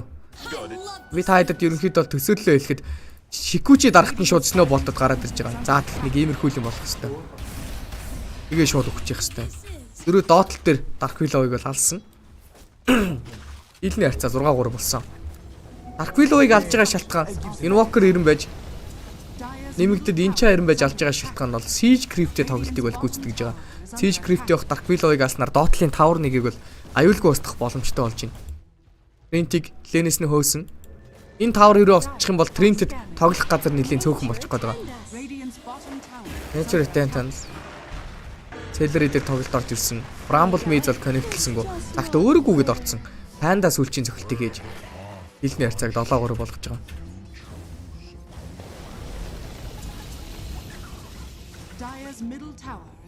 Queen 7-гийн Wisdom-ыг авсан. Олроо гүйж байгаа. Дараагийн айтны сонголтоор Kn1Fe. Шууд ролтчлоо. Ардталтаа Celery-г дуудсан. C-Smile-ийн хувьд бол мөргүүлээ дээшээ гардаг газар очсон. Queen бол гэхдээ үүнийг нь бол гадралчихсан байгаад байгаа. Хоёр дахь мөргөж чадсан Swashbuckle. Анаас нь Shield Crash орж ирэх боломжтой 4 секундны cooldownтай байгаа юм байна. Snowball-н дээрээс аваад өнгөрцөн. Яа. Нөгөө талаас Solar Guard-н ороод ирлээ. Ямар гоё connect вэ? Swashbuckle-н дээрээс гихтээ хамаа байхгүй алчж байгаа юм байна. Matthew эргэж хараад Shard-н дээрээс бол ашилтыг хийгээд гараа авчиж байгаа. Яа. Matthew сая Snowball яг үндэ хотарсан. Matthew өөрөө ч ихс өгч байгаа. За Килиг нь дурак авж байгаа бол Queen Ridge-тэй. Ridge-д орсон энэ Panda зөгч байгаа. Ridge нь унтарсан. Гэхдээ Panda-г л алахгүй юм байна.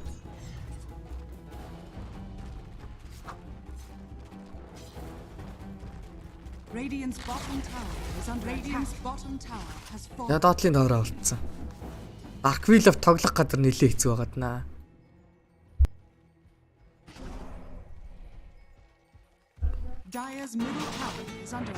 Shield Crash дээрээс Dark Willow дээр цохилт орж ирсэн. Tornado, Queen, Cursed Counter-ээс stand болсон бол зөрөөд Panda-г алах боломжтой. Rise тасалсан байсан. Нөгөө талаас Shaker ирж байгаа. Биш үү? Roll орж ирлээ. Даваад үсэрсэн Roll-н дээрээсээ мөргсөн. C-Smile-ыг дахиад мөргөхтөн доошоо буух гэж орлож байгаа. Буусан. Бандээс бол гарах шаардлагатай болж байна.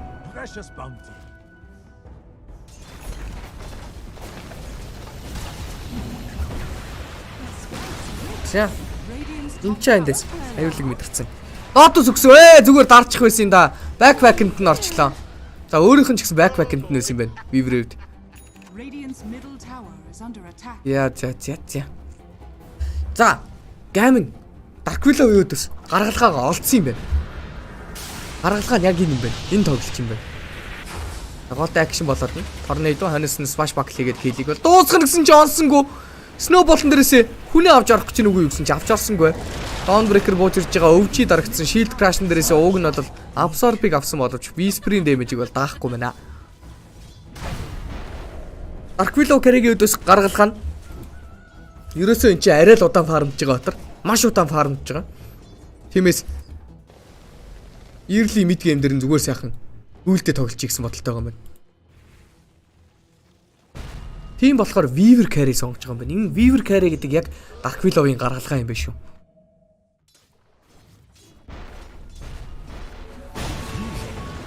За. Хилний харьцаа 11-6 байгаа. Хугацаа майд спил болсон.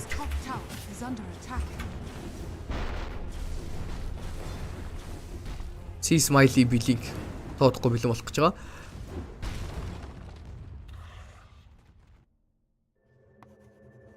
За Weaver-ийн хувьд бол дараагийн айтмны сонголт. 9 аавна гинэ. Энэ гейм дээр линк авах шаардлага байхгүй. Чекрэс бусад баатараас бол трет мэдрэхгүй Weaver. Аскиг билинктэй болтол аюул байхгүй байгаа. Дагаал дээр рол орж ирсэн C smile-ыг бол Queen алчиж байгаа.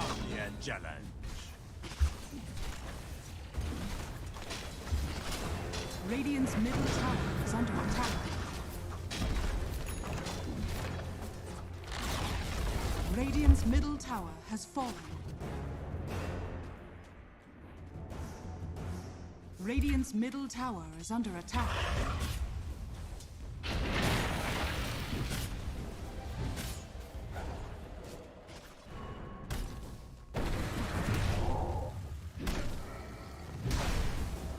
Яа. Тоглолтын 12 дахь хоног явагдаж байна. 3K network-ны лидтэй. Match Match-д бол голд C chat-н дээрээс удаашсан. Shield crash-н дээрээс удаашсан. Snowball-н дээрээс өөрийгөө авах гэж оролдож байгаа. Эхний айтмаар харин медаль авсан байгаа юм байна. Медальонтой тоглолт нь зөв үү буруу юу? Blink гэдэг айтем нэлээд эрт гарч ирэх хэрэгтэй байсан. Медалийн авсан.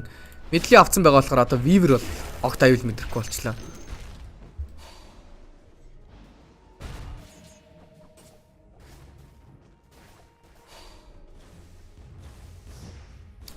Shaker-ыг хараад л хүлээх ганцхан юмтай. Shaker-ыг хүлээн.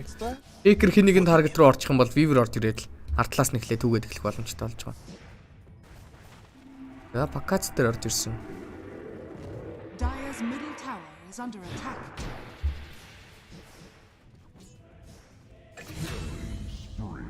Юу вэ? За дээдл дээр нэг kill. Гарыг. 3 бат rotation. Амжилттай kill-ийг бол дуусгаж байна.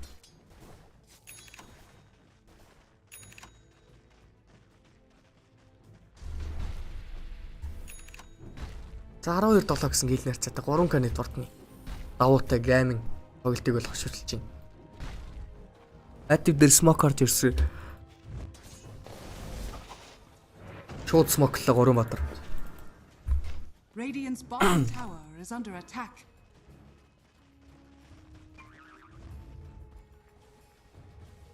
Нөгөө талаас ч гэсэн smoke-лж байгаа. Radiant's middle tower is under attack.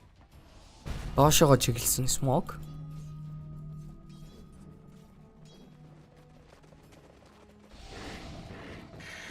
Эко ой aftershock-ны range нь орчлоо. Тэндээс time lapse хийж амжих уу? Амжсангүй. За дуракийг алсан. Маш гоё хөдөлгөөн. Зөрөө дурак дээр бол хойноос нь очисон боловч геймингийнхэн амжсангүй. Smash buckle. Рол кастлагдлаа. Пакацыг ална гэсэн шаардсан дээрээс хашгиж оролцсон амжилтгүй. Торнадо коннектлсэн. За нэмээд хойноос нь Пангогийн мөргөлд орж ирээд эндээс бол Пакацыг дуусгах нь дуусгаж байгаа юм байна. Харин зөрөөд Queen дээр орж ирэх боломж байгаа юу? Харик нь гоё орж ирлээ. Энчагийн гоё тоглолт. Wild Wing-ийн skill Hurricane гэдэг position өөрчилдөг. Салхиараа чирдэг skill бол амжилттай. Шаардаа эргэж хараад хийж байгаа. Тофуг алах гэсэн амжилттай. Энчаг зөхөд байна. Йоо. Ийм өндөр дэмэжийг хийх юм уу? Snowball байгаад байгаа. Виндер. Яа орж ирэхгүй нэ. Чард яа. Хашиж чадсангүй. Гоё орлого байлаа шүү. Вивер орж ирээ зодсон.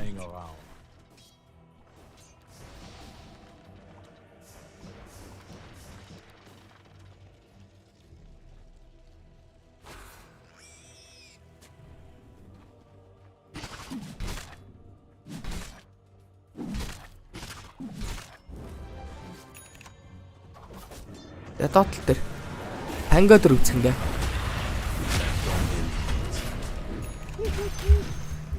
Мэпний арай л гүнзгий хэсэгч явж исэн.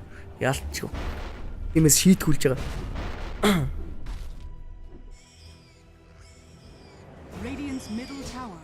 Агнины өнөөс юу авах юм бол хэлж мэдэхгүй л байна да.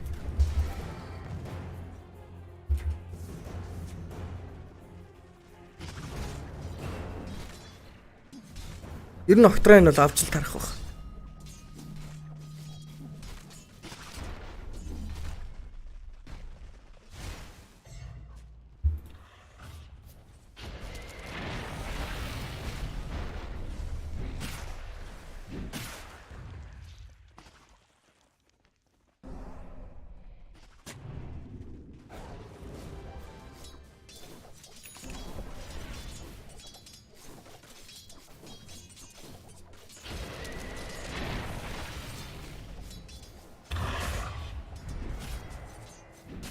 Яг тоглолтын 17 дахь минут эхэлж байна. 16-8 гэсэн килл найрцаа 3K network-ны зөрүүтэй. Рошан дээдл дээр байгаа.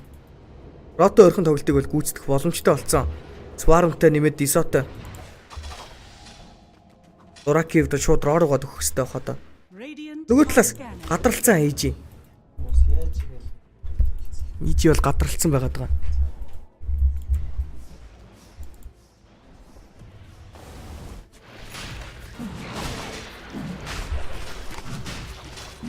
Зөрөө орсон. Тэгээд скандж мэдчихээд ерөнхийдөө бол очиж үзье гэсэн бодлоо төрөөг юм байна. Яагаад?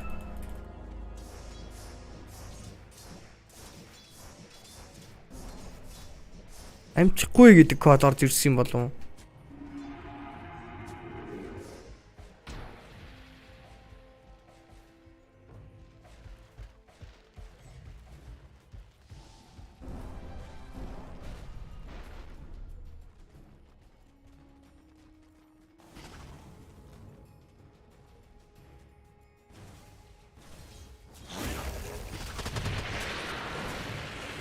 Яа.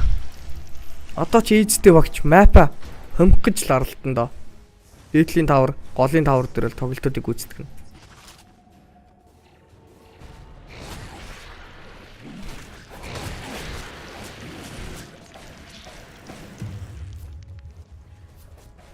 Dire's bottom tower is under attack. Бурак хонос нь бол BKB AVX модалтай.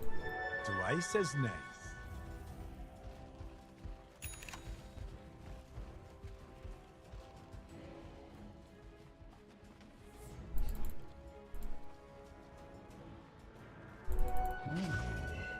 What sort of prize is this? Си 2 батарей смок. Энд чинь мокртэй. Smash back-лиг хийсэн TP out хийж байгаа амжихгүй. Дэмэжийг нь бол үнэхээр даахгүй байна. AC нэг kill. Radiant's bottom tower is under attack.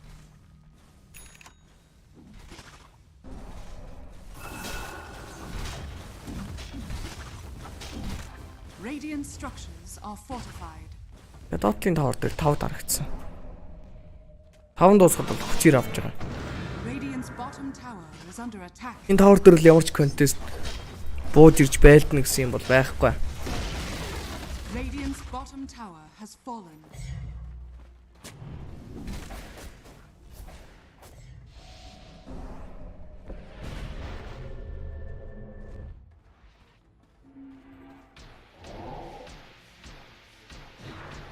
Dark Willow Agni ер нь бэлэн болсон байгаа да. Өдөд бол бэлэн болсон байх хэвээр.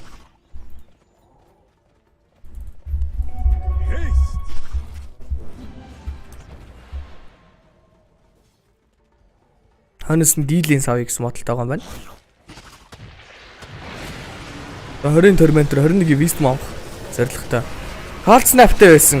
Ice Wall дээрээс damage орж ирснээр TP нь бол байхгүй болж байгаа. Solar Guard нь амжилттай боллоо. Defending Blast дээрээс зодоод алчих боломжтой. За тэнд амар дажгүй эко орж ирсэн. Гэхдээ Weaver юм чадахгүй хүчлээ. Угаасаа өлтийн байгаагүй юм байна. Weaver унсан ч гэсэн 2 отор унсан байгаа. Тиймээс дагаж явж байгаа Mative-г бол алж тарна. Swash Buckle дээрээс бүр хойдлыг нь бол хайгаад эхэлчлээ. Mative тэндээс Cedric-ийг хоололсон. Билийн амжилттай. Radiant's top tower is under attack.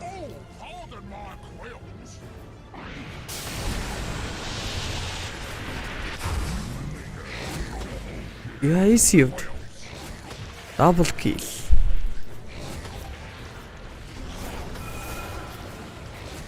Radiant's middle tower is under attack.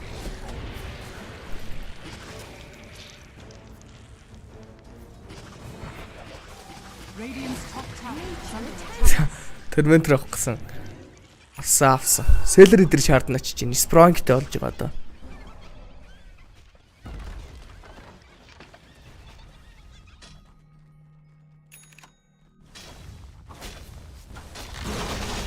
Radiant's top tower has fallen. За энэ чат ер нь Force-тэй болоод хамаг айтмын бэлэн болчлоо доо.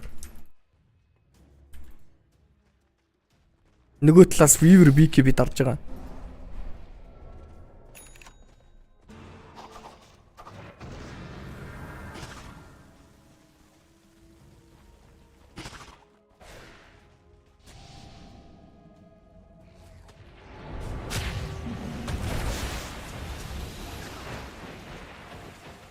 Яаснаа бол. Лифэн дээр очсон. Sunstroke-ийг тавилаа. PP-ot хийгдсэн нь бол харсан.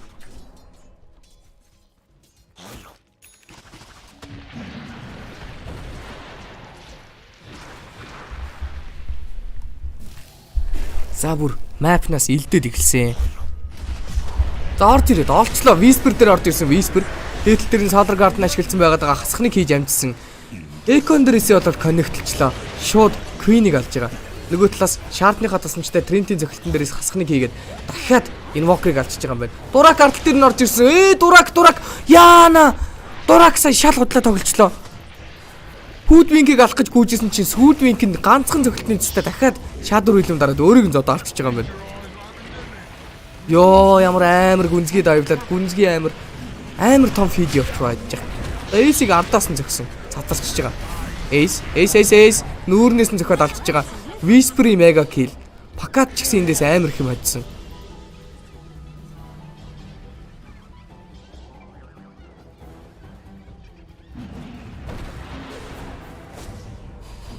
Ишүр.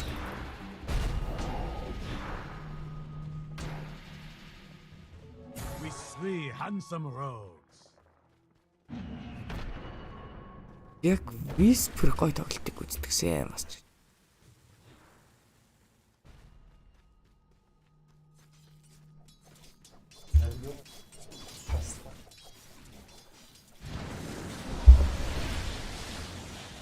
За network-ийн нэгдүгürt Crystal Back буюу Whisper явж байгаа. Хин явж байгаа. Галзуурч байна. Ace явж байгаа. 13,000 голдтай. Тоодохгүй 14 рүү орох гэж байгаа. Bloodstone-тэй Ring болоо Agni гэсэн айтмуудыг авчихсан. Дараагийн айтмаараа Travel авах гэсэн модалтай явж байна. Зарим network-ийн 2 дугаар тэндээс Whisper явж байгаа. Мөн л 13,000 голтой. Дараагийн айтмаараа Diso авах гэсэн. Diso-го ер нь бол бэлэн болгоцсон. Crystal Back Solo Shard аваад Invoker доор Shard өгч байгаа юм байна. Invoker-ийн Shard EMP-ийн дээрээсээ татдаг эффектийг бол үзүүлж байгаа.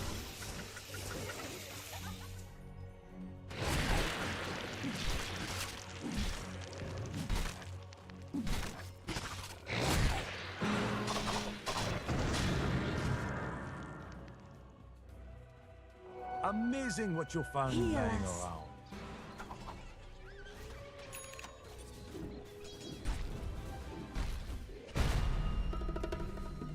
Yeah. Гол дээр C-Smile фармж байна. C-Smile-ийн хувьд бол ер нь шууд локдаун хийх дээр л анхаарат байгаа. Echo George ирэл тийшүртэл Aftershock-ныхаа стандартээс эн чин тотом ашиглаад яг тэр оронд нь Dawnbreaker бууж ирээд нэг тарагтаа бол энэ хоёр хангалттай дуусгаж байгаа. Тэр тарагт нь Bristol байна уу, Weaver байна уу, Pango байна уу, хэн байх ямар ч хамаагүй.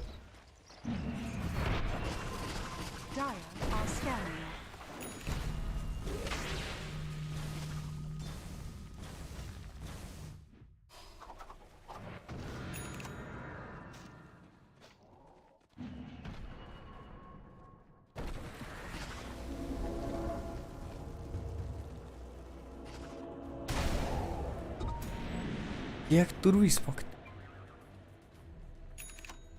Смокоо задлцсан. Юу ч гэсэн том гурвалжин дээр нь хурж ирээд.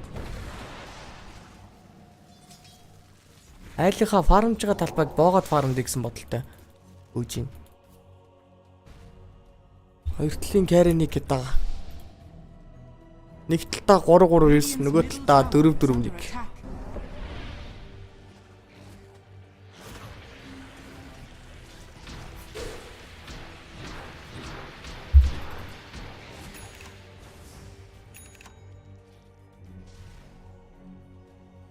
Radiant are scanning.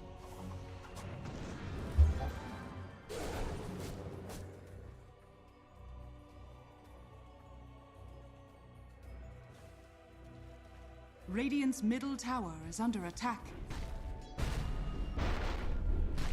C-Smile. Radiant are scanning. C-Smile-ийн хувьд бол агнима. Аваагүй оронд нь BKB аваад шууд ихний таргетаа дуусгая гэсэн бодолтой гүгээд байгаа. За смоклох гээд байна даа бараг. Дөрөнбаатар. Нөгөө талаас 5 смок.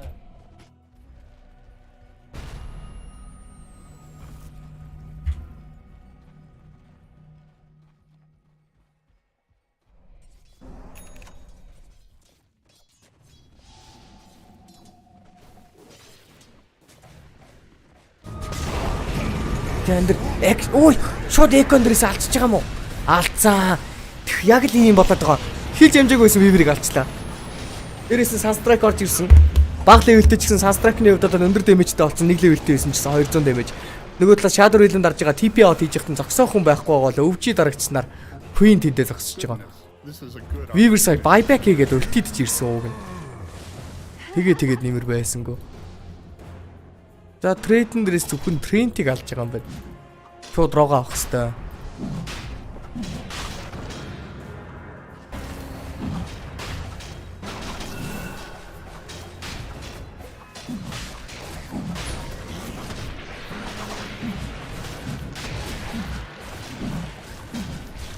Андерша. HC-г нь бол Weaver авж байгаа. Cheese-г нь Pango авж байгаа.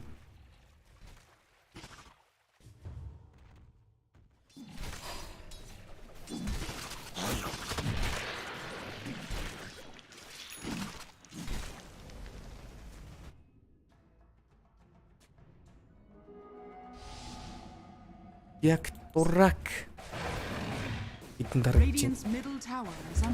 Дуракийн хувьд Дисотой BKB-тэй. Дилэнстэй. Хамгийн чухал нь Shaker өөр дөр нь эхлэхээр яаж чадахгүй л байгаа нь. Тиймээс цусныхаа айтмыг авах хэвээр Ivescad-ийн эсвэл Satanic авж ягаад тэрнуугаар River дээрээсээ армор биш Strange нэмээд цусаа ихсгэж гэсэн бодолтой үүж байгаа юм байна.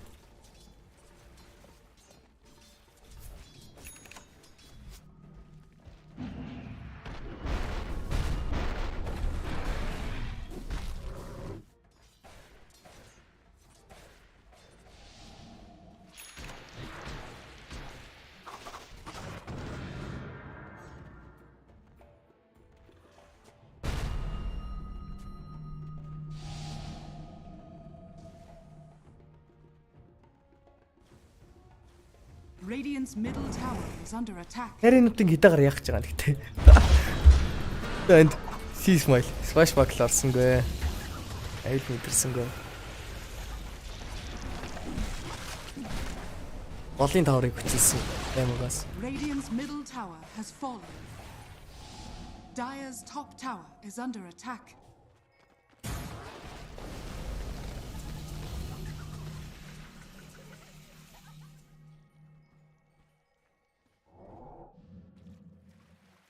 Та бүр огтхон ч гарч чаддгүй.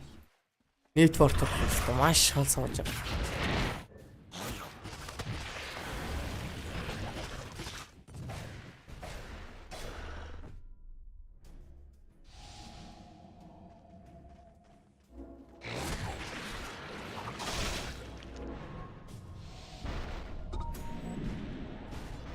Я тоглолтын 30 дахь минут үргэлжилж байна.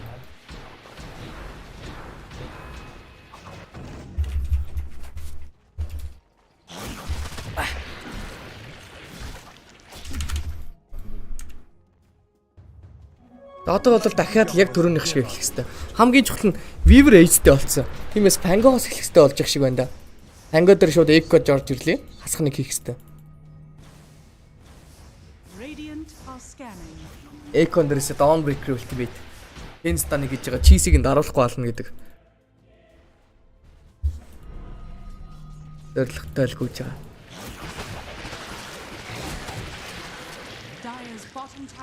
Эйс айлга турментрийг соло авсан.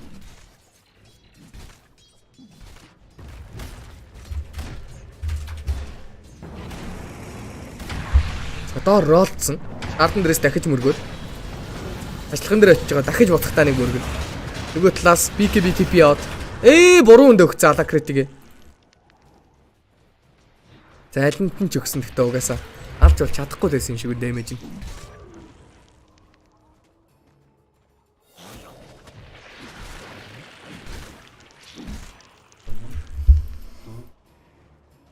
За энэ ерөнхийдөө бол Pango дээр эхлэхээс илүүтэйгээр Ace-ийг нь дуусгахыг хүлээж байгаа. Ace дуусгаар нь шууд Weaver дээр дахиад эхлэх гэсэн бодолтой байх шиг байна.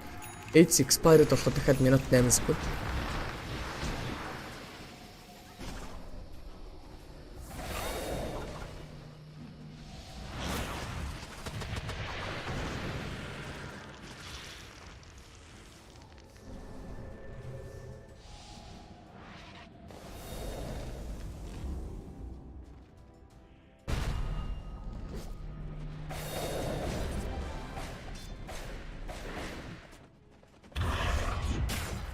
Яг өсөн хүлээлсэн Ace expired болох цагт эхлэх гэж байна. Snowball дээрээс блинкцэн Matthew хоошоо блинктэн гэж юу?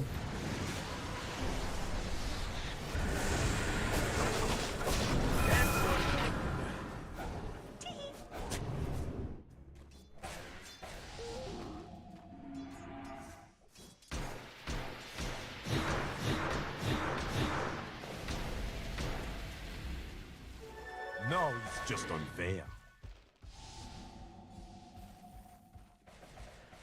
I want it now. Гейм жоохон уйтгар таталт руу болж эхэлж гин үү яаж.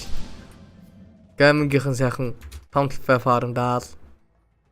EG-гээс артч хүл алдах гэж байгаа үнийг хүлээгээд. Гамин түрүү нэг амар шидсэн.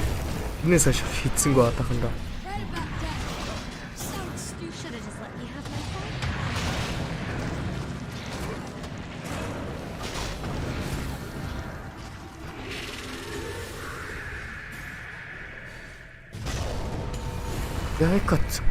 Экот шууд алж чадах уу Pango?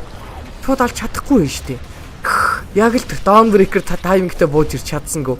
Хүний хувьд бол чийсээ идчихсэн. Тиймээс нэлээд хэцүү болж байгаа. Шаардад орж байгаад өөрийгөө блинк аутан дээрээс ял shield crash-та тоглолтыг гүйцэтгэсэн. Нөгөө талаас бүр дусалцтайгаар авчлаа тренд. Гол нь Echo байхгүй гэдэг давуу талтай. Одоо тэгэхээр дурак дайх юм байхгүй болчихж байгаа. Дурак обжектив зөгч болно. Трендтэй баг цосыг нөхөд байгаа. Арквиловын айтмыг харцгаая. Агининтэй. Аркин пайктай. За нэмээд Blitz Knuckles буюу attack speed нэмэх айтмыг бол сонгочихжээ. хойноос нь силвер ээж дарах гэж байна. За Бристлийн өдөөс энэ удаа силвер ээж бол дайчгүй.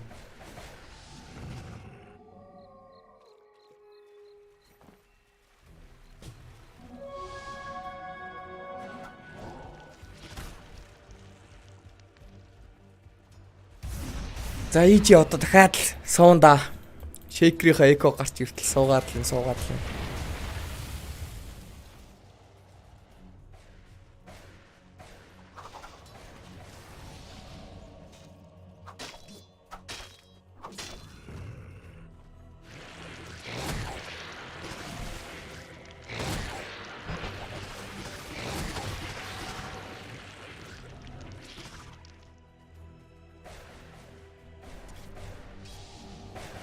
Яг Weaver. Aquilo силвер ээж авах гэж байгаа. Нөгөө талаас Weaver юу авах гэж байгаа юм бол доо. Сатаниктай болцсон. Бараг Эйдалос гэсэн айтемын сонголтыг л. Гэж байгаа.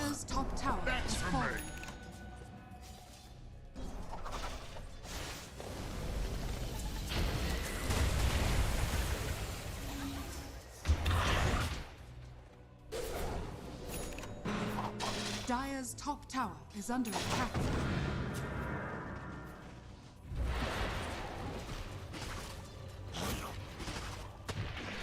Dire's top tower is under attack. Я Dawnbreaker нийтлэг гаргаад TP авдаг.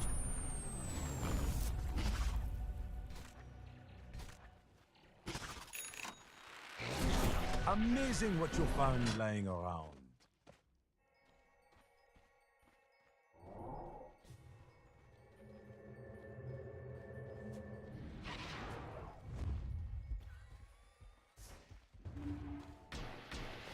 За 3 смок.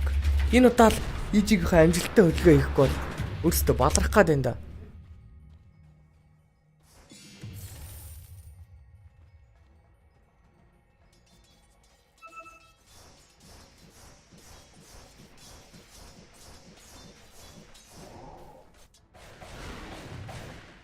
Дөрвий смок.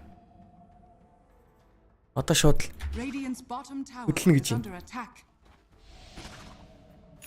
За, ер нь бол гаймангаас Север Баатар байхгүй болохоор Weaver дээр ч юм уу гэсэн бодолтой байна да. Нөгөө талаас ч гэсэн өөрсдөн дээрээ эхлүүлэхийг хүсэхгүй байна. Одоо бол аль төрүүлж эхлүүлж байгаа баг нь л давуу талтай болсон. Хэрвээ гаймангийнхан хасхныг хийж өөрсдөө алдаж эхлүүлэхгүй л байх юм бол нэлийн давуу талтай. Айтемны хувьд бол хамаагүй илүүтэй болсон. 23 Кн1Fe-ны лидтэй. Одоо дээрэс нь Рошан их цагаараа дээдэл дээр төрж байгаа шөнийн цагаар. За Ace бол бие харуулсан. Тэгэхээр эхлүүлэх EG багаас бол эхлүүлэх ганцхан үн C-Smile буюу Chris Luck. Тиймээс Chris Luck дээр аваач. Hot Blade-тэй. Энэ оронд авталт руу автаж байгаа юм байна.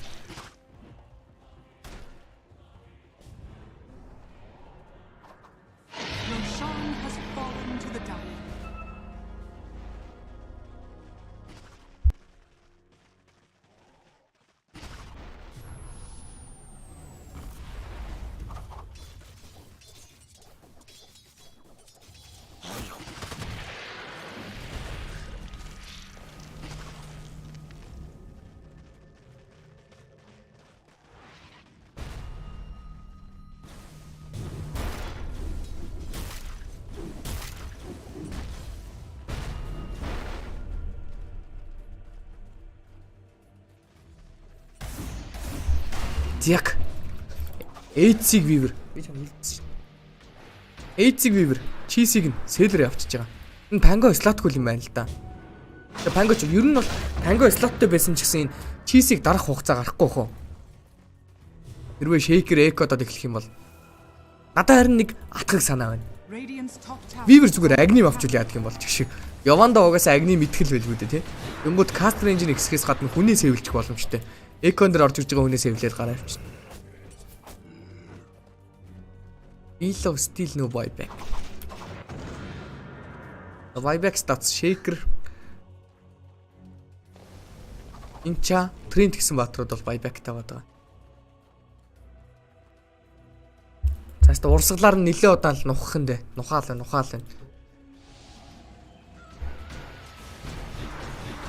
Downbreak хим блэ? Dark Willow бол ууг нь Spell Prism олцсон л байгаа юм байна. Одоо дахиад нэг Octrine авчихад бол хязгааргүй бараг 2 дэх.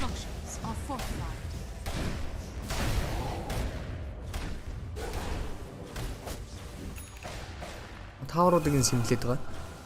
Нотл дээр Weaver Alacrity-тэй орж ирээ шууд objective-ийг аваад дуусгачихна. Дээдл тэрээр action болсон. Доол орж ирлээ. Snowball-н дээрээсээ Lotus дарцсан байсан. Нөгөө талаас Fisher хийгдэн Fisher-ийн замыг нь мөргсөн боловч хоошоо гараад Smash Buckle-ийг гаргаачих боломжтой. Өвжий дарагдсан. Цоглтыг хийж байгаа. Хөөй Queen Shard-н дээрээсээ өвжигээ дараалж байгаа шууд унчиж байгаа юм байна. Pakaz эндээс detection-д орсон. Зохиод алах боломжтой. Загт хөөж л чадсангүй. Time lapse-ийг хийсэн. Snowball-н дээрээс дурак руу хүнзгийн урагшаага орчлоо. Хойдол дээр нь Ace-ийг хоошоо шидсэн. Ace. За энд Hairball дарж байгаад үхт. Гаалч болж байгаа юм шүү дээ бараг. Дийлэхгүй нэ үнэхээр. Бүр яагаад дийлэхгүй юм байсан. Одоо бол өчигдөр ер нь энэ Willow carry гой болж харагдаадсан LGD Early game амар сайн авсан болохоор ёо. Экоч байгаа шууд умчлаа Beast back. Terrorize орж ирсэн дурак фирдүүлсэн. Нөгөө талаас маш гоё force staff орж ирлээ. Дуракийн chain stun бол байхгүй болсон.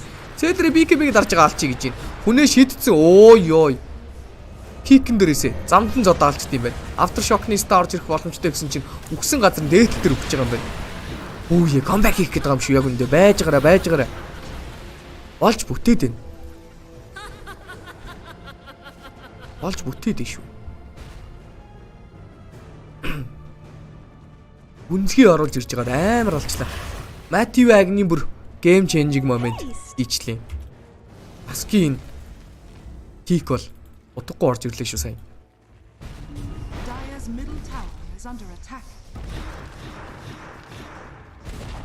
За хэрвээ network тэнцээд game position эзлэхэд илүү тухтай болоод таскийн ингээд тоглолтод гоё орж ирэх юм бол Pakaz зовчин да. Гадар хилэмтэй цохилтод ууг нь гоё байгаа.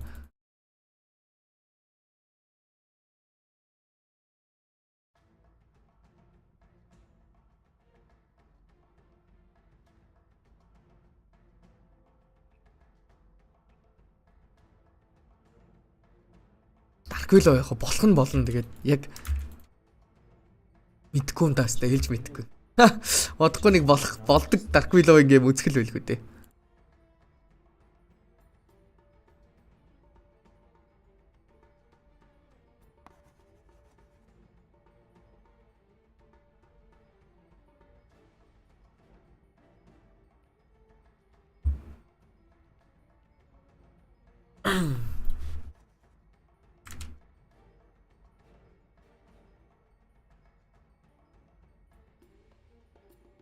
Pakaz дараагийн айтем Kaya авч байна.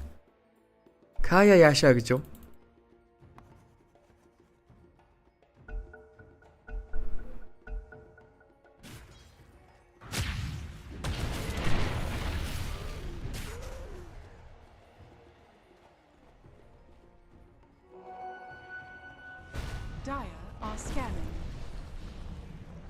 Kaya яашаа гэсэн айтемны сонголт хийх юм бах та.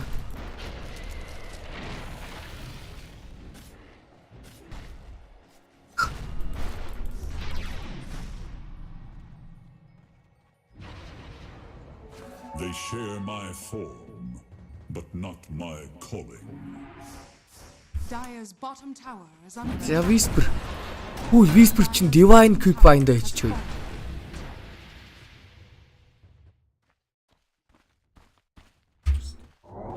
Аалцууг.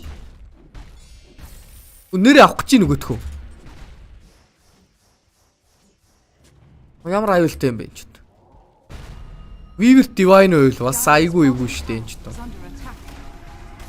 Олон Dark Willow-ыг зогч чадахгүй ч гэсэн objective-ийг бол утгагүй авдаг батар. Ардталтай яж ихт invoker-тэй. Dotling Tower-ыг бол сөрүүлж чадлаа. Ace эндээс Raska авцсан. Sanjkaya-тай Agni мэдж жагаад slot гарангууд нь BKB дараа гэсэн бодолтой тоглолтыг гүйцэтгэж байгаа.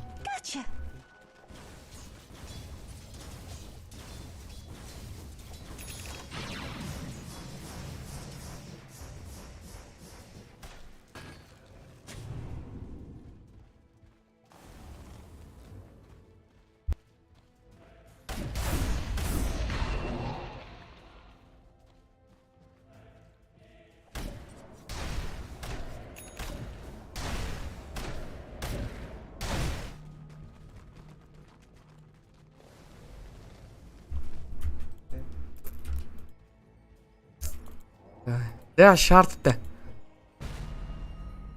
Мөн шаардаа дахиад идэ дахиад нэг мөн шаард гинэ. Attack speed-эн дээр л тоглох нь дээ. Мативын дахиад өгчлээ. Нейтрленстэй байсан дахиад л өгөхөд өглөө дөө.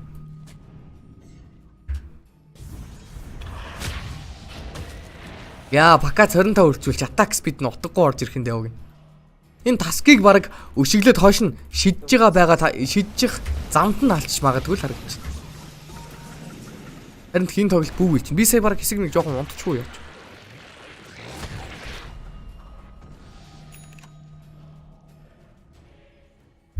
За одоо гэхдээ гоё болох гээд 50. Жохон тисчих. Одоо яг тоглолт гоё болох гээд. Бака 25 үрээд дахиж нэг мөн шард авсны дараагаас энэ батрын attack speed яг л болно гэж юм. Яна бака зүр амар дэмжтэй болчихлоо шүү.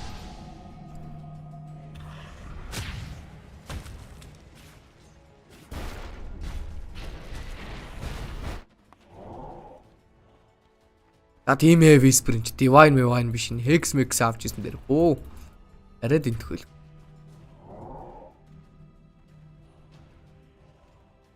Smile, Silver Edge, Blink, Agnim, EKB. Мативарендес интерленстэй болцсон байгаа дагууг нь дахиад өгсөн байна.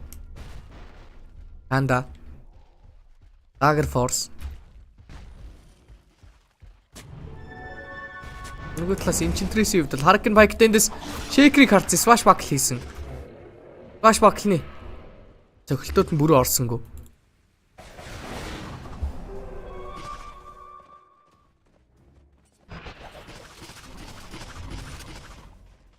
Рошан баг цагаар бол тухайн 13 секундын дараа төрнө. Хэрвээ цаг нь нэмэгдчих юм бол дээшлэндээ.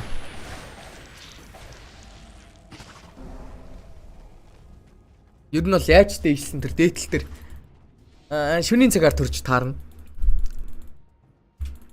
Тиймээс дээдлийн арайг эзлэхэд амархан гаймингийнхан бол дээтэл тэр рога авахд илүү ойр харагдаж байна. EG Рошан төрхтэй зэрэгцээд smoke rotation явуулах шаардлагатай байгаа. Юу ч гэсэн дээдлийнхаа ленийг бол бүшлээ. Kn1Fe вардыг нь устгах гэж оролдож байгаа. Пакац бие үзүүлж болохгүй. Пакац мөн шаардаа байлаад Swift link болох гэж байгаа юм байна.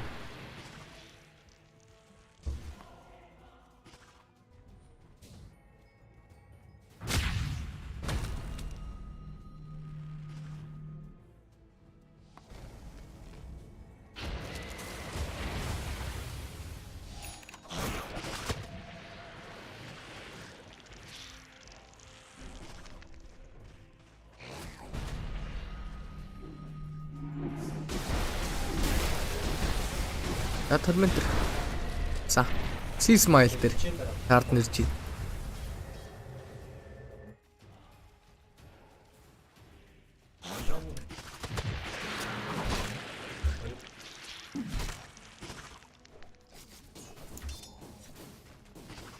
Нэг цаг гарчлаа. Нэг цаг гармааргүй шүү дээ. Юу гэж байгаа юм бэ? Гарах юм уу? Та чи нэг цаг гарах үгүй бид нар хийж битсэн явж байна тийм.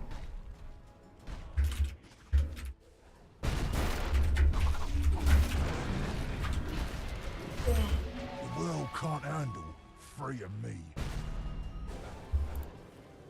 Normal gold is boring, but this?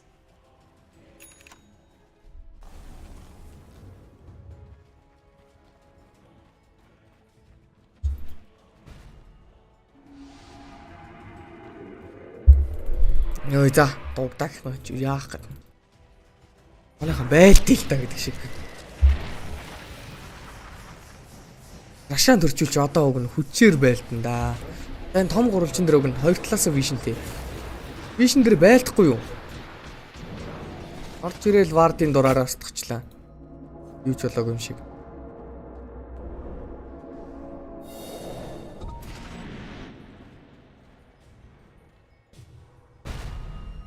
Раа төрж байгаа. Хамаагүй гэж юу?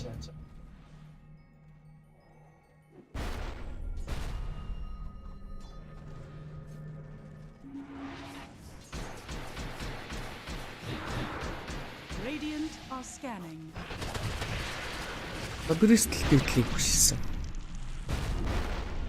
Ави смок. God, I love money. Шан дээр төрнө гэж бодохгүй байсан юм байна л да.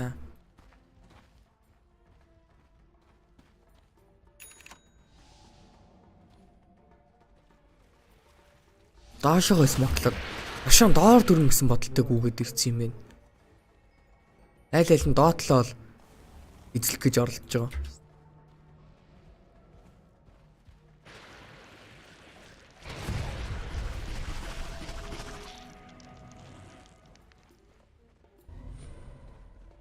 Айраас Торментер авсан. Хүн болгон дээр 280 голд орж ирлээ. Бүгдээрээ шаардтай болсон байгаа даа.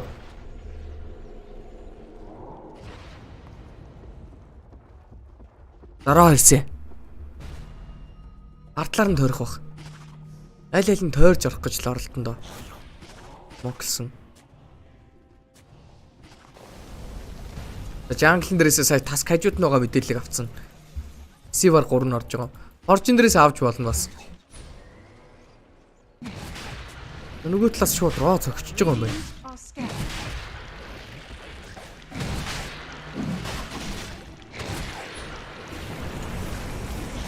Артлаас нь эхэлсэн. Энд чадар эхэлсэн. Энд ча BKB-гээд арцсан. Энд чаг алж чадсангүй. Зөрүүлээ дарахгүй л ойгүй байдалд орсон.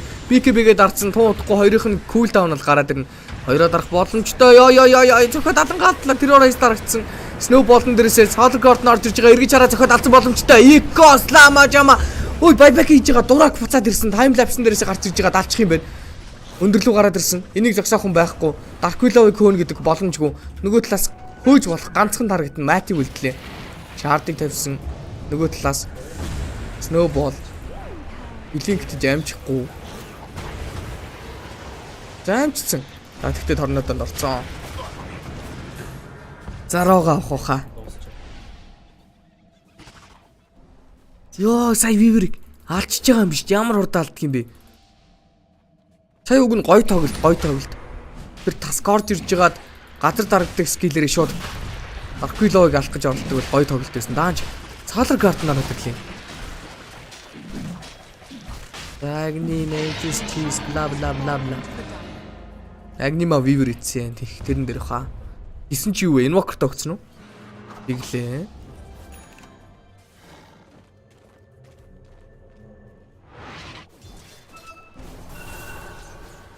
Яг катаклизмтэй болж байгаа юм байна.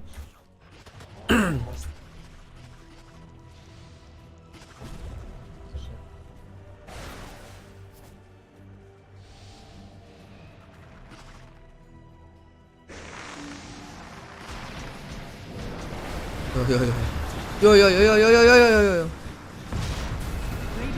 Наа мөрөгцөө. Дахиад мөрөх гэж оролцсон BKB- гээд орчлаа. Эйс хажуудалд нь дагаад гүйсэн. Solgord нь орж ирсэн. Өвчөө дарагдлаа. Өвлцгөө харуулсан байгаа Эйс юу.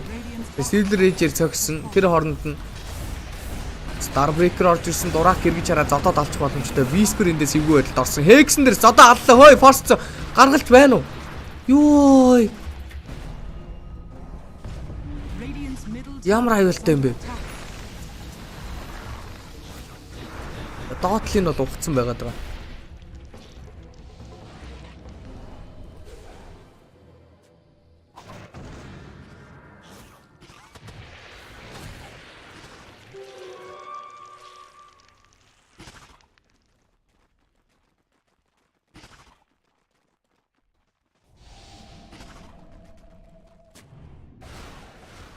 Ёо, ямар гоё харагдсан юм бэ?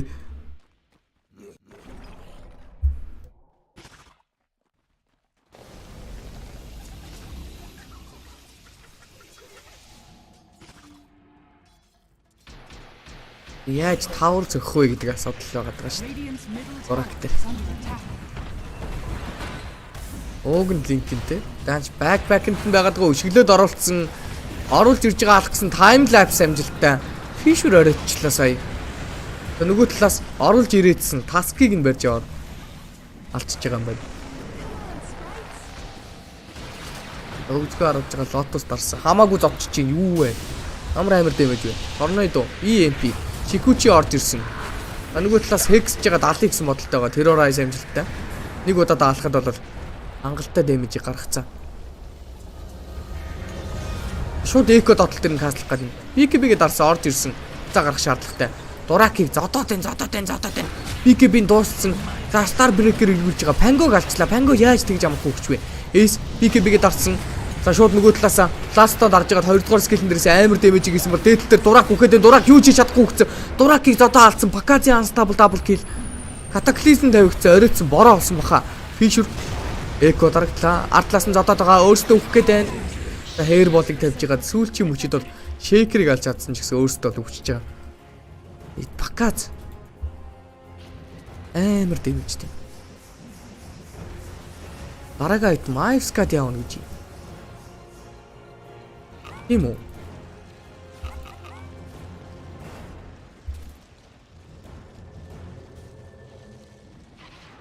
Скати билүү?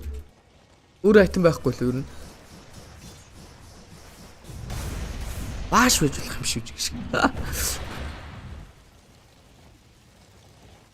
Скати биш ядаж дэмэжний айтем авч байгаа юм болов?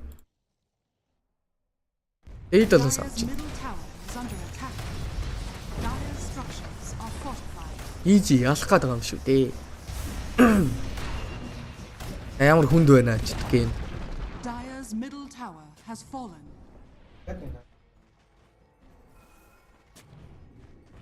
Dire's middle tower is under attack. Radiant's turret has been killed. Dire's middle tower has fallen. Dire's middle barracks are under attack. За доотлоор нь зэргүүд орж ирсэн. 5-3-ын зөхөд бараг авчих гээд Инчагийн жанртаа. Авсан.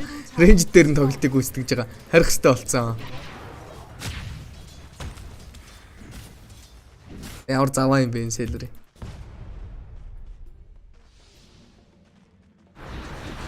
Guys, таад байна уу?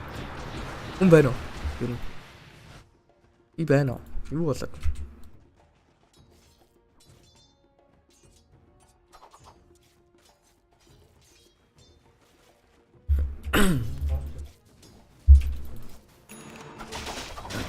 Байгаа л мэн гэж хааш.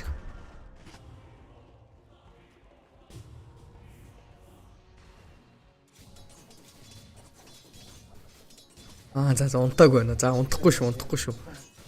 Юу нь яасан гэж унтах гэдэг юм. Тийм үстэй юм чинь. Байн дугуй бай. За уучлаарай.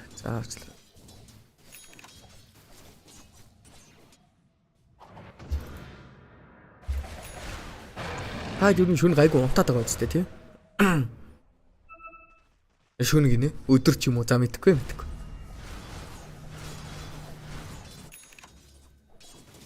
Юу л бөгч шүү.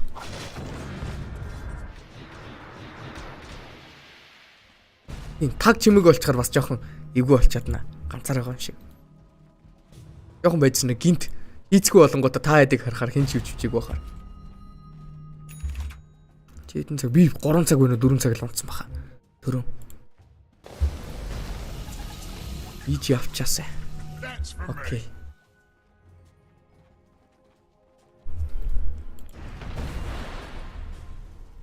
За, торментер. Энэ торментер чинь бүр ингээд алтан шар өнгөтэй болчт юм уу?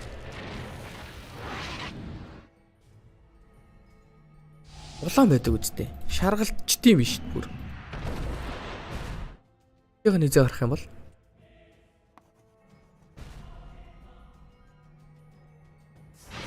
Ски тийштэй нөгөө нэг торментер ски тийштэй. I see.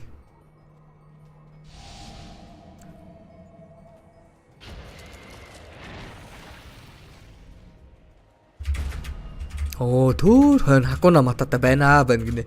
Ой YouTube-ээр үзэж байгаа хүмүүс live дээрээ дараа тэнгуүтэ playback speed-ийг нь 2x дээр аваачаа тэгээд үзэж ирээрээ. Төрч явсан байж шүү таад.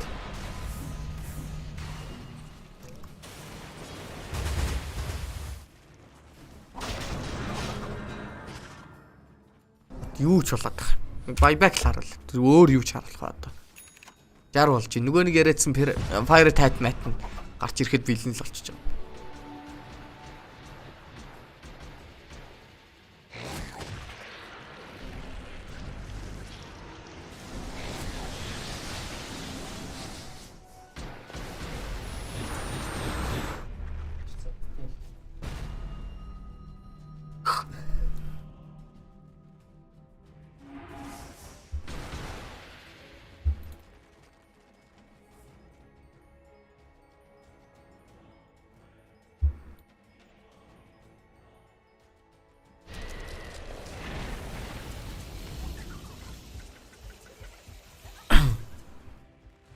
Харин өөр муутай байхад өөдөртэй тоглолт хүмүүсийн фармж байгаа гэдэг юуг нь ярих вэ? Virtual фармж чинь, энд Kn1Fe фармж чинь, энд болохоор Tofu фармж чинь, энд болохоор Дурак фармж чинь гэдэг л дээ.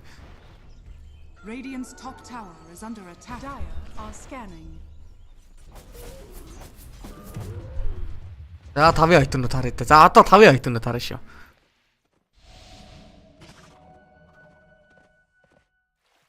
Элүү сэлри 5-ын айтмыг надад тараал. Weaver X машинтай болсон. Сэлри 5. Сэлри 5.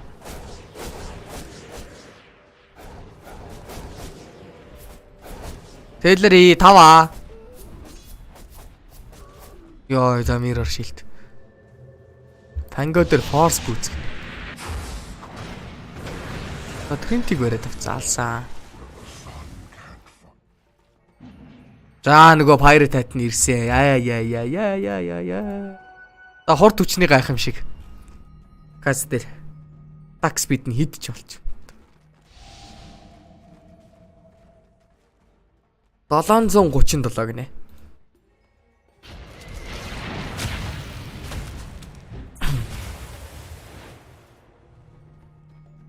Матти Виндес, Этерленстэй, Octran Core-тай, Spell Prism-тай 8 секунд болгон хүн өчиглөөд оруулж ирэх юм байна.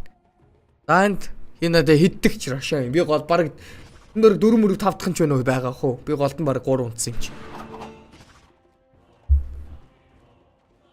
Түүч гисэн бүх юмтай л Рашаа.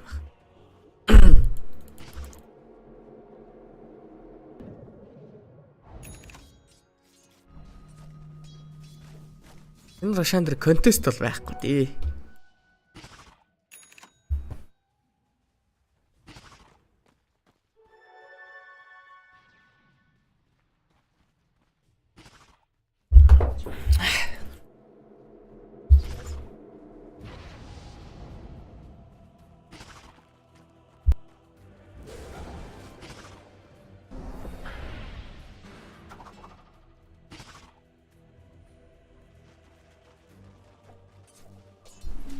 Good Spirit өөр аль нь илүү Stomach тэрийг чинь л үзгээд чи одоо TI эхлэхэд group stage-ийн тоглолтын дээр л ярьж байсан.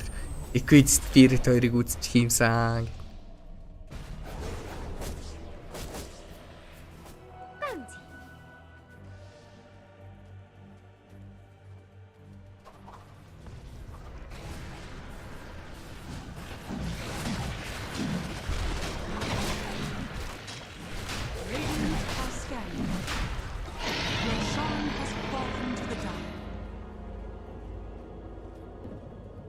Юу вэ?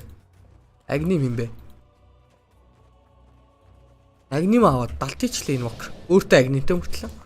Пангод авчиж өгөх гээд нөө. Пангод байна. Пангод өгсөн. Панго агнимынхаа айтмыг нь зараад айтем авах юм байна. Агним айдангуудаа.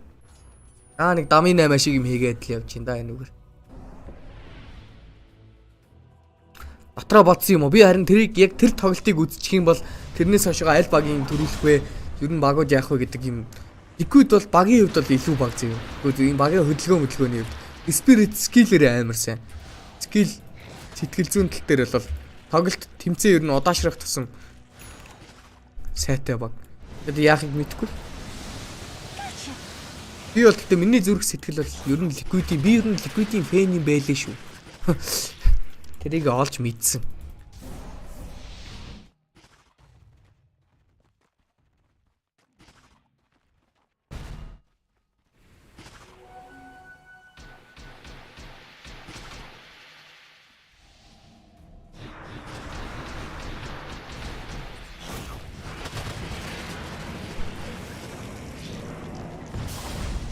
Ороод ирсэн.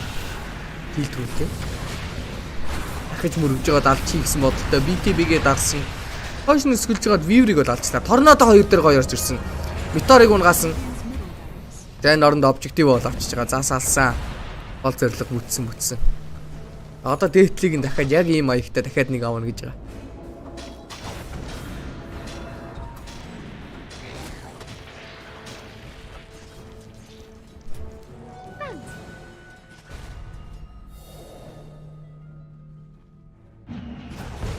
Энд Висперийг алах гэж байгаа. Одоо ч явчихж байгаа зодсон. За артлаас нь дарахгүйл одоо алчж байгаа юм шүү. Эко дарсан, рефреш дарсан, хүнээ авсан, хоошоо гарсан, Bristleback. Юу вэ Bristleback? Пластон дарсан чинь цусны бүр сав гээл дөөлчлээ. Ой, Whisper гараа явсан. Буцаж орж ирэх ультимейт байхгүй. Багийнх нь хүмүүс өгч байгаа. Дуракийн дабл кил. Buyback орж ирсэн. Dark Willow-ыг алчж байгаа юм байна. Юу ч болоод байх сайн. Dark Willow buyback.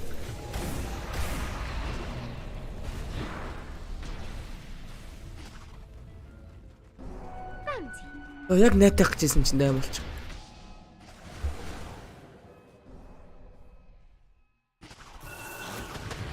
Radiant's top tower is under attack.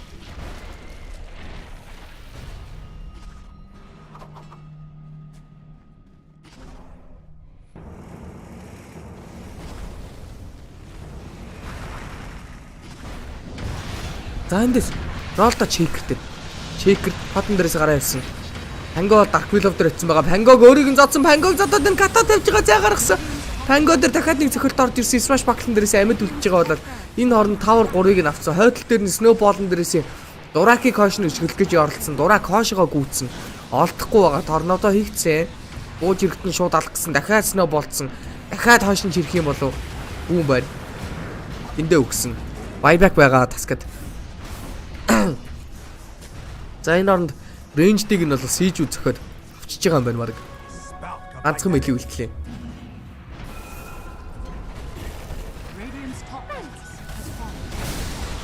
За торнодо амжилттай.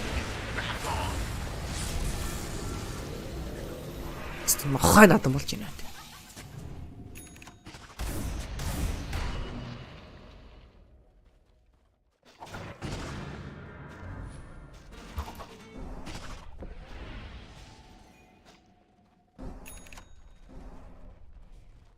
За мэлийн цусаа нөхөд байгаа.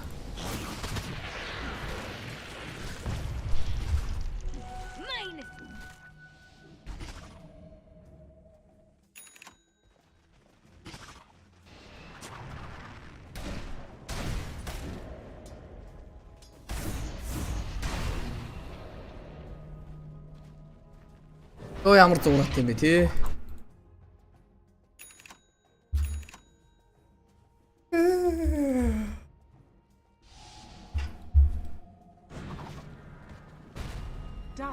Scanning. За ката тавьж. Зүгээр л өөдсөн да ката тавьсан гэдэг шиг. Хүмүүсийг хаануугаа мэдээллийг авах гээд ката тавьчлаа. 3 лейн бүшлэгдсэн.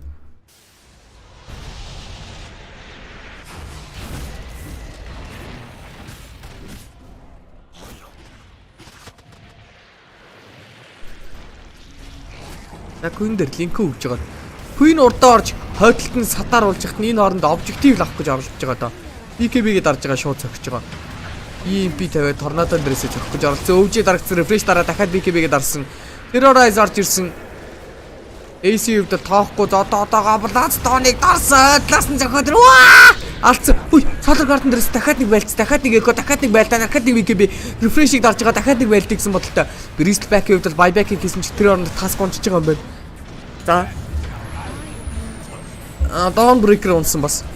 За Panda Hex төлцөн End дисктэй. За тэгэнгүүтээ Blink-тэй гараа авчиж байгаа юм байна. Эко ой амар рекорд ирсэн. Гэхдээ Hex төлцлээ. Дурак юм хийж чадах уу? Сатан дарсан зохих юм байхгүй гэхэд үсэн. За нөгөө талаас Enchantress зөхиод байгаа. Дурак бол хамаагүй юм байна. Panda Celery юу вэ? За энэ Bristleback objective зөхиод алдсан. Дурак Баказыг тэпэлж байна. Торнадо орж ирсэн. Баказ олцтой позишн маш гоё эзэлж байна авг нь. Travel 2 левелтэй болчлоо. Баказтай. Одоо ч хэцүү баха. Одоо л зөвхөн обжективтэй харьцаад болж байна.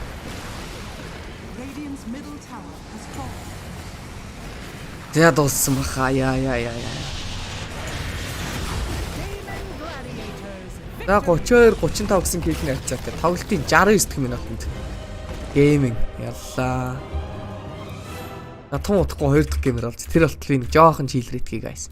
Хэдүүлээ тэр болтол хүмүүсийн ярилцлага сонсъё идэх үү хамтдаа.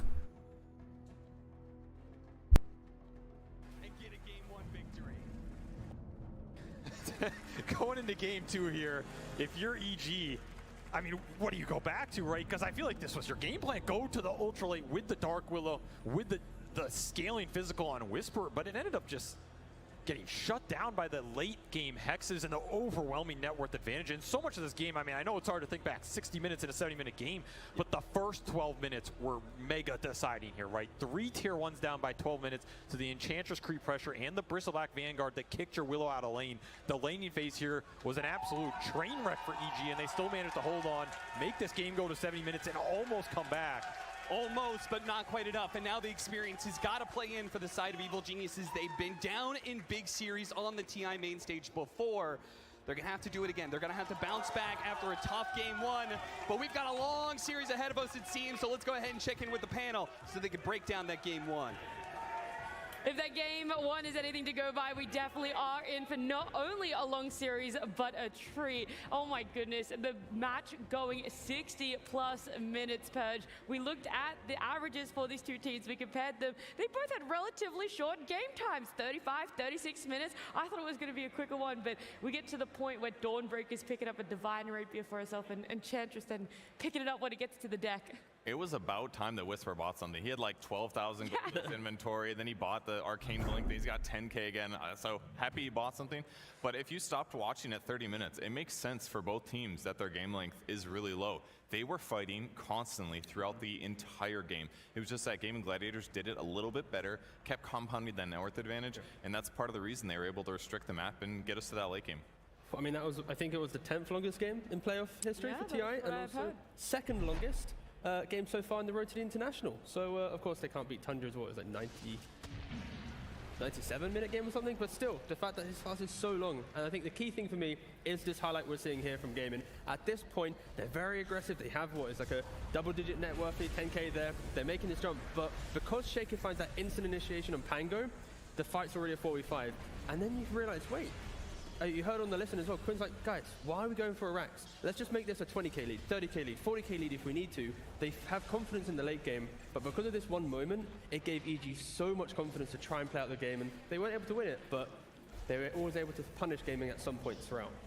Yeah, we heard that listening, and don't focus on the racks, but when the game length went as long as it did, that's all they ended up focusing on Sheep. It felt like team fights were just poking, prodding, trying to bait them into each other. EG breaks first, they go for that initiate, and unfortunately it wasn't successful when you hit that 65-minute mark.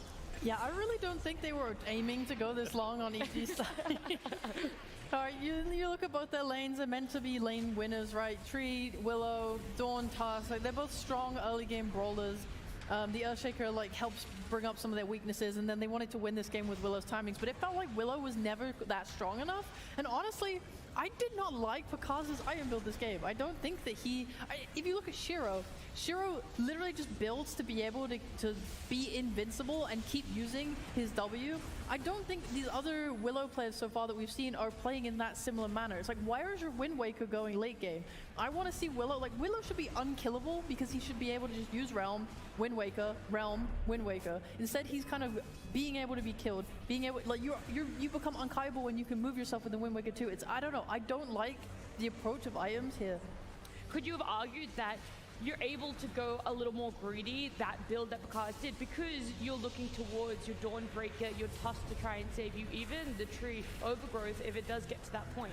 I think potentially EG was in a position where they lost the early game momentum, so this was like we can't do the traditional build that other teams are doing when they're winning. We're playing from behind, in the moment, under the pressure of the stage. He's like, okay, let's quickly go for this item, I can maybe take the high ground fight, and it was giving them moments to play out, but again, it wasn't like the perfect build to actually win you the game. So yeah, EG, another team to try and pick up this Willow, another team looking at other team successes and falling short again. I mean, I thought the build was interesting in the sense that he was doing a lot of damage to heroes that had BKB active. So like the Daedalus and the extra attack range in terms of defending the base for an extra 30 minutes, I think his item build was good for that. But you are right that he's more vulnerable, he's not doing as much Shadow Realm damage, he's more able to be killed, but I think in the context of the game that was okay. They had the best initiator with the Earthshaker, and that was what kept him in the game. It stuns into damage follow-ups, and that's why it was so hard for Gaming Gladiators to close this one out.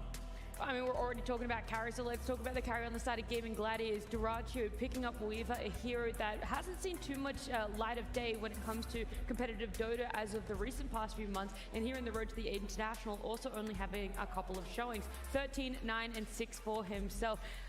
Talk to me about it, T. How it worked, why it worked, Weaver, if we're really going to see an increase in him, or is that just a game and it worked for Gaming Gladiators? It's a couple of things. I think for gaming, they have Ace playing this scaling core once again. So now your carry doesn't need to be that hero that's going to win you the super late game. You just need to be present. And that's kind of also how gaming won their majors, right? It's, you know, you get some annoyance for Duratio. He's like, hi, I'm here. If you kill me, great. But now you use so many resources, Ace is going to come through on this other big hero. And I think this is like the perfect combination. Bristle plus anything semi-active is going to give gaming a very good position to win most of these games. Well, look, EG's back's against the wall. They're one game away from potentially being eliminated here in Road to the International. So let's have a look back at what's happened so far for them as a team.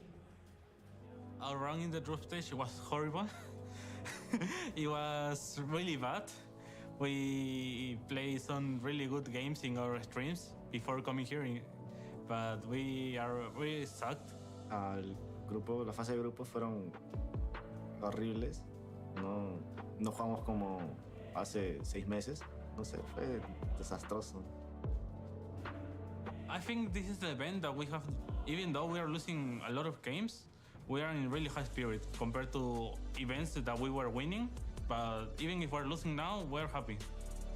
We're gonna try to step up in this main event.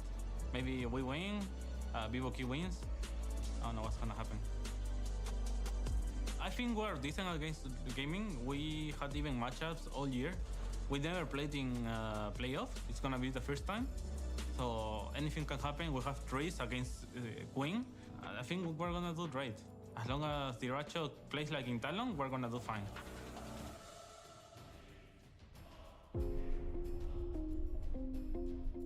Creo que más que decirles algo del momento, les recordaría el cómo hemos llegado aquí y todo el esfuerzo que hemos puesto para estar en el DI, y trataría de motivarlos con todos los hechos que hemos realizado juntos y todo el esfuerzo que hemos puesto.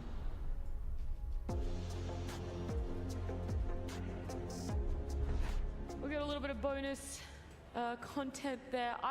It's so emotional, right? Like, obviously it's a tournament, teams are going to get eliminated, but you know, you got to look back at that road, how you got invited to the road to the International and everything that's going on for them. So Matthew was sort of having some words. Everyone talking about their high spirits. You got to keep it up. This is when it matters the most. If you talk about it after a rough group stage, that's all well and good, but right now that's the do or die. That's when you have to keep these spirits high, Sheep. I hope he can do it. I mean, every time I hear anything from this guy, he seems so like smart, both emotionally and like within the game. I truly trust, like as a player, I would trust him to raise my spirits, or at least like remind us like why we're all together and here as a team. Like he feels like he brings the team together so well. I just like the idea that if you think about previous TIs, like TI7 or something, before the the TI9 era, like this logic of like the emotion, the feeling good in loss, like that wasn't a concept that you even had in Dota teams, right? And now you fast forward to modern day, it's like you're seeing teams still having that spirit, still having that drive, even though they're kind of in a difficult spot. So I think it's like we're in just a really healthy spot for kind of just the ethos of a lot of teams we have now at the International. It's definitely true, and as the games go on, everyone's looking for smaller and smaller edges, because just being better wins you games. So having good emotions after you have losses, being able to bounce back from bad group stage, it's all really important. And I think after their first game, they made it very close. Even in the early game, they made it very close. I think EG should be in good spirits going for game 2. Yeah, just focus on all of those things that you pointed out that were very close, those 1% differences. But what makes me worried is they were really confident with their draft for game 1. Like, very confident. It felt like they had the Exodia when it comes to drafts. That's the confidence that they felt. I think they were definitely happy with it. We kind of caught one of their coaches after the draft had concluded. He was very confident in it. Obviously didn't execute the way they imagined, I would think, in that case. And that's harder to improve on, right? If you have a draft that just comes out poorly, you can kind of adjust that. Playing better, you can only get so much better from game to game. You're still the same team. So maybe it's just like a confidence thing.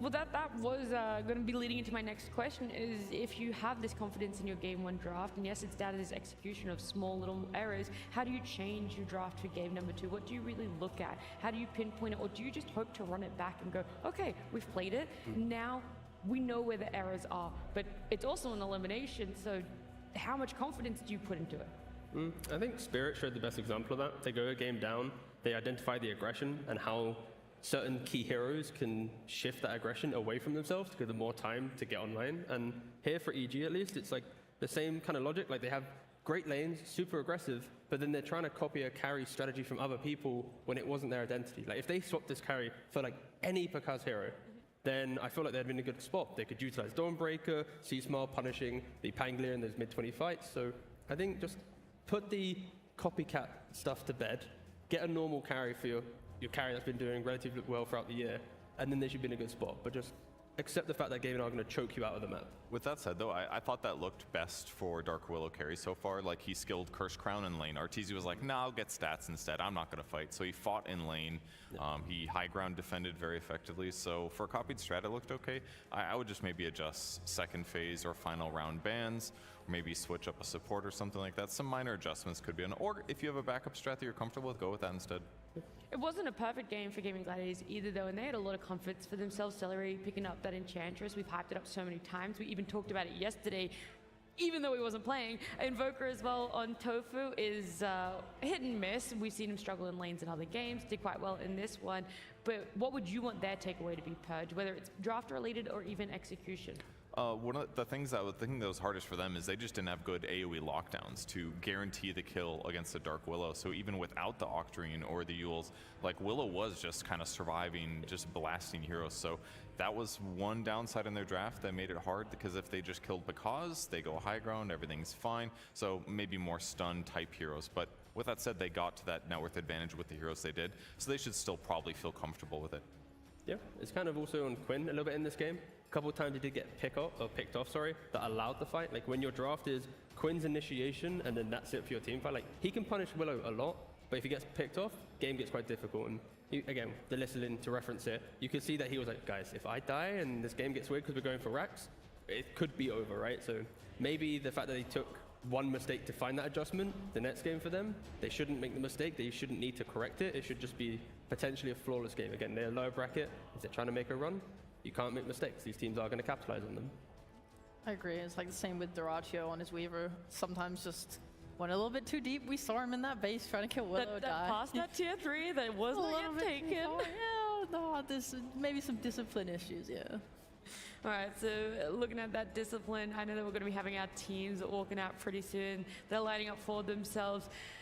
Chip, give me your best EG coach hype impersonation, because you said at the start of the series you loved this team, you loved what they were bringing to the table, their game plan and their play style. So you gotta motivate the boys to get back on track. As myself? Do you good in Spanish by any chance? Yeah. You gotta do it as yourself, but in Spanish. You know some Spanish. I want to hear Pudge do it. Okay, you can do it in English, and we'll see if Pudge can do a little bit in Spanish. Come on, EG. Come on, boys. You guys got the flair, you got the fun, you got the drafts, you got the coolness. You guys are so cool all damn year. Right? You're coming to international. You are not going to disappoint us now. That's right. Don't let us down. We got a lot of fans for both Gaming Gladiators and EG. Do you want to do it in Spanish, Pudge?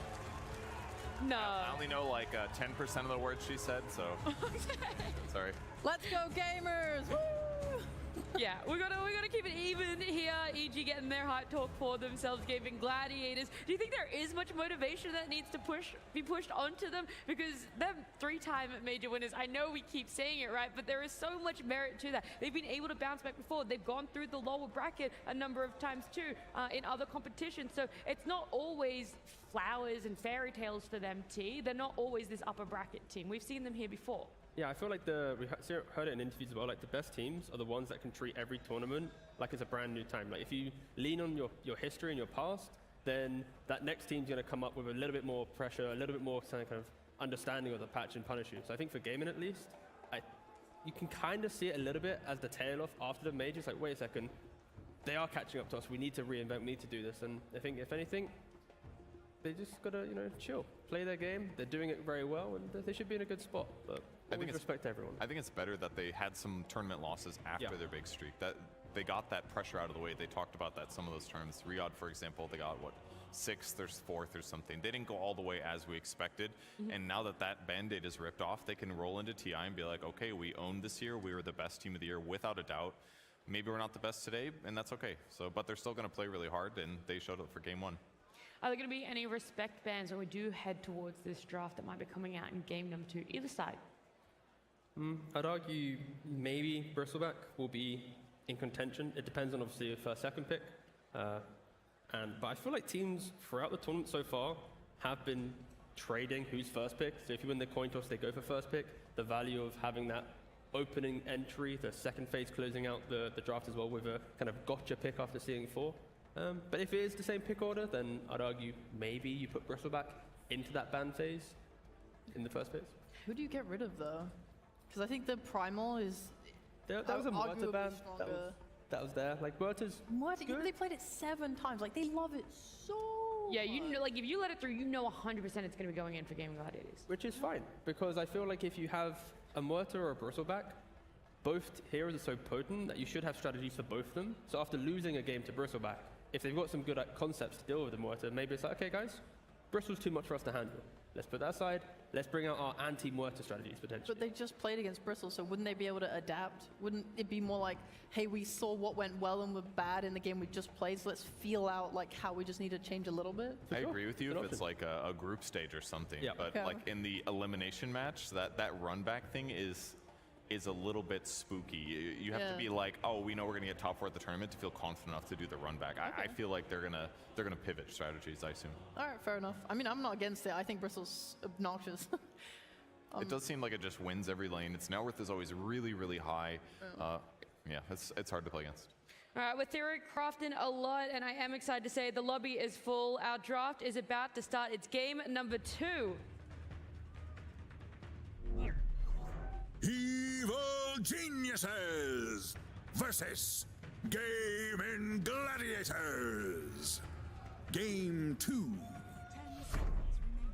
Let's see if Evil Geniuses are able to bounce back for themselves. They picked first pick, okay? They had that pick priority and they wanted first pick for themselves. They get it here, and so this does allow for, if they want to leave the Bristol in, if I was going to say the Muerta in, but that one's already banned out, that they could pick it up for themselves. Yeah, just to drive that home. Muerta gone. Just gone. Don't want. I don't ever want this team to play a hand on her again. Kn1Fe as well has been a lot of first phase bans. I've heard run me through why it has this much priority right now, and when it's not getting banned out, it's not necessarily 100% being picked up either. Maybe not every game, but some teams just do really well laning with it. I've seen Kn1Fe's just kind of like dominate the mid lane with Tidebringer, proper harass, and then it transitions so effectively with pressuring the map and ganking. And then your item builds are straightforward, Blade Mail Heart or Blade Mail Eggs or Blade Mail BKB or something like that. So he just kind of feels too strong in lane, versatile, can gank, scales well. It just kind of is a solid hero to ban if you're worried about it. Gaming Gladiators turn to ban. We've seen more bans being laid out here, Primal Beast as well as Chaos Knight. It's pretty cool from EG here. So they're banning the CK now because they're telling Gaming, if you don't ban Bristle in the next 2 picks, we'll pick it ourselves. And then we'll also have another ban to protect our Bristle back. In the previous series Gaming, they used the final ban to then instantly go for Bristle themselves. So a little bit of mind games going between the 2 teams with the bans. And we'll see if Gaming jump on that and maybe force it into a hero they didn't really want to touch. The Uno reverse card. Yeah, pretty much. Call it. Oh, you guys did this? We can do it too. And yeah, they ban it out. So yeah, because they pushed that CK a little bit earlier, now that's pretty cool. So yeah, nice stuff from EG there. 10 seconds remaining. Never hyped up a ban before, but that was yeah. Well, I want to hype up another potential banner or a potential first pick is Spirit Breaker. That is another hero that doesn't necessarily do well in lanes, but always has impact in the later game, always has impact in a fight, and thank goodness as I'm talking about him, won't be seeing him. We got Brewmaster coming through, which was banned last game, and Magnus was the last ban from last game that's not been touched yet. And Dazzle as well is a hero that EG played a lot throughout the group stage playoffs. But yeah, it also got banned against, Liquid banned him against them. Game banned it in the later phase, so another option for EG. Yeah, it had a really high win rate in the group stage when it did make it through its core, so a little interesting to see it kind of be ignored. Evil geniuses turn to pick. Gaming gladiators. They take tree? Yeah. Just a safe thing. They pick the tree, stabilize their lanes. Does it feel like a waste of first pick to grab the same hero though? I'm not sure. Yeah, what are you really gaining from this? Because now you don't have overall last pick. I know that second phase you're going to get to have the closing pick out of it when you do a first pick, but normally it is this, you're willing to go a call, maybe you're willing to go a flex. There is neither of those things when we see a Treant. Tree's still good though, because not only did they get to ban the Phoenix to protect it, but Bristle's gone this time. Like, I think the problems that they had are banned out, and they value Tree because of, you know, whatever mid-game it gives, you know, the anti-BKB, the ability to defend your side of the map, but it's also laning. I think they really like its laning, and they pick it for that, and they're going to combo it later to secure Pakaz's lane. Yeah. Also, they ban up the Phoenix, traditional counter to Tree. I press Overgrowth, you press Egg. Uh-oh, I got to run away from the Egg. I can't fight in my Overgrowth. So they're, again, using the bans to tie into their picks. I think the most surprising thing was the fact that they didn't jump on the opportunity of going for Dazzle. This is a hero that, like we already mentioned, they loved going for. Is a hero that can really push the rest of your team forward. Maybe they just preferred the stability of a tree in regards to draft than the Dazzle, but again, we'll see how Gaming operate with this hero. Yeah, I want to know some more information about Dazzle on Gaming Gladiators specifically, because to my knowledge, we're yet to see them pick it up in Road to the International. This is the patch that Dazzle has been buffed out the wazoo. Yeah, I mean, core Dazzle has been the only time Dazzle's been viable in meta for like years now, it seems like. So he comes in occasionally a little overbuffed, and that's the case here. You just spam your spells like crazy. You can definitely accelerate the game in a big way with like an Ags rush. Some teams do go Midas, but if you just rush a fast Ags, you can solo Tormentor. You can just debuff and harass your enemies. So I assume it's going to be mid Dazzle. Some teams like TSM are happy to flex it to support, but it's just way more effective in the mid lane, I think. What Ace do has you been play off lane? Oh, sorry. Sorry, I'll just say Gaming's been playing offlane Dazzle. Ace has played it 5 times in his pubs. Again, haven't touched it so far in playoffs and groups, but he's been playing it and he's undefeated. Is that just the 4 days, the break that we've had that he's been playing, or are we talking? Yeah, pretty much, yeah. Utilizing the new format. And that is the joy, of course, with the new format. These pros, they get to see things that are good, get to copy it, and then lose games in the lower bracket. That's a bit harsh. We might see it. Tiny. Okay, this excites me because we've talked about how melee post forwards, melee supports, you know, maybe going out of favor a little bit. Tiny was always deemed as that flex between the 4 and the mid. Hasn't been for quite some time, but could still see its light of day there. But yeah, we're going to see a Tiny. It could be both lanes. For Tiny with like a Dazzle 3 would be kind of interesting though, because any tossback mechanic, whether that's a Rubik lift or Tiny himself, it's because you get a lot more right clicks in while they run away. And in Dazzle's case, that means more stacks of Poison Touch slow. So if they can't teleport away, that could be pretty difficult for them to win a lane against that Dazzle. Yeah, I wouldn't mind seeing the Dazzle Tiny together, especially if you're playing into Tree 5. It's not necessarily going to be that, because they've had the Nature's Prophet now. And Matthew is pretty good tree if they want to put it that way. I like their ability to take either of these supports that are usually massive lane bullies and be able to toss back and to get the kill. I do think the sad thing about offlane Dazzle is that he is a very weak offlaner. It's the same as when people have tried playing Jakiro. Like, when left alone, you just die, you just feed. You have no way to defend yourself, your move speed is relatively low. So he would require Tiny to play a lot with him, and it makes it harder for him to use the portals to move around or to go mid. Or he'd have to play carefully, and they'd have to have more like control on the camps in the lane. Yeah. I'd like to see Gaming kind of focus on that point and allow for the carry to be left independent to then give the 5 rotations into that lane. So rather than rotating away from your off lane, enable that Dazzle, because Tiny Dazzle, we've already discussed, it's very potent, very kill hungry. Get that 5 position to offset it even further. Even the carry can TP on the twin gate at, like, say, minute 7. You take the enemy safe lane tower, and now that's your new area to farm. So yeah, I think, of course, big issues to deal with, but if they draft that in mind, then they will be able to get the full extent of these heroes. Could be another reason to justify Weaver as a carry. It's one of the nice things about him. It's pretty easy to dodge ganks. It's going to cost some resources to secure the kill. Instead, they'll go face this Void, though. Some nice lockdown potential. Doesn't necessarily combo with the other 2 heroes I guess Grave with Void is quite good actually. If you Grave him, it enhances the healing he gets, and then he gets more heal from Time Walk afterwards. So that's the only obvious combo I can see out of it, but Chronosphere good. Give me a Jakiro. I've never thought I'd ever say that. I suppose it's... But this is, you know, some dual breath against some Prophet. Sure, he doesn't do the trees, but I feel like you could just pick for gaming just any strong 5 that has a little bit of early game damage, like level 2, level 3, feel good at fighting. Give me Tumbaswan. Hey. Oh yeah, that hero's in the patch still. This is in the draft, sorry. Dazzle was a... This is much better. Hero. Yeah, the AA is good. It amps up the Void as well, so because of course Void with Time Lock is magic damage. When you go for those early chronos, because AA goes for the 3 points in Vortex build, the magic amp, it actually feels not too bad going for these early chronos. Ooh, I like that pick. Definitely solid against Faceless Void. Lots of physical damage, lots of minus armor. He's a little weak to that. Unless you get chronoed on the way back, then it doesn't feel so good. But should be able to jump around. A can't really defend himself very well against it either, so good use of PA plus Magnus. Yeah. Plenty of forms of scouting as well. Like this Dazzle, positioning is key. You've got an invisible Treant protector. Later down the line, you can have Treants as well scouting out. Mag happily blinking in.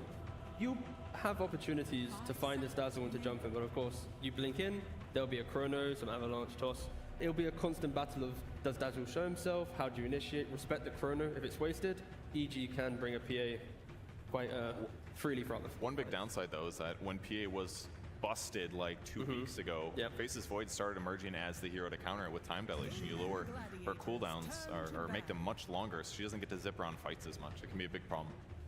I do think that the enjoyable thing about having a Magnus that's willing to initiate is you are doing this damage, right? You almost are trying to bait out the chrono, and as a PA, you can stand off a little bit to the side. This chrono comes out, you know you're no longer going to be locked out in it. You know that it's no longer going to be a threat, and then you're there to come in, you get to clean up, you get to have your kills, you get to have your resets as well. So if you play it right, Faceless Void doesn't feel as much of a counter as a lot of people expect it to be, but you have to play very, very patient. But advantage of having a mag for you. Yeah, I think it's awkward because EG have really good ways to pierce BKB, but if the chrono comes out onto PA, they don't really have anything that saves. Because like if Treant is going to buy like a blink, be able to get his ult off, Faceless will likely have a BKB, maybe he could buy a Manta, whatever he decides, something that purges, and then it's like whatever. I would love if EG was able to get like a Night Stalker in their draft. You put the Magnus into mid lane, PA safe. Like, I think of course it looks very greedy because everyone's farming, but the mag empower to PA will accelerate her timings. The fact that Gaming don't actually hit towers with their first 4 heroes, so there's no threat of, oh no, they're gonna take a Rax in the first 20-25 minutes, right? It's quite like a mid-game timing from Gaming, and then the vision that you get from Night Stalker throughout the entire game. You see AA, you see Dazzle, the silence against Void. It could be really obnoxious to deal with. Yeah, I like that idea. Well, the remaining bands are going to be out for Gaming Gladiators. I'm more curious as to how Evil Geniuses split this, if they think it is definitely going to be that Ace offlane, or if... Ace Dazzle offlane. GG actually has flex potential with the Tiny, with the Dazzle here, so definitely going to make it a little harder for them to ban. Do you split it, or do you just go all in and be like, okay, let's remove any quote-unquote comfort for Quinn, make it so they has to pick up one of these two, and then they're going to be picking a different option. I mean, you could argue that you're not that worried about Tiny in the meta because not very many teams pick him, thus he must be weak. And then you just ban whatever role you're most worried about being swapped out. And mid heroes, yeah, ban the best mid heroes. That's a safer way to do it, maybe. Yeah. So Quinn's been playing some Necrophos so far in the patch. Like, they could go for that route where you pick a hero that you tell PS, like, you need to buy a Nullifier now. But if you buy a Nullifier, you're not buying a good item to deal with the rest of the concepts in the game. But we'll see if they go down that route. They still, of course, have some like shaker type thing, but okay, go for a Tidehunter on EG. That's we don't want to lose a game. This is a very stable type of draft. If you look at it, it's got playable aspects throughout the entire game. It'll definitely up tempo. I hope it goes Meteor Hammer. Take the safe lane tower without too much worry. Treant and Nature's Prophet will be good at setting up those gank +1s as well. So I think it looks okay. Get tanky, frontline a little bit, initiate for your team, make the chrono less good. Gaming need damage. It's just, they need damage so bad. The little green lad. I can't, like, you're playing it right now into Tide, who can get the Meteor, but then if they get things like Pipe to mitigate this magic damage from like AA and tiny spells and like faceless bashes. It's like, where is your damage coming from early game right now? I don't really see their ability to fight, especially when faceless is farming. And they definitely don't kill Tide. They go for it. Nice ball. Thank you. Yeah, they need a magic damage. Yeah. Reaper Scythe will kill him. Yeah. But all the other heroes do not do well against Tide. So is the Necro build, was it Blade Mail, Heart, and then Ags? Yeah, sometimes that, or maybe Sange to increase your regen, or BKB, Shard, lots of things. I'm sitting here, I'm just waiting for, all Gaming Gladiators players to pick their heroes, just making sure nothing cheeky comes up, that we're going to see something weird and wacky being picked up on the off lane. It comes down to Dazzle or Tiny, basically. Yeah. And we assume it'll be Dazzle 3, but... I'd want to see Tiny and AA to be the supports, just because they play so well together as well. The amp from the AA with the Tiny, the Avatos. Like, you see a hero, as two, you can pretty much kill, like the PA you can kill by yourself, both the supports you can kill by yourself. So yeah, it's a nice combo. And gaming, this is quite a forward-thinking type of lineup, right? They need their lane to go well for Dazzle. They need AA to want to join with the Necro to keep pushing things forward. And Void, every time he has chrono, he can't be chronoing to save himself. It needs to be, I've chronoed the mag, I took a tower. I've chronoed around Roshan, I now get Roshan with my team. So, yeah. Alrighty guys, we're not going to talk too much more. We're going to hear some more words though. It's going to be from Tsunami and joined by CY. Yes, indeed. I'm standing by with a Gaming Gladiators coach. With first things first, I've got some thoughts on Game 1. Like, dude, why are we still picking Pango? Holy, in 2023. Can we play a real hero? Aren't you trying to win a TI or something? Yeah, Quinn is whining about people picking it in pubs, but when we play officials, we really want to win, right? So we will pick the Pango. And you're doing it regularly, but this time he's on Necro, which seems to be just kind of a Quinn signature. Did he introduce this hero to you, or you kind of brought it up?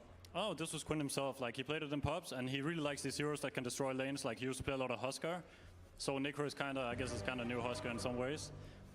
So he's really enjoying this hero right now.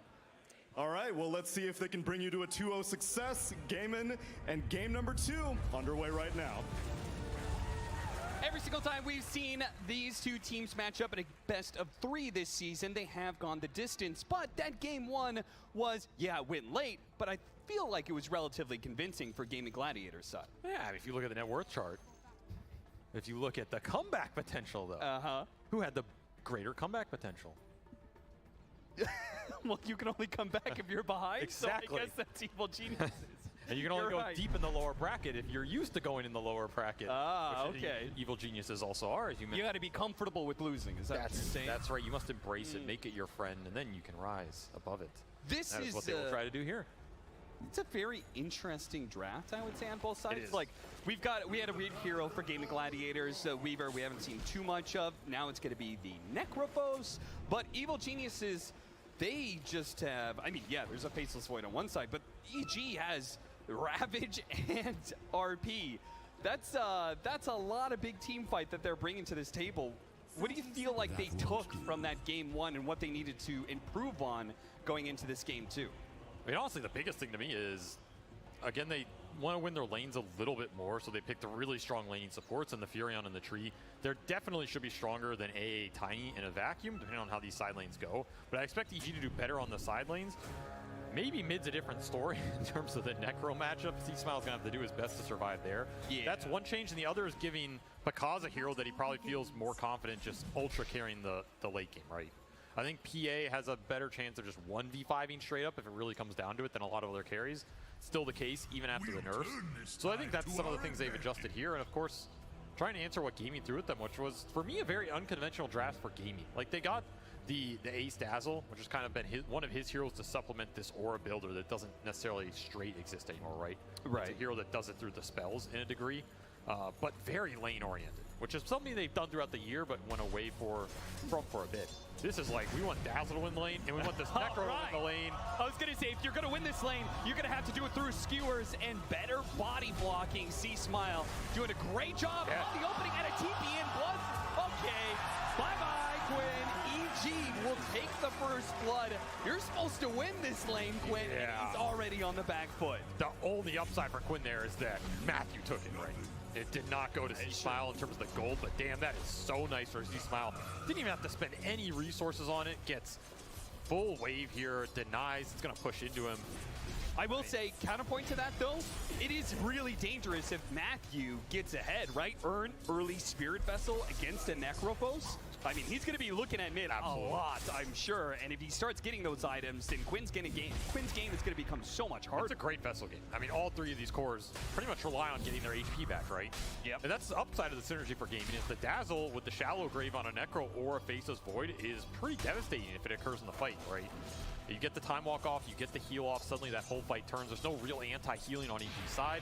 Vessel is, the one thing they're going to have going for them in that area, and if Matthew gets it fast, it is going to be devastating on the map. I think this Tide Hunter, you were talking about the zones of control. I mean, that's another reason the Tide's here. Tide should find the backline or guarantee that the initiation precludes the Dazzle from getting the save off. Sure. It's an old school Dazzle counter. You go in with the Ravage. I mean, it's pretty hard to Shallow Grave the guy that gets gone on. You just burst him with the Phantom Assassin. That's probably what EG are looking for as this game progresses, whereas if you're gaming, you want to go in with the Necro, frontline it up, and then get a great Chronosphere, ideally on the mag or like the supports. Just burst it down with the Magic damage. I was going to say, if you don't get him with the Ravage, you already got a second opportunity with the reverse polarity. Instead, Avalanche going to try and cover them here as they retreat, but the rotation from Matthew will net them the kill first on Ace before he falls. So 1-for-1 trade-off there, but ultimately the core dying on the side of Game of Gladiators. Matthew is having his impact felt, and you did say they drafted for strong lanes outside of this mid sort of situation that sees Smile, but Matthew and there's nothing you can do about last pick Necro. I mean, yeah, like see what I was saying, the man enjoys playing Necro right now. That's absolutely disgusting. I don't know who enjoys playing Necro, but it will win the lane. There's just no way around it. That first blood definitely helped, but this is about the side lanes. EG wants to come out strong in the side lanes, and they're not easy ones to necessarily combat when you're going to leave the Tide alone, but that's what the Furion's designed to do. I mean, if you're going to pick one support in the meta that's going to win two side lanes, it's Furion. Or at least, I guess, one side lane and one mid, but 2 out of the 3. Sure. So Matthew's rotation is super important for EG here, particularly. And combining it, toss back with the poison is going to be a big problem. They toss him back into the creeps. A big heal fit. It's not quite enough damage to burst down the Stream Protector because now they can make a rebuttal here. Slow down Ace before he gets away too deep into the trees and kill him. And EG are happy every time this happens. It's XP and gold for Matthew. Because stays up, extra gold for him, and they're shutting down Ace a little bit. Still, I mean, Ace is getting a decent amount out of this lane, so you have to keep committing to this. His TP is on cooldown for 20 seconds, and they brought Celery up here. So that's what you're looking for if you're EG. Get the Tide in a one-on-one, and you're looking at who's at the top of the CS chart right now. It's Whisper, who's basically been left alone in the one-on-two. Yeah, Gaming felt like they couldn't punish the Tide enough with an AA Void going into the tanky early Ring of Health with the start Whisper had.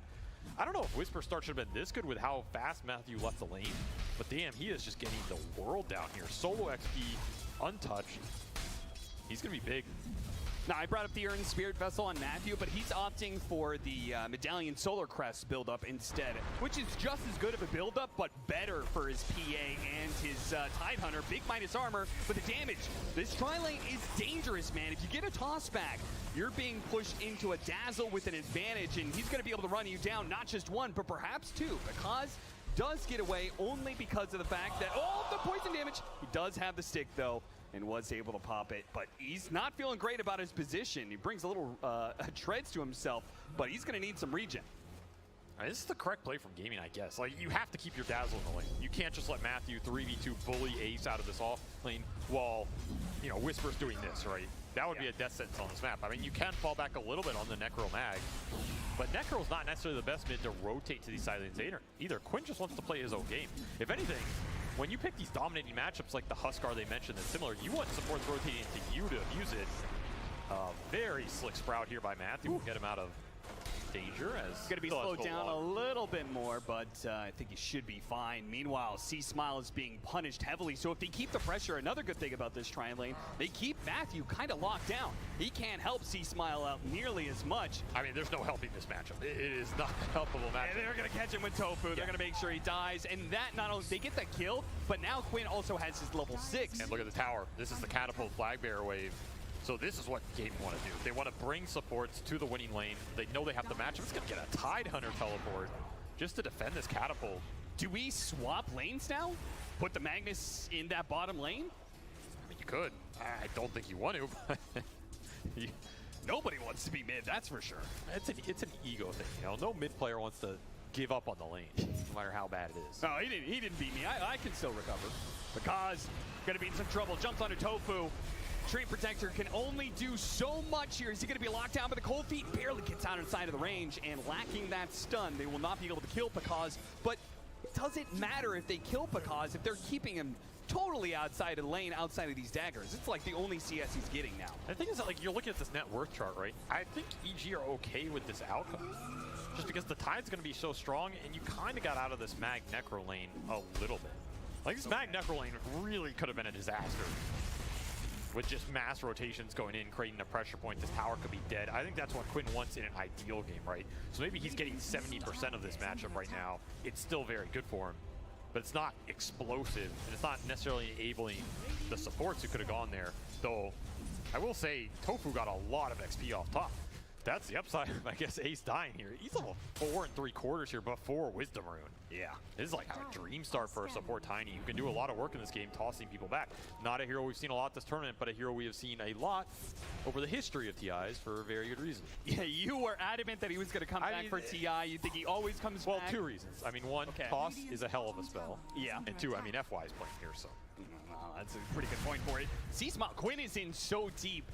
Evil Geniuses, though, don't really seem to have a way to be able to punish him. He's just taken away this little hard cam stack that C-Smile had going for himself. And if he's not careful, Quinn might go for the kill with Celery nearby, especially Tofu.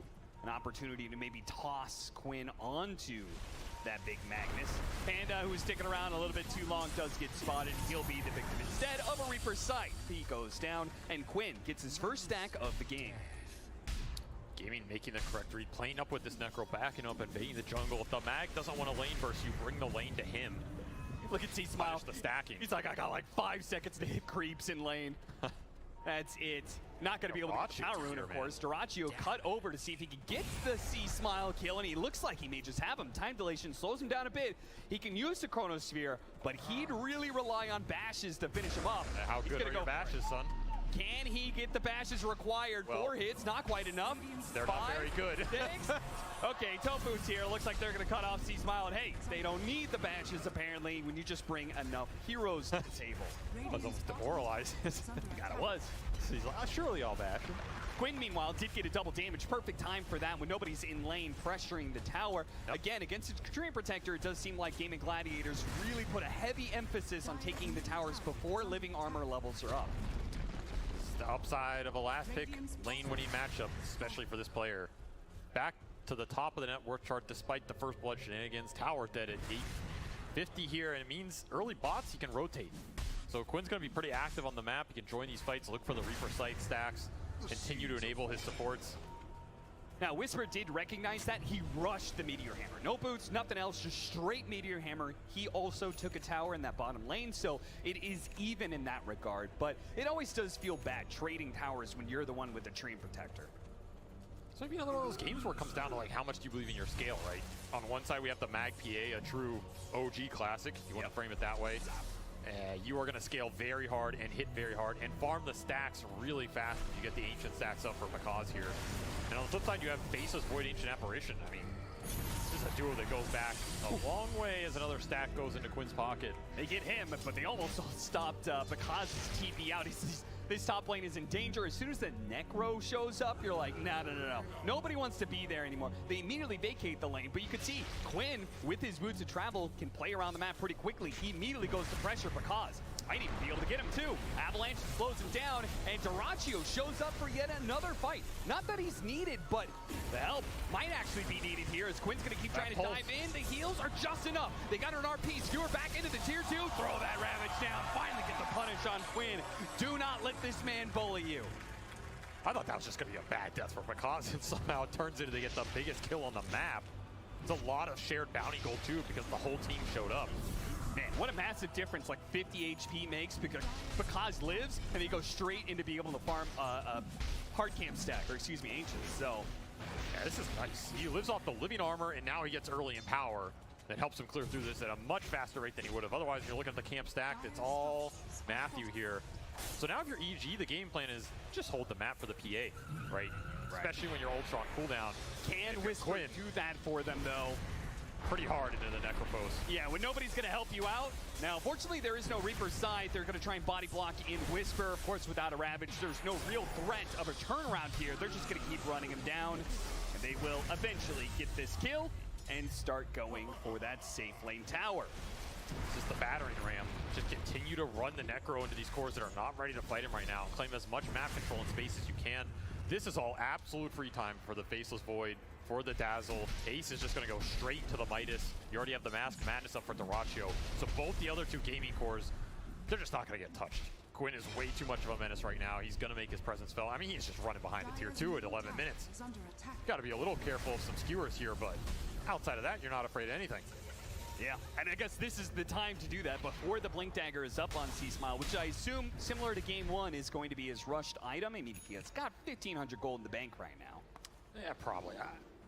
You're just way too poor here. Your lane was way too bad, and you're not getting the farm priority to go some carry mag type build. Yeah, when you're kind of like this far down, repositioning is probably the best way to even the odds. I mean, rushing Blink also doesn't feel great, right? Yeah.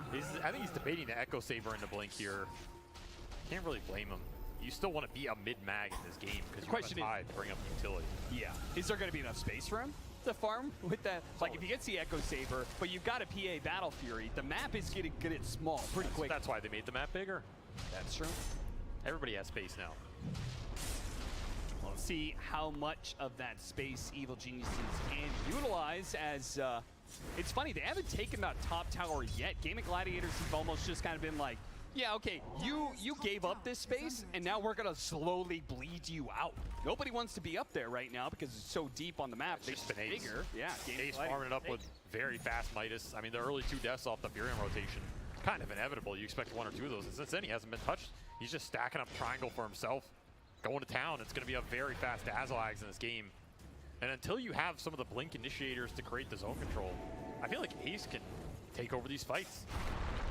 Which we saw in Game 1, he drove a lot of that mid-game, from the 15 to like the 30 or 40 minute mark with the Bristle. Yeah, he was untouchable, right? He's trying to set up a similar situation here where you just force these objectives at a pace where EG don't feel confident enough to contest them if they're missing big items. It's particularly the BKB on Pakaz. You're talking about this Phantom Assassin with the mag. You can accelerate the timings. You can go for the Deso build. You can go for a faster BKB because you have extra damage. That used to be the staple back in the day.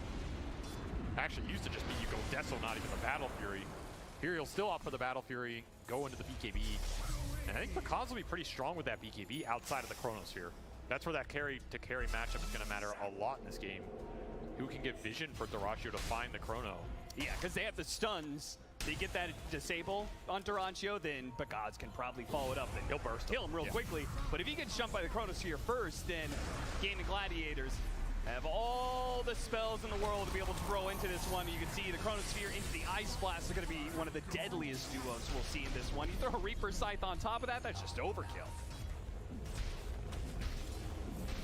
This guy's dash is working, right? Just Maybe he's saving them for the late game where they may need it most. I mean, they're not quill sprays. You can't stack them up. Aghanim Scepter being gone for Ace. He's halfway there. I mean, when you already have the Midas, you're able to lower the cooldown with bad Juju. So you're already going to farm pretty quickly, but once you get that Aghanim Scepter, you're just like one-shotting creep waves, then you hit a neutral camp. You just get so much farm so quickly. Well, what do you do with that farm? How do you feel about core Dazzle right now? I think it's insanely good in the late game. Hero scales like an absolute beast. The deceptive part about him is he becomes a physical damage hero. With all the right clicks off the inverse wave and the talents going through, you get minus armor off the bad Juju. It starts to add up. Zero can just kind of win fights out of nowhere. And of course you have, permanent shallow grave can always be a factor. You can turn into the pseudo tinker archetype. Yeah, it's particularly annoying for a carry that is so single target focused. Yes. So that's a big factor too. Like, can EG find Ace in these fights without multiple shallow graves going off on big core targets, which are gonna guarantee big heal coming out. Like, shallow grave on Necro in this game is a problem. Yeah. It's a lot of extra heal, a lot of time that aura is just going to work in the fight. Heartstopper is what this hero's built around now, particularly with this heart into a later Ags build.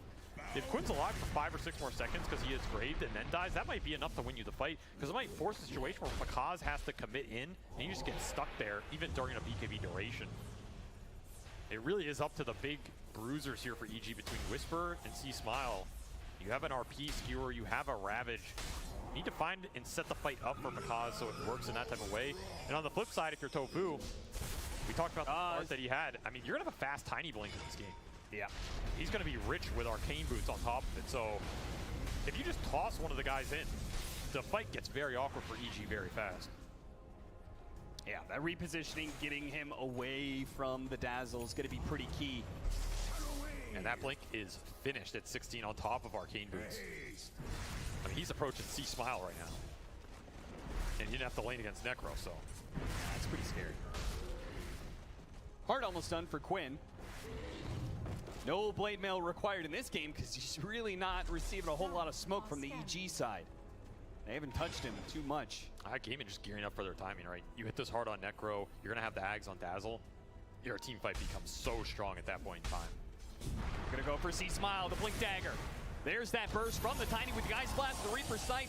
It's just a guarantee. You only need a bit of damage. You get him down to close to half. The Reaper Scythe will probably do the rest of the work, but if not, it gets him close enough for the Ice Blast to shatter him. That's number 4.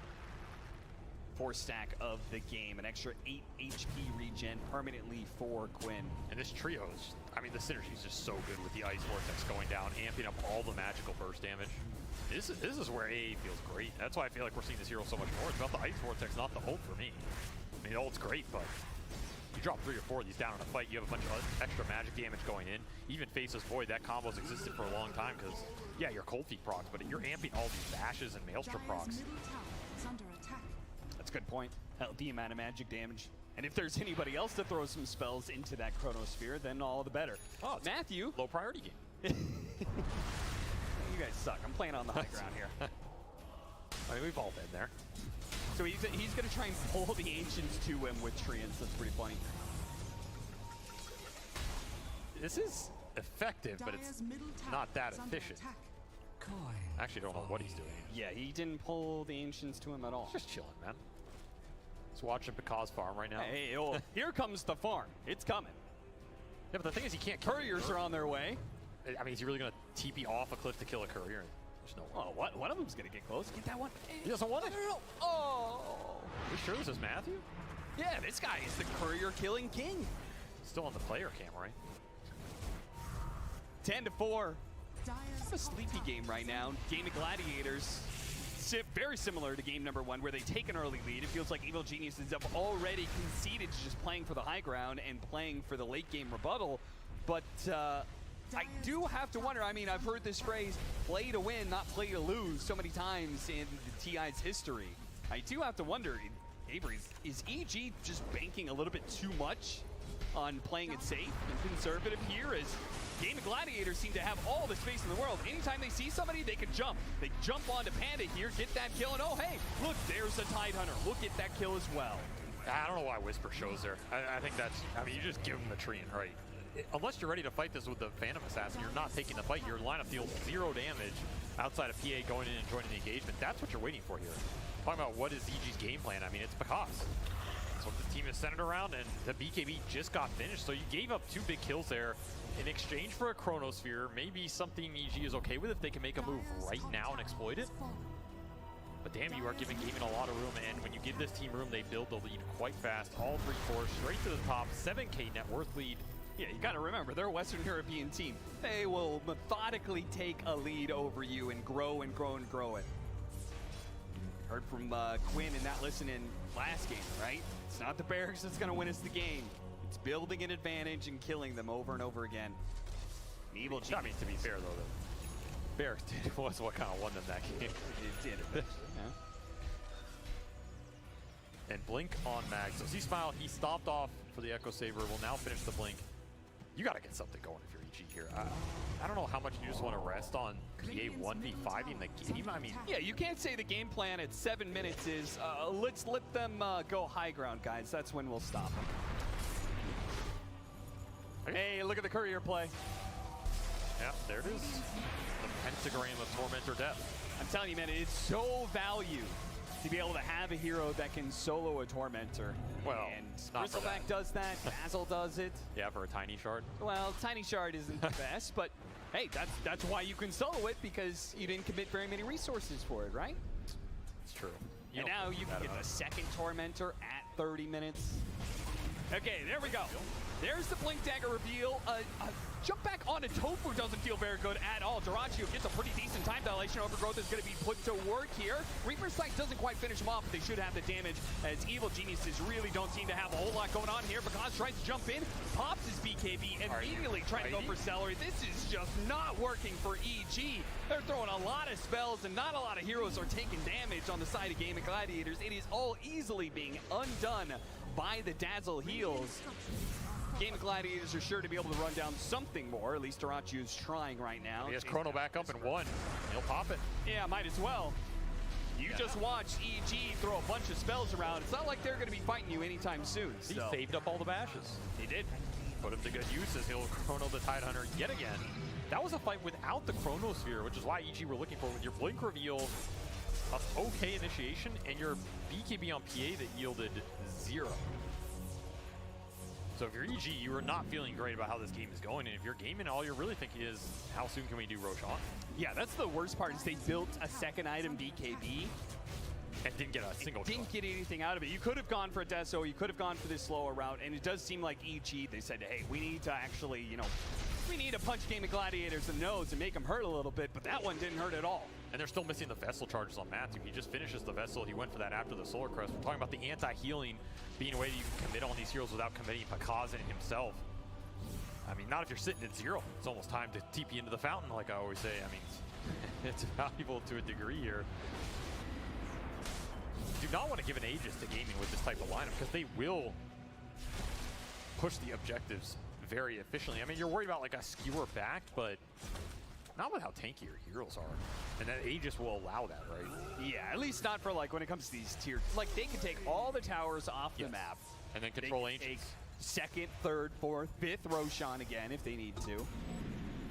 Octarine done praise. He's ready to fight again. Ags closing in for Quinn. In fact, it is flying out on the courier right now. So 2 more huge team fight items for gaming. These heroes are just fully online, basically. Now they did just get a very, very small win, and it's immediately neutralized by the fact that we get a kill on Whisper. Managed to get the BKB charge out of Duraccio. Didn't mean much because it doesn't seem like EG are going to be able to fight, particularly not without Whisper. God's still playing around though. We'll see. They found Dazzle. Get the jump, they get the RP onto 2 on the Dazzle. Can they kill him fast enough before the Shell Great? They get the skewer, and that's just enough. Quinn trying to jump in, give the extra heals, and he is doing a lot of damage. Remember, this Heart Aghanim Scepter, tons of damage over time, and that's why Bakaz vacated the area and just went for other kills. They're just gonna leave Quinn alone, kite him around. They're doing this beautifully, but can they kill him? Tanky boy right there. You have another Chrono coming up in 8 seconds here, so if you're watching the clock on EG... Oh, he's gonna jump under Duraccio. Knows the BKB, and the Time Walk is down, but the Chronosphere is coming up, and he gets him right on the edge. Quinn, he's gonna help with the damage. They're gonna try and skew him away, but Bakaz is actually gonna live proof, and then he turns around and kills Duraccio. Bakaz does it again, and TP's out. What a mana from Bakaz. He just believes in the crit more than the bash. And what a play from C Smile to bring Quinn out of the range of Bakaz. Absolutely bailed him out there. Panda adding in the extra heals from Leech Seed. These are no joke on a high armor Agi hero. Flirting with danger here, but now you got a pretty decent team fight win, and you got the Chrono out of them as well. So if you're Bakaz, you're really happy about that outcome. Yeah, because the second your BKB's back up, you might just take another fight. And this is what EG are looking for every time. Find Ace out of position and punish him hard. You get the Dazzle first, the team fight just opens wide, right? Yeah. You also Especially have if you have the mobility to get away from Quinn. Yep. I mean, he got away from Quinn. He killed Celery in the river. Yeah. Even more efficient here. If you have Reaper, this fight might look very different. But again, you're abusing the big cooldowns here. Something gaming have to be aware of in this. That's a big win. Kills a lot of momentum in this game. Puts Bakaz in a much stronger position here. It stalls out that objective taking that gaming were going for. You know, this was my biggest concern, is that EG was just playing too passive. That kind of play is what you need out of Bakaz. That's playing. You were saying, are they playing not to lose? That's playing to win. Absolutely. That is absolutely playing to win here, and it's going to set the Faceless Void back a step against this Phantom Assassins. That lead opens up to 2,500, almost 3,000 gold between those 2 carries. That's what you're looking for in terms of differential here to create the openings in the fight. It's a lot about this carry matchup in this game. It's been very close so far. Can EG open up something in this game too, where similar to game one, Game1Fe have just controlled the map better. They've controlled the objectives better, have gotten more Tormentors, more Roshans, and they're looking to add to that total, and it'll be uncontested yet again. Yeah, again, they have a way to do it pretty damn quickly. Maybe not as fast as game one. EG did just pick up an important item, the Blink Dagger on the Tidehunter, so now they have Blink RP, Skewer back into Ravage. Like, if they catch multiple heroes in one of these AoE disables, then that could just be the fight right away. So the Aegis on Dyrachyo, it likely prevents EG from going on him first, but again, they are looking for Ace. All right, that is so much what it's about. Yeah. This team fight is going to come down to positioning. Where is Ace? How aggressive are you forcing objectives, and who do you show? And do you have mechanisms to get vision? And that's why he's going for the Blink Dagger, right? So he can deal with that Ravage AoE. He can play super far back, out of sight, out of mind, and then jump in at the right time to get the Shallow Grave. I mean, you probably even consider like Blink BKB in this game. Just guarantee you're not too afraid of this Ravage. Though you don't necessarily need the BKB. It is, you know, confidence and positioning. Definitely wins you games. So how much are you going to get with this Aegis period? And how afraid are EG to fight into it right now? Because Pakaz just finished a Basher. He also got Orbit Destruction. I mean, he is melting right now with Living Armor plus Empower on top of this Phantom Assassin. This is truly a buff your carry and let him shine lineup right now. And I mean, he's just firing on all cylinders. Almost has level 20 as well. His choice of a tier 3 token. It's going to be scary, scary stuff when this PA comes on the battlefield. But Game Gladiators have the advantage. 6,000 net worth lead. They have an Aegis in the hands of Dyrachyo. He's working towards that MKB, working towards the answer to the Phantom Assassin. Radiant's bottom tower is under attack. Scan on the triangle right now. EG are smoked. Gaming know they're there. Yeah, they know they're there. Are they expecting the initiation, though? Will they be able to react in time to keep you away? Keep you away! Oh, they don't have Quinn now. Right, the initiation comes in. The Chronosphere only catching the Magnet. And the Overgrowth. And the Overgrowth is going to stop the damage, too.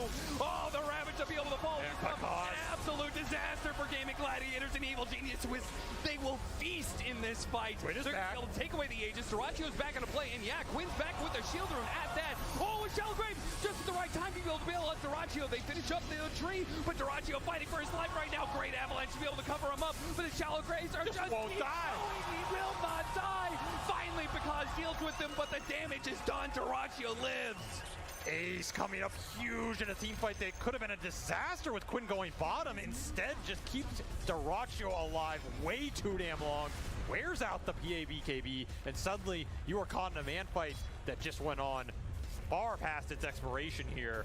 Yeah, I didn't think a second life was going to be enough for Dyrachyo, but when he gets a third life and a fourth life off the Shallow Graves. How many Aegis is enough, right? Yeah. That is why finding that Dazzle is paramount for EG in these engagements. We are seeing the power of this pick in this type of lineup when you have the leaps, when you have the Necro heals coming through. And that was with Vessel on Dyrachyo that expired just before that last Grave did as well. So you might have even gotten Dyrachyo post-fact. This is just not what gaming we're looking for, right? You have Overgrowth on the BKB Void during Chrono, and Pakaz gets to come in after all of it. But he chose to go on Dyrachyo here instead of Ace, where Ace is in the back. Yep, and then he couldn't find him because of the blink. So maybe Pakaz just didn't see him there, or he had the prioritization of the Void because Chrono was down. But damn, did those Graves just destroy the back end of this fight. Yeah, the heals are out of control. When the Shallow Grave is used, it's amping up the heal, and that includes not just the Necrophos impact, but also the Time Walk impact. Exactly. I mean, yeah, he's just like, whatever, man, you crit me twice, cool, but he already did his job. Yep. That was with a Reaper Scythe on a Treant. And Necrophos not there for the first engagement. And they still won that fight convincingly.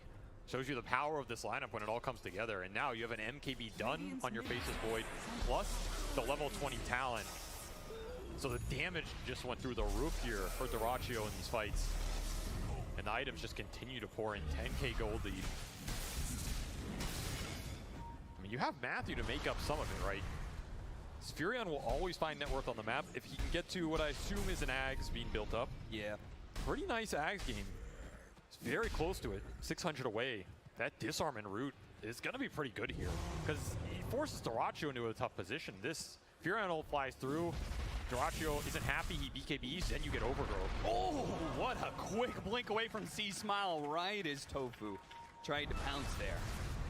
And this Tiny is still massive, right? you're still looking at Blink, 4-Staff, Yules, Tiny for Tofu. So the control, the disable, you also always have that Jerax play where you can toss someone into the Chrono. Yeah, yeah.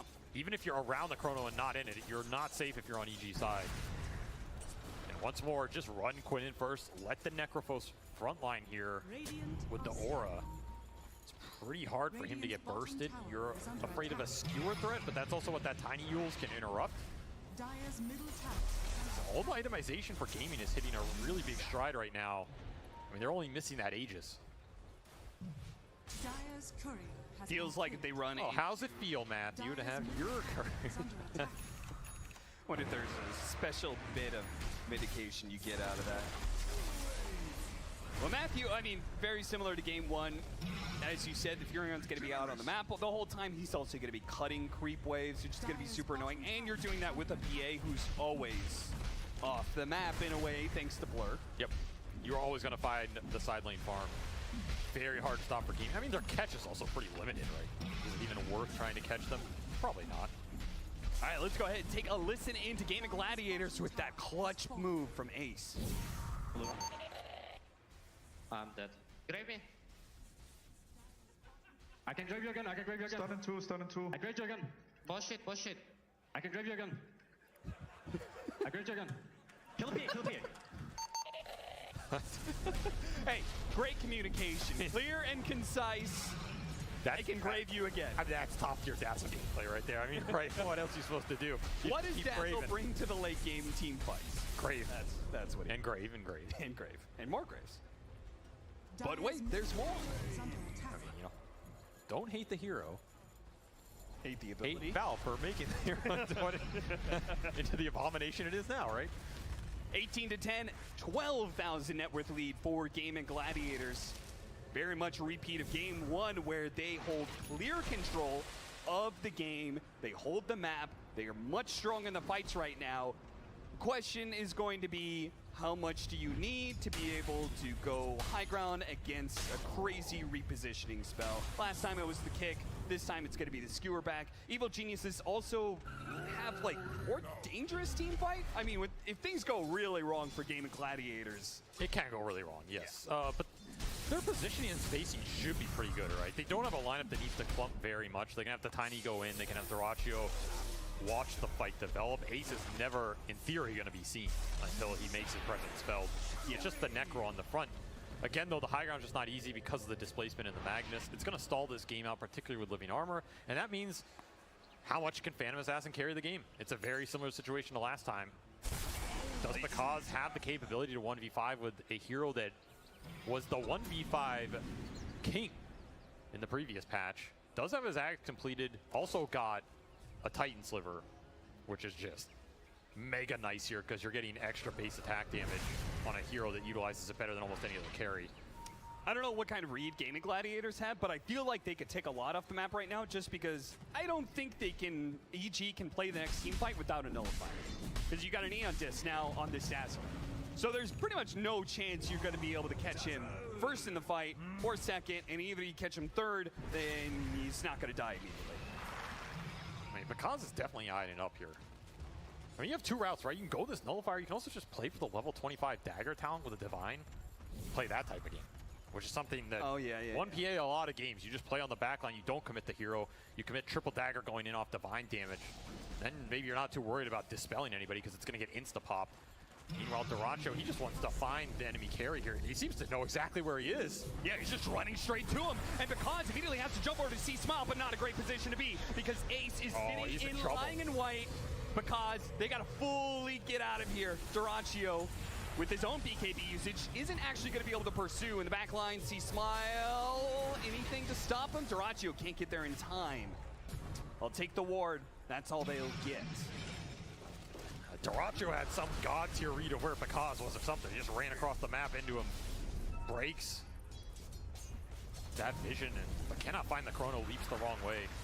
So EG escaped for now. Gaming running into issues, catching them on the map. They're continuing to build the lead. Looking for Matthew up here. They're sick of getting ratted. And they will find him. Shouldn't have to use the Chrono either. No mana to use it actually, so. Sprouted. but he time walks right on top of him, does get it. Now, he's time walk though, because immediately Ravage into the burst. And now he get wants that more. kill. And yeah, now with the carry dead, they feel confident, but they gotta be careful about Quinn. They found Ace though, but without Bakaz able to take advantage of this, they may not have the damage for it. They try and use the overgrowth to save him, but it's already dead. Bakaz is gone, the damage is gone. The evil geniuses need to get out of here, but they're gonna be slowed down to a crawl. The ancient apparition with the vortex, the toss up in the air, and the ever constant annoying presence of Quinn will just heckle evil geniuses, laughing him down all the way to the grave as they're gonna lose 2 and maybe a 3rd core. We see Smile being tossed up in the air. Gets in front of him, but he got a blink away to the side. Perhaps he lives. So it's a carry for carry trade with a buyback on Matthew. I mean, Bakaz had the correct read, but maybe underestimated how much damage Quinn does on his own with these Vortex throwing down. I mean, Heartstopper did almost 900 to Bakaz there. That's enough to just guarantee the Reaper, and you gotta remember, his BKB was on cooldown. That TP was very important from Quinn. They see Matthew, they're gonna catch him. They've got the Hex to stop him from TPing away, and the damage over time will complete. It's a dieback. 7 minutes, no Fury on here. You're missing the Vessel, you're missing that Ags. It's Wrath of Nature. Dire's middle tower is under attack. 70 seconds, we'll see him again, but yeah, opportunity for Roshan number 2. She's pretty valuable. Necro's just getting massive, man. He's got 4,000 HP, 37 minutes. Absolutely huge, and he has a lot of charges too. That's the thing with the Heart Ags build in this hero, you're amping up how much this Heartstopper does. It's just so much extra regen from 8 stacks. What do you do versus him? You have to sacrifice somebody, it feels like. Yeah.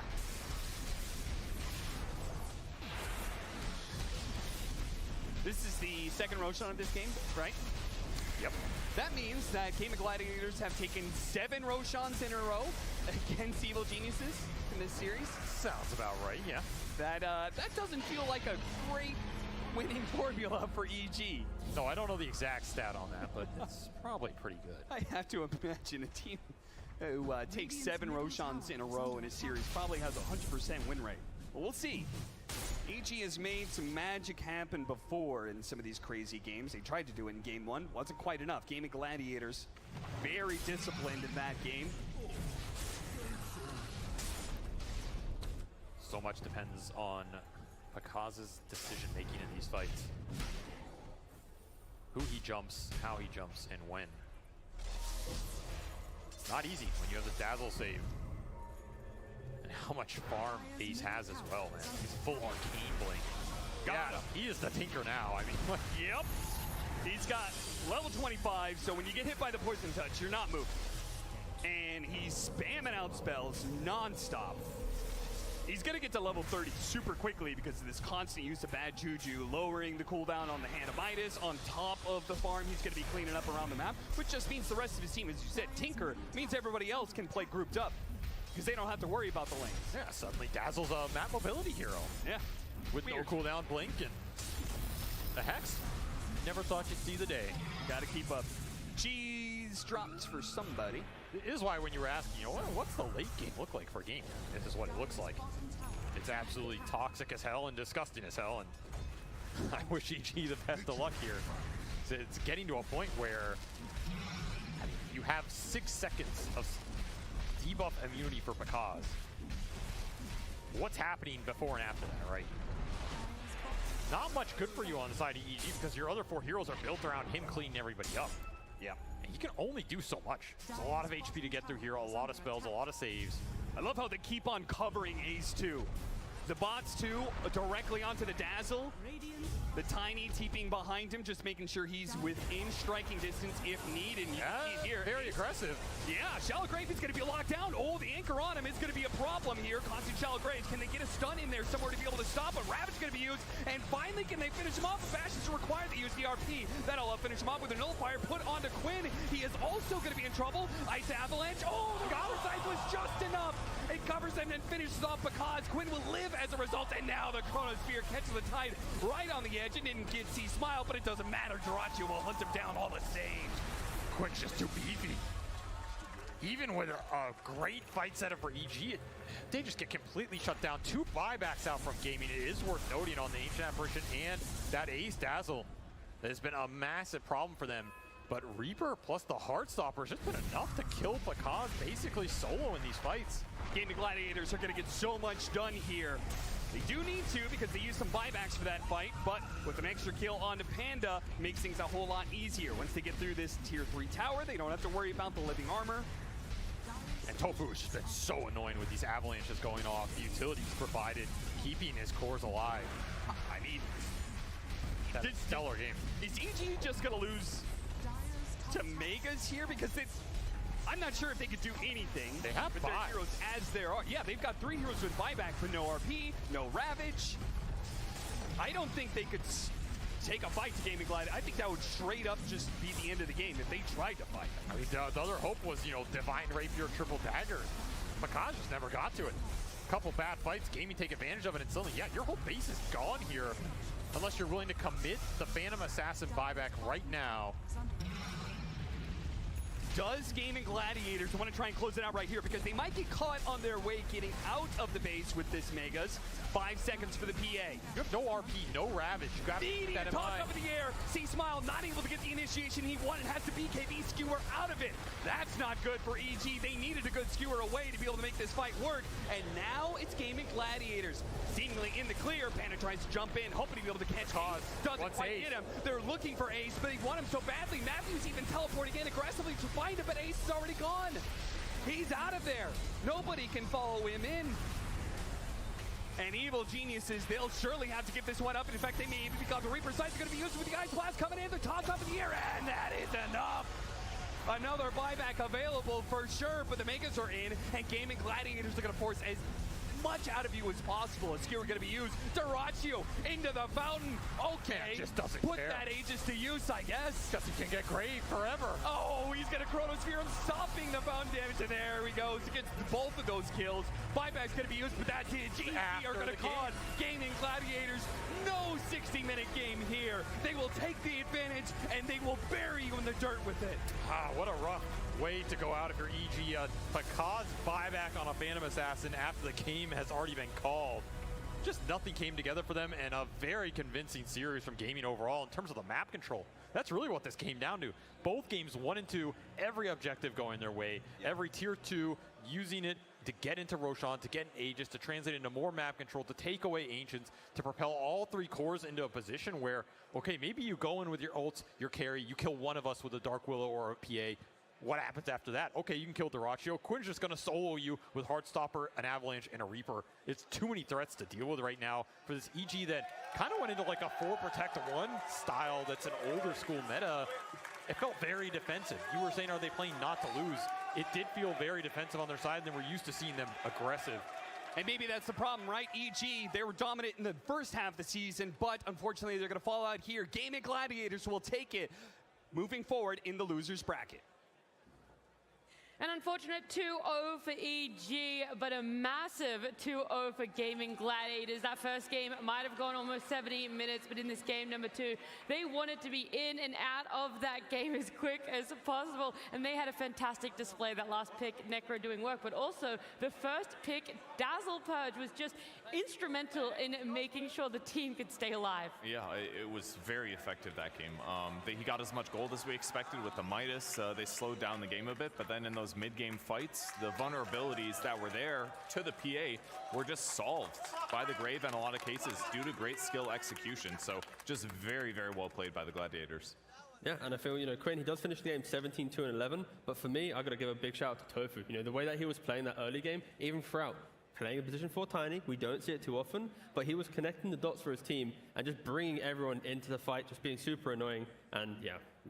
Ace, Dazzle, that fight around 30 minutes, the one time that EG doesn't decide to go on him, he gets to blink away from all 5 heroes, then hit the Grave on the Void, turn around the fight. In the moment where EG thought they could maybe come back into the game, a lot of clutch plays coming out from Gaming. Yeah, that was that exact fight that I marked down as well, because a couple of them beforehand had gone in the way of EG. I'm like, hold on, were they cooking with something that we didn't know much about? Could EG do this out? And there were those moments, but unfortunately not able to make it happen for themselves here today. Oh, EG had such good moments, like right here. I thought Pukaz's involvement in the fights around this time were really amazing. Like getting there, not just AFK farming, being able to maybe like turn the game on those pivotal seconds. Like this is great. Really nice involvement. And he gets out. Whew. I think that fight in general was like kind of scuffed though. Just like obviously them not focusing the dazzle. But here's the big fight, right, with Ace. You're going to see after the chrono, so PA jumps to the north, and then Dazzle's positioning. It's like, at what point, why doesn't anyone from EG turn around and hit him? He blinks, I think, right Yeah, no, of course, but there's multiple options. Yeah. The fact that it delayed so long, and then now he's on the far left side of the fight, free casting his spells, keeping the Void alive, and it was difficult for sure. EG, they've got Overgrowth, RP, Ravage. That jump there from PA, like I understand the first one because Dazzle had blinked out of range of vision, but that second jump onto Faceless Void and not going for the Dazzle was so dumb. Sorry. Hey, sometimes we're going to call a spade, you know? It's a high-pressure situations, a lot of emotions, a lot of things going on for them. It was something very costly at the end of the day for them for game number 2. They couldn't keep that momentum going for themselves, and it does result. Gaming Gladiators 2-0 winning the series. So let's get some words from them. I do know Pyrian has Tofu joining him right now. I do. Thank you, Nat. I'm here with Tofu, who was just part of that Gaming Gladiators team with a convincing 2-0 win. Game 1 looked pretty close, but Game 2 looked like you guys were having fun with it and enjoying yourselves. Is that a fair summary? Yeah, I think that's fine to say. Like, coming into this matchup, I thought we're gonna be playing aggressive, like we wanna play up on them and kind of go ham, but eventually, I don't know if it's nerves, first game on stage, or the setup is a bit shaky. I don't know, everything felt a bit off, and we still tried to push it. So, like, I don't know, it seemed pretty hard, maybe entertaining as well. Like, was a very tough match. They're good players after all. But then within coming into the second game, I think like everyone got their mind sort of at ease, and like we knew what to do and how to handle them. So I think we're pretty happy with the outcome now, and yeah, it was pretty good. Nice. You mentioned nerves. That was something Quinn talked about. We had a little profile piece before the series. He talked about getting over nerves and for the big stage. You as a team this year have obviously had a stellar year. Conquering nerves is obviously something you guys have done collectively. Would that be fair? It's hard to say overall, because I wouldn't say nerves is a thing that necessarily should pressure you. Like, it can also help you in a way that if we had a good run and we were champions, that we are confident and we believe in our ideas and we play on it, and what other people think doesn't necessarily have to affect us. It's basically what we make up for ourselves, which changes from tournament to tournament over time, like how we perceive things and how we think other people see us. But I think right now we're not really an underdog, but we're not the champion here for everyone, and also in this lower bracket run, I think like it was shifting over the course of this tournament, but right now I think everyone's super comfortable, and we're just going to play our game and see how far we go. Fantastic. And last question, just quickly. You got 9 Pandas up next. Is that a series you're looking forward to? I'm looking forward to every game. It's pretty fun to play on the stage. We got fans, we got crowd. It's something different than just playing from the hotel. And it's always fun to play them. I feel like we've had quite some games against them in qualification, elimination matches on stage. It's going to be fun, yeah. Well, we're all looking forward to it. I'm glad you are as well. Back to the panel. Thank you so much, Pyrian and Tofu. Beautiful answers there from him. Talking about those nerves, how it's not really linear, you know? You can't explain it in a way that all of a sudden it disappears, all of a sudden it's in your advantage. But I do know that they are fan favorites, especially in that matchup. So many Gaming Gladiators enjoyers in the house. I mean, there's also EG fans out there, and because we're not going to here, yeah. Yeah, you're still on the panel. I mean, congrats to Gaming Gladiators. They're top 12 right now. They do need to do another best of 3 before they get top 8. That's the series that Pyrian was talking about. But yeah, EG, let's talk about them more because it is the last time we're going to see them. Some takeaways for them, and what your hopes are for them next year when the time does come around for a lot of these players. I mean, I think they looked really solid today. It's just they had a really tough matchup there against the Gladiators. Gladiators played like their old selves. EG played solid with some cool ideas, but they weren't quite up to match against them. So tough break for them to end up where they did, but they had a good shot. Yeah, I think when you come into these deciding games, sometimes drafts can feel a little bit pressured. It felt like they overfought some of their drafts, and I hope, I mean, every year we say this, right? I hope next year it's the year for SA. I feel someone had to say it, but next year it's going to be the year. Just like it'll be our still year. SA hope. I know, but Keith Stars, I know, but I'm saying for this roster. No, there's Keith Stars, I know, but for this roster, like this is the roster that is like in SA's eye, like the superstar roster, right? So I would like to see, Whisper, these guys to do well. Yeah. And now I go to the Brazilian guys. I'm going to hope they do well as well. But for this team, I hope they do well next year. All right, some very quick words for you, Shiv, because we've got something exciting coming up. Really? Yeah. More exciting? You want to just go to it? Next game? Well, okay. I'm super hyped. Let's take it down. Okay, well, Goodbye, EG, though. It was a really fun time watching you this tournament. No, for real. I really liked, I thought their ideas were sound. Yeah. Obviously, maybe just some execution issues in there. But overall, an amazing team of like awesome players and fun personalities, and I look forward to seeing how they come back next time. Yeah, I hope to see them again. And the fun, exciting bit that I was getting up to, that I was gearing ourselves up to is, do you know what one of the second most requested things are? It's seeing backstage. That's right. So we have a little piece for you guys. You're going to see backstage what it's like for the life of talent.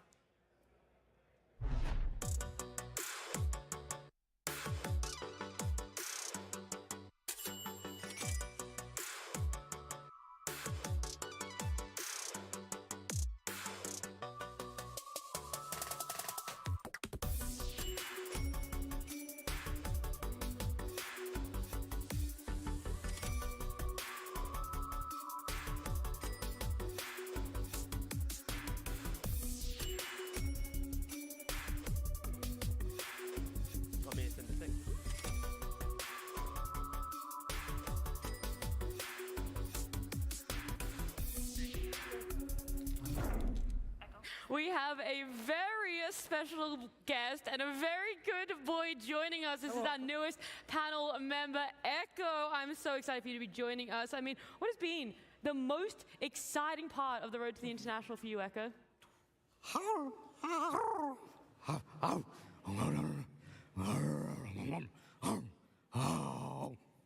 That is a very valid point. I mean, we even talked about it when we had the NA bloodbath earlier this morning, that NA guaranteed top 8. Who could have predicted that one? I mean, look, yesterday was a bit rough, though. Rough.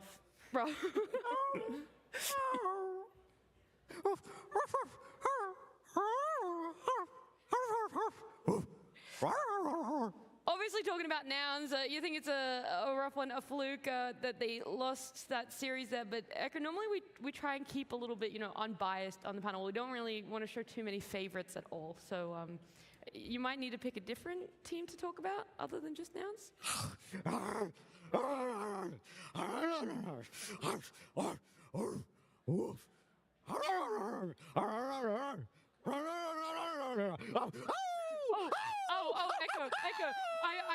I think maybe we should just look at some of our short film contest finalists. Echo, I'm sorry. We might have to ask you to leave.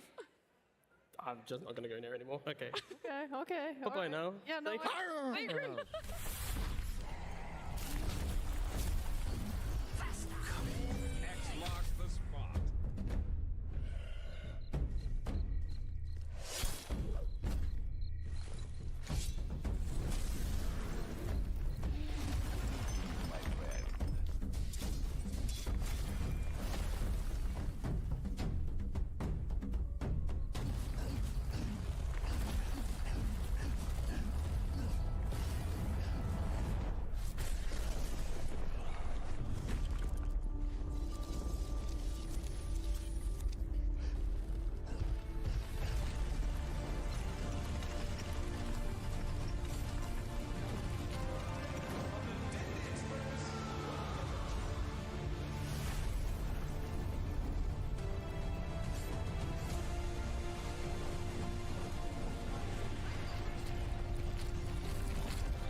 Starry, isn't it? Yeah, so what happened next? I've got Rotunda Coco's hex mark.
call to battle is a strong one for our short filmmakers as well as for us and for the players. And today is, of course, Elimination Day. It's bittersweet. We're joining here with the second panel of the day, and that means more eliminations in round 2. Inbound, a lot of heartbreak, a lot of tears, a lot of sweat. I'm joined by Fear, Kn1Fe, and Lacoste. Lacoste, personally, I love the lower bracket. How do you feel about the lower bracket? Lower bracket. It's always a treat to watch. You know, there's going to be some tears, of course, involved, but it's the emotions for me. You know, just seeing the teams that are winning, like how much you invested all of your year, and you know, some of the stories as well, storylines. But yeah, Dota sometimes is brutal, especially in the lower bracket. It's just the way it is. It brings the best out in the players, though, Kn1Fe. It really does. I mean, once you lose that safety blanket of the upper bracket where you could maybe experiment and have it go wrong and keep your morale up, that doesn't exist in the lower bracket. It's make it or break it here, and it either brings out the best in players or the worst, because this is a very high pressure situation and a lot of players do choke. Yeah, extra pressure for all the North Americans. Fear, we'll get your thoughts in a little bit, because the North American Showdown, we're going to have a lot of words from Fear. In the lower bracket, we had earlier today, we had TSM. They beat their opponent in Shopify Rebellion, and their next opponent is going to be Kn1Fe. So it is time to get some teams on the stage for the next round.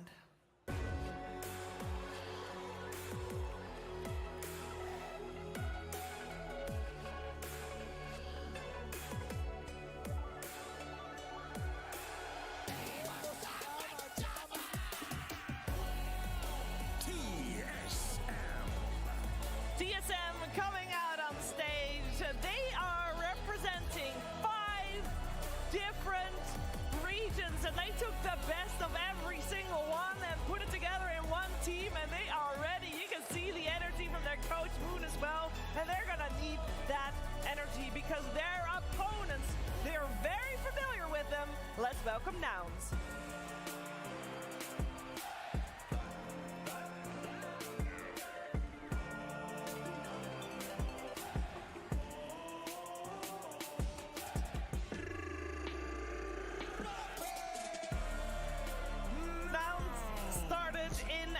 Upper bracket, they met Azure Ray in that upper bracket, one of the strongest teams here, and they're gonna go for that lower bracket deep run. We'll see what they have in store against TSM here on the main stage of the Road to the International.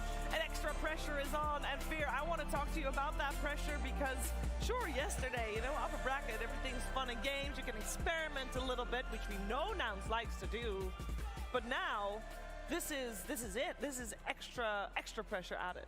Oh, it's definitely going to be way more pressure for this team. You're in the upper bracket, as you mentioned. They did win their series against Tundra. They're on cloud 9 after that. They get a reality check by Azure Ray there, and unfortunately, it was ugly. That was a very ugly 2-0. So you have to spend that night really thinking about what went wrong, what can we change. And we know Kn1Fe are a team that I don't think they have an identity right now. Like, they're experimenting. Some things are working, some things aren't working. They're trying something new about every single game. So hopefully this series has come down for Kn1Fe at least about preparation. How well did they prepare for this? Could you feel like maybe there's a little bit of an advantage to not having an identity because that means maybe TSM doesn't know what to prepare for?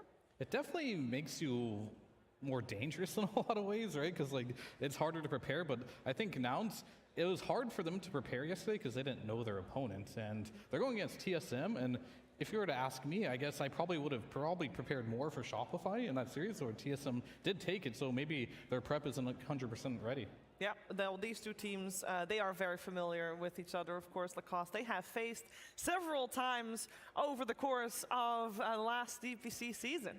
Yeah, it was pretty much, you know, in North America you have 2 slots to go to the majors, and in Tour 3, Kn1Fe, they were victorious. It came pretty much down to that who wins in that particular series is going to go to the major, but these teams are very familiar. You know that these teams scrim against each other quite a lot, and they're from the same region. They know which heroes they're playing in the pubs, and TSM, they were victorious, Tour 1 and Tour 2. On the third one, they managed to lose, but should be an interesting one. You know, these inter-regional matchups, they always have, you know, more depth to it. Mm-hmm. And regardless of whether they prepped for Shopify or if they prepped for TSM today, I mean, their entire competitive year was prep. in situations like this. They've just played them over and over again, whereas yesterday versus Azure Ray, that was completely uncharted territory for them. They don't have experience playing against these Chinese teams, especially in their current state. I mean, I think they did manage to play against Azure Ray once during Bali, but that's not really enough to rack up the kind of knowledge that takes you into the main stage with that confidence. But hopefully we'll see a different side of Nouns today, a confident Nouns. Yeah, and when we are talking about these two teams, there are two people that you wanted to compare especially, Effie, because we got two very different coaches coming out with Moon on one side for TSM and Astini on the side of Nouns. Yeah, these are very interesting because I feel like it's two different coaching styles and two different personalities. So you have Astini for Nouns, who's a very cerebral kind of coach. He focuses incredibly heavily on the draft preparation. He's always running draft simulations. He's got all of these spreadsheets. I mean, even when he worked with us at the Lima Major, he had spreadsheets on spreadsheets on spreadsheets. And I would ask him, why do you have this? And he's like, I just do this all the time. I barely play Dota. I only watch Dota. So I think that's one take to coaching, and that's one take to draft analysis. But then you have Moon, who is a seasoned veteran in Dota, who has so much personal experience. And maybe a lot of his preparation doesn't come from the sitting down and creating spreadsheets aspect, but no, I've played this. I've tried this. This is what's good in my pubs. So this is going to be two different coaching outlooks in the draft that we're about to see. Two different coaching outlooks. There's not one that is more right or more wrong. It's just very interesting to see how it will play out and what kind of effect it will have on the teams. We also have a little bit of a minor celebration here. I don't know how, it's a pretty big celebration actually. The upcoming game that we're about to watch is going to be Lettuce's 50th game fair on any international stage. Well, that's a lot of experience. That's right? a lot of experience. Talking about Moo and how he's more of the veteran, but maybe it's more Lilith at this point, right? It very much could be, and he, of course, has switched roles. Last year, when people would have seen him, he would have been offline. How do you feel about his role change? Because sometimes it takes a little bit of time for people to adapt. I think that's just how Dota is right now. You got to adapt to whatever the group of players you needs. Because we saw Lois, he made a role swap from position 3, moving to position 4. He's fitting really well with that. Yamsun, he moved from 1 to 5. Moo, he's been a carry, he's been an offlaner. Most recently, he was a carry, then he moved back to offlane. This team is a team that has role swapped a lot, right? And Gunner's the only one that probably has just kept his role for a while now out of all the players on the team, and K1, of course. Yeah, we have got Lelis here on the stage, and if he wins this, he will have his best placement at a TI so far. This is third international. We got a couple of newcomers here to Lacoste at this stage in the lower bracket. It might add some extra pressure, as we just talked about as well. What for you is going to be something that you're going to look for in the upcoming match that we're about to watch? It's definitely going to be like Ari, what he's going to play, because he tends to play like some of these like more aggressive styles, and Kasane, because both of these players, they're very young, and they joined the competitive scene in 2022. That goes for Ari. In 2021, Kasane joined the team. They don't have that much competitive experience, but with the experience coming out from Moon, I remember one of the interviews during the DPC, we talked to Moon, and he mentioned that this is, a long-term project. They don't mind that they're going to lose, maybe they're not going to qualify to the major. They're going to lose a couple of these games in the regions as well. But this is the team that, they're playing for a long term, and I respect them. They didn't have the best results throughout the whole year, but overall, on a good day, these team, they can beat anyone. And I just want to bring up quickly about Ari is something a lot of people may not know, but he has the highest MMR to matches played ratio. I mean, he has 6,000 lifetime games in Dota and is 12,000 MMR. And that is an unprecedented level of talent that we've had come from these newcomers. So I thought that'd be a fun tidbit for people around. Yeah, I mean, we have a lot of fun tidbits about Ari. It's a first. It's TI 12. This is the first time there's a British professional Dota 2 player on the stage. I see Fear shaking his head. That is crazy. It is crazy. It's insane. 12 years of Dota, and this is our first time getting someone British on stage. Yeah. Like, how's that even possible? And they play PlayStation there. Yeah, that is very true. Also, Ari is not completely unfamiliar with competitive play, as he played Heroes of the Storm competitively in the past. And at some point he decided to try out Dota. He, at some point, also got a little bit stuck. He played a core role in his previous game. and he decided to play that as well in Dota 2, but he could not climb as that. He swapped to 4, and that's when that major rise that Effie was talking about happened. And here he is on the main stage, and he is gonna be playing his heart out as I feel like position 4. How do we feel about position 4 at the moment? Because a couple weeks ago, position 4 Fear was the role to try and make the rotations, but I feel like they're a little bit less rotation heavy. Yeah, I mean, it really depends patch to patch what's going to be better. Oftentimes you'll see the melee pos 4 being more popular, making rotations, or sometimes, and this has been the case for most patches for like the last couple of years at this point, is just having a ranged hero that can enable your offlaner to get farm, right? And that's been a lot of ranged heroes up in the meta, and it's still very popular, but it doesn't mean you can't roam anymore. We did see last series that we picked up Tofu. He was playing Tiny. You can make some rotations. It's still a viable strategy, and that's the beautiful thing about this patch right now. You can do just about anything. And Nara is also experimenting with his position 4 heroes. He's playing Centaur as a position 4 coming into this tournament. I thought we might see it more because it looks super strong. And also position 4 Weaver. Some of these flex picks that he can also play, which puts a ton of pressure on you in the drop, because you think it's going to go like, oh, this is carry Weaver, this is offlane Centaur. But Ari, he's the master of some of these heroes, and he likes to play like in your face, very aggressive as a player, and I do respect him a lot for that. Well, when we talk about new heroes and adaptations, and I feel like we have to talk a tiny bit about the Willow still, because of course we saw it yesterday, Shero's hands, it looked amazing, Effie, great. And then we had 2 teams try it today, and it just fell flat. Yeah, I mean, it did look better when Pakaz played it today than it did when Shopify played it, but I think that the Willow carry is something worth investigating, because if you have this hero that can be flexed to 3 positions, 4, 5, and 1, suddenly your drafting is blown wide open, and I think that's what people are trying to do with her, but there are conditions that need to be met for Willow to be viable. Well, we're going to find out what these 2 teams have in store for each other. Let's head over to the draft. Nouns versus TSM. Game 1. A best of 3 in the lower bracket against a team that you've played so many matches against, and basically both of these teams were each other's gatekeeper, not just over the last year, but these players are very familiar with each other throughout their entire career. As I actually want to focus a little bit more outside of North America, because both teams have a South American carry player, Fear, and somehow both Peruvians have not been on a team together, ever. Isn't that pretty unique? Which players? Both Tomato and Hector. Oh, yeah, sure. I mean, yeah, both carry players are Peruvian, so, and they're some of the best from the region as well, obviously. That's why they're here. They're playing for North American teams. They both have their own individual style as well. Hector, he's been known for the longest time of being like the god of farming. He's had to adapt a little bit because that's just how the meta has changed. Their carries need to be a bit more active. Giving kills away is more important, or not giving kills away and getting kills is more important than hitting creeps. And then on the other side, you have Tomato, who I consider like an all-rounder at this point. Like, he plays whatever it needs to do, and he's always on the top of his game, and he's a very scary carry player.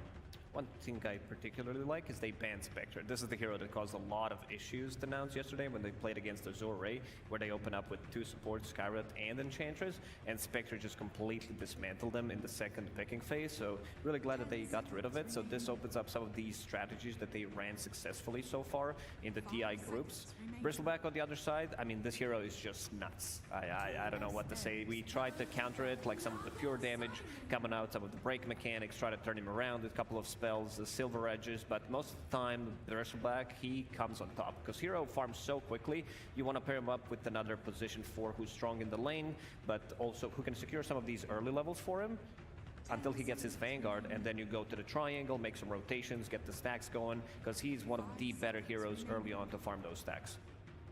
And speaking of those stacks, Bristleback doesn't really feel like he's shut down by these break heroes anymore. They do help versus him, but the way to play against the hero is just to make sure that your lanes are strong enough so that you can go invade the triangle, so that you can pressure the Bristleback, so that you can rotate heroes. And it's not so much about picking these Vipers and these Hoodwinks the way that it used to be. And now starting off with their Naga Siren is very nouns-like of them. This is a Hector specialty hero. It's not a flex hero like it would be for Talon, and it does secure their safe lane in the sense that they know this hero will always be sustainable. But I do find it interesting because I'm not sure how effective it's been historically. Right, and I think the Naga, it's pretty good in Bristle. You have high armor, right? You have illusions. You can push the lane out, but generally speaking, when you pick Naga this early as your carry, he ends up being a hero that takes tons of net worth, but it's like a bad Naga game, right? You're playing against a lot of AoE that you can't really deal with and you can't enter the fight. So then you end up in a situation where you have this really farm Naga that just can't fight. And if your carry can't fight, it's really hard to win the game. So it is risky. And I think Nouns, if you look back at their previous successes, CK and Naga are heroes that they're really good with, and that's pretty much the only thing they have been winning with.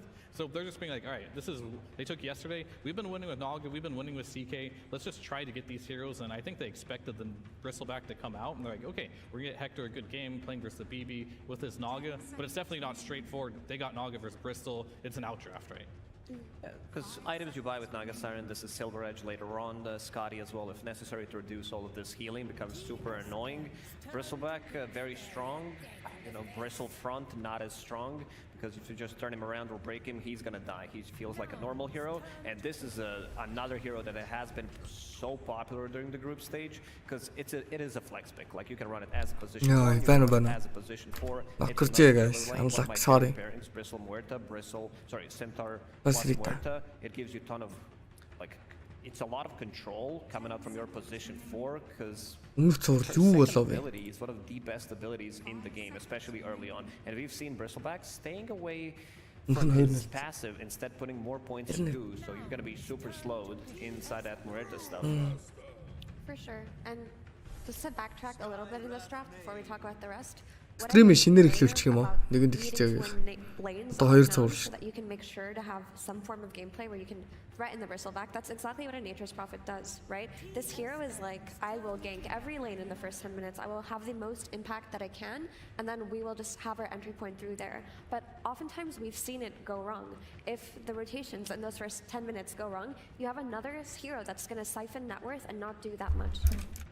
I love that Luna pick though. I think it's really good. I think some of the harder matchups, like you see Nog every once in a while, you think you want some AoE cleave. Sven comes to mind, but Sven hasn't been doing so well this patch, whereas Luna's kind of like the new flavor. Same with Medusa, not doing so well this patch. Байгаа юм байна тий. За би стримээ шинээр эхлэхээ за.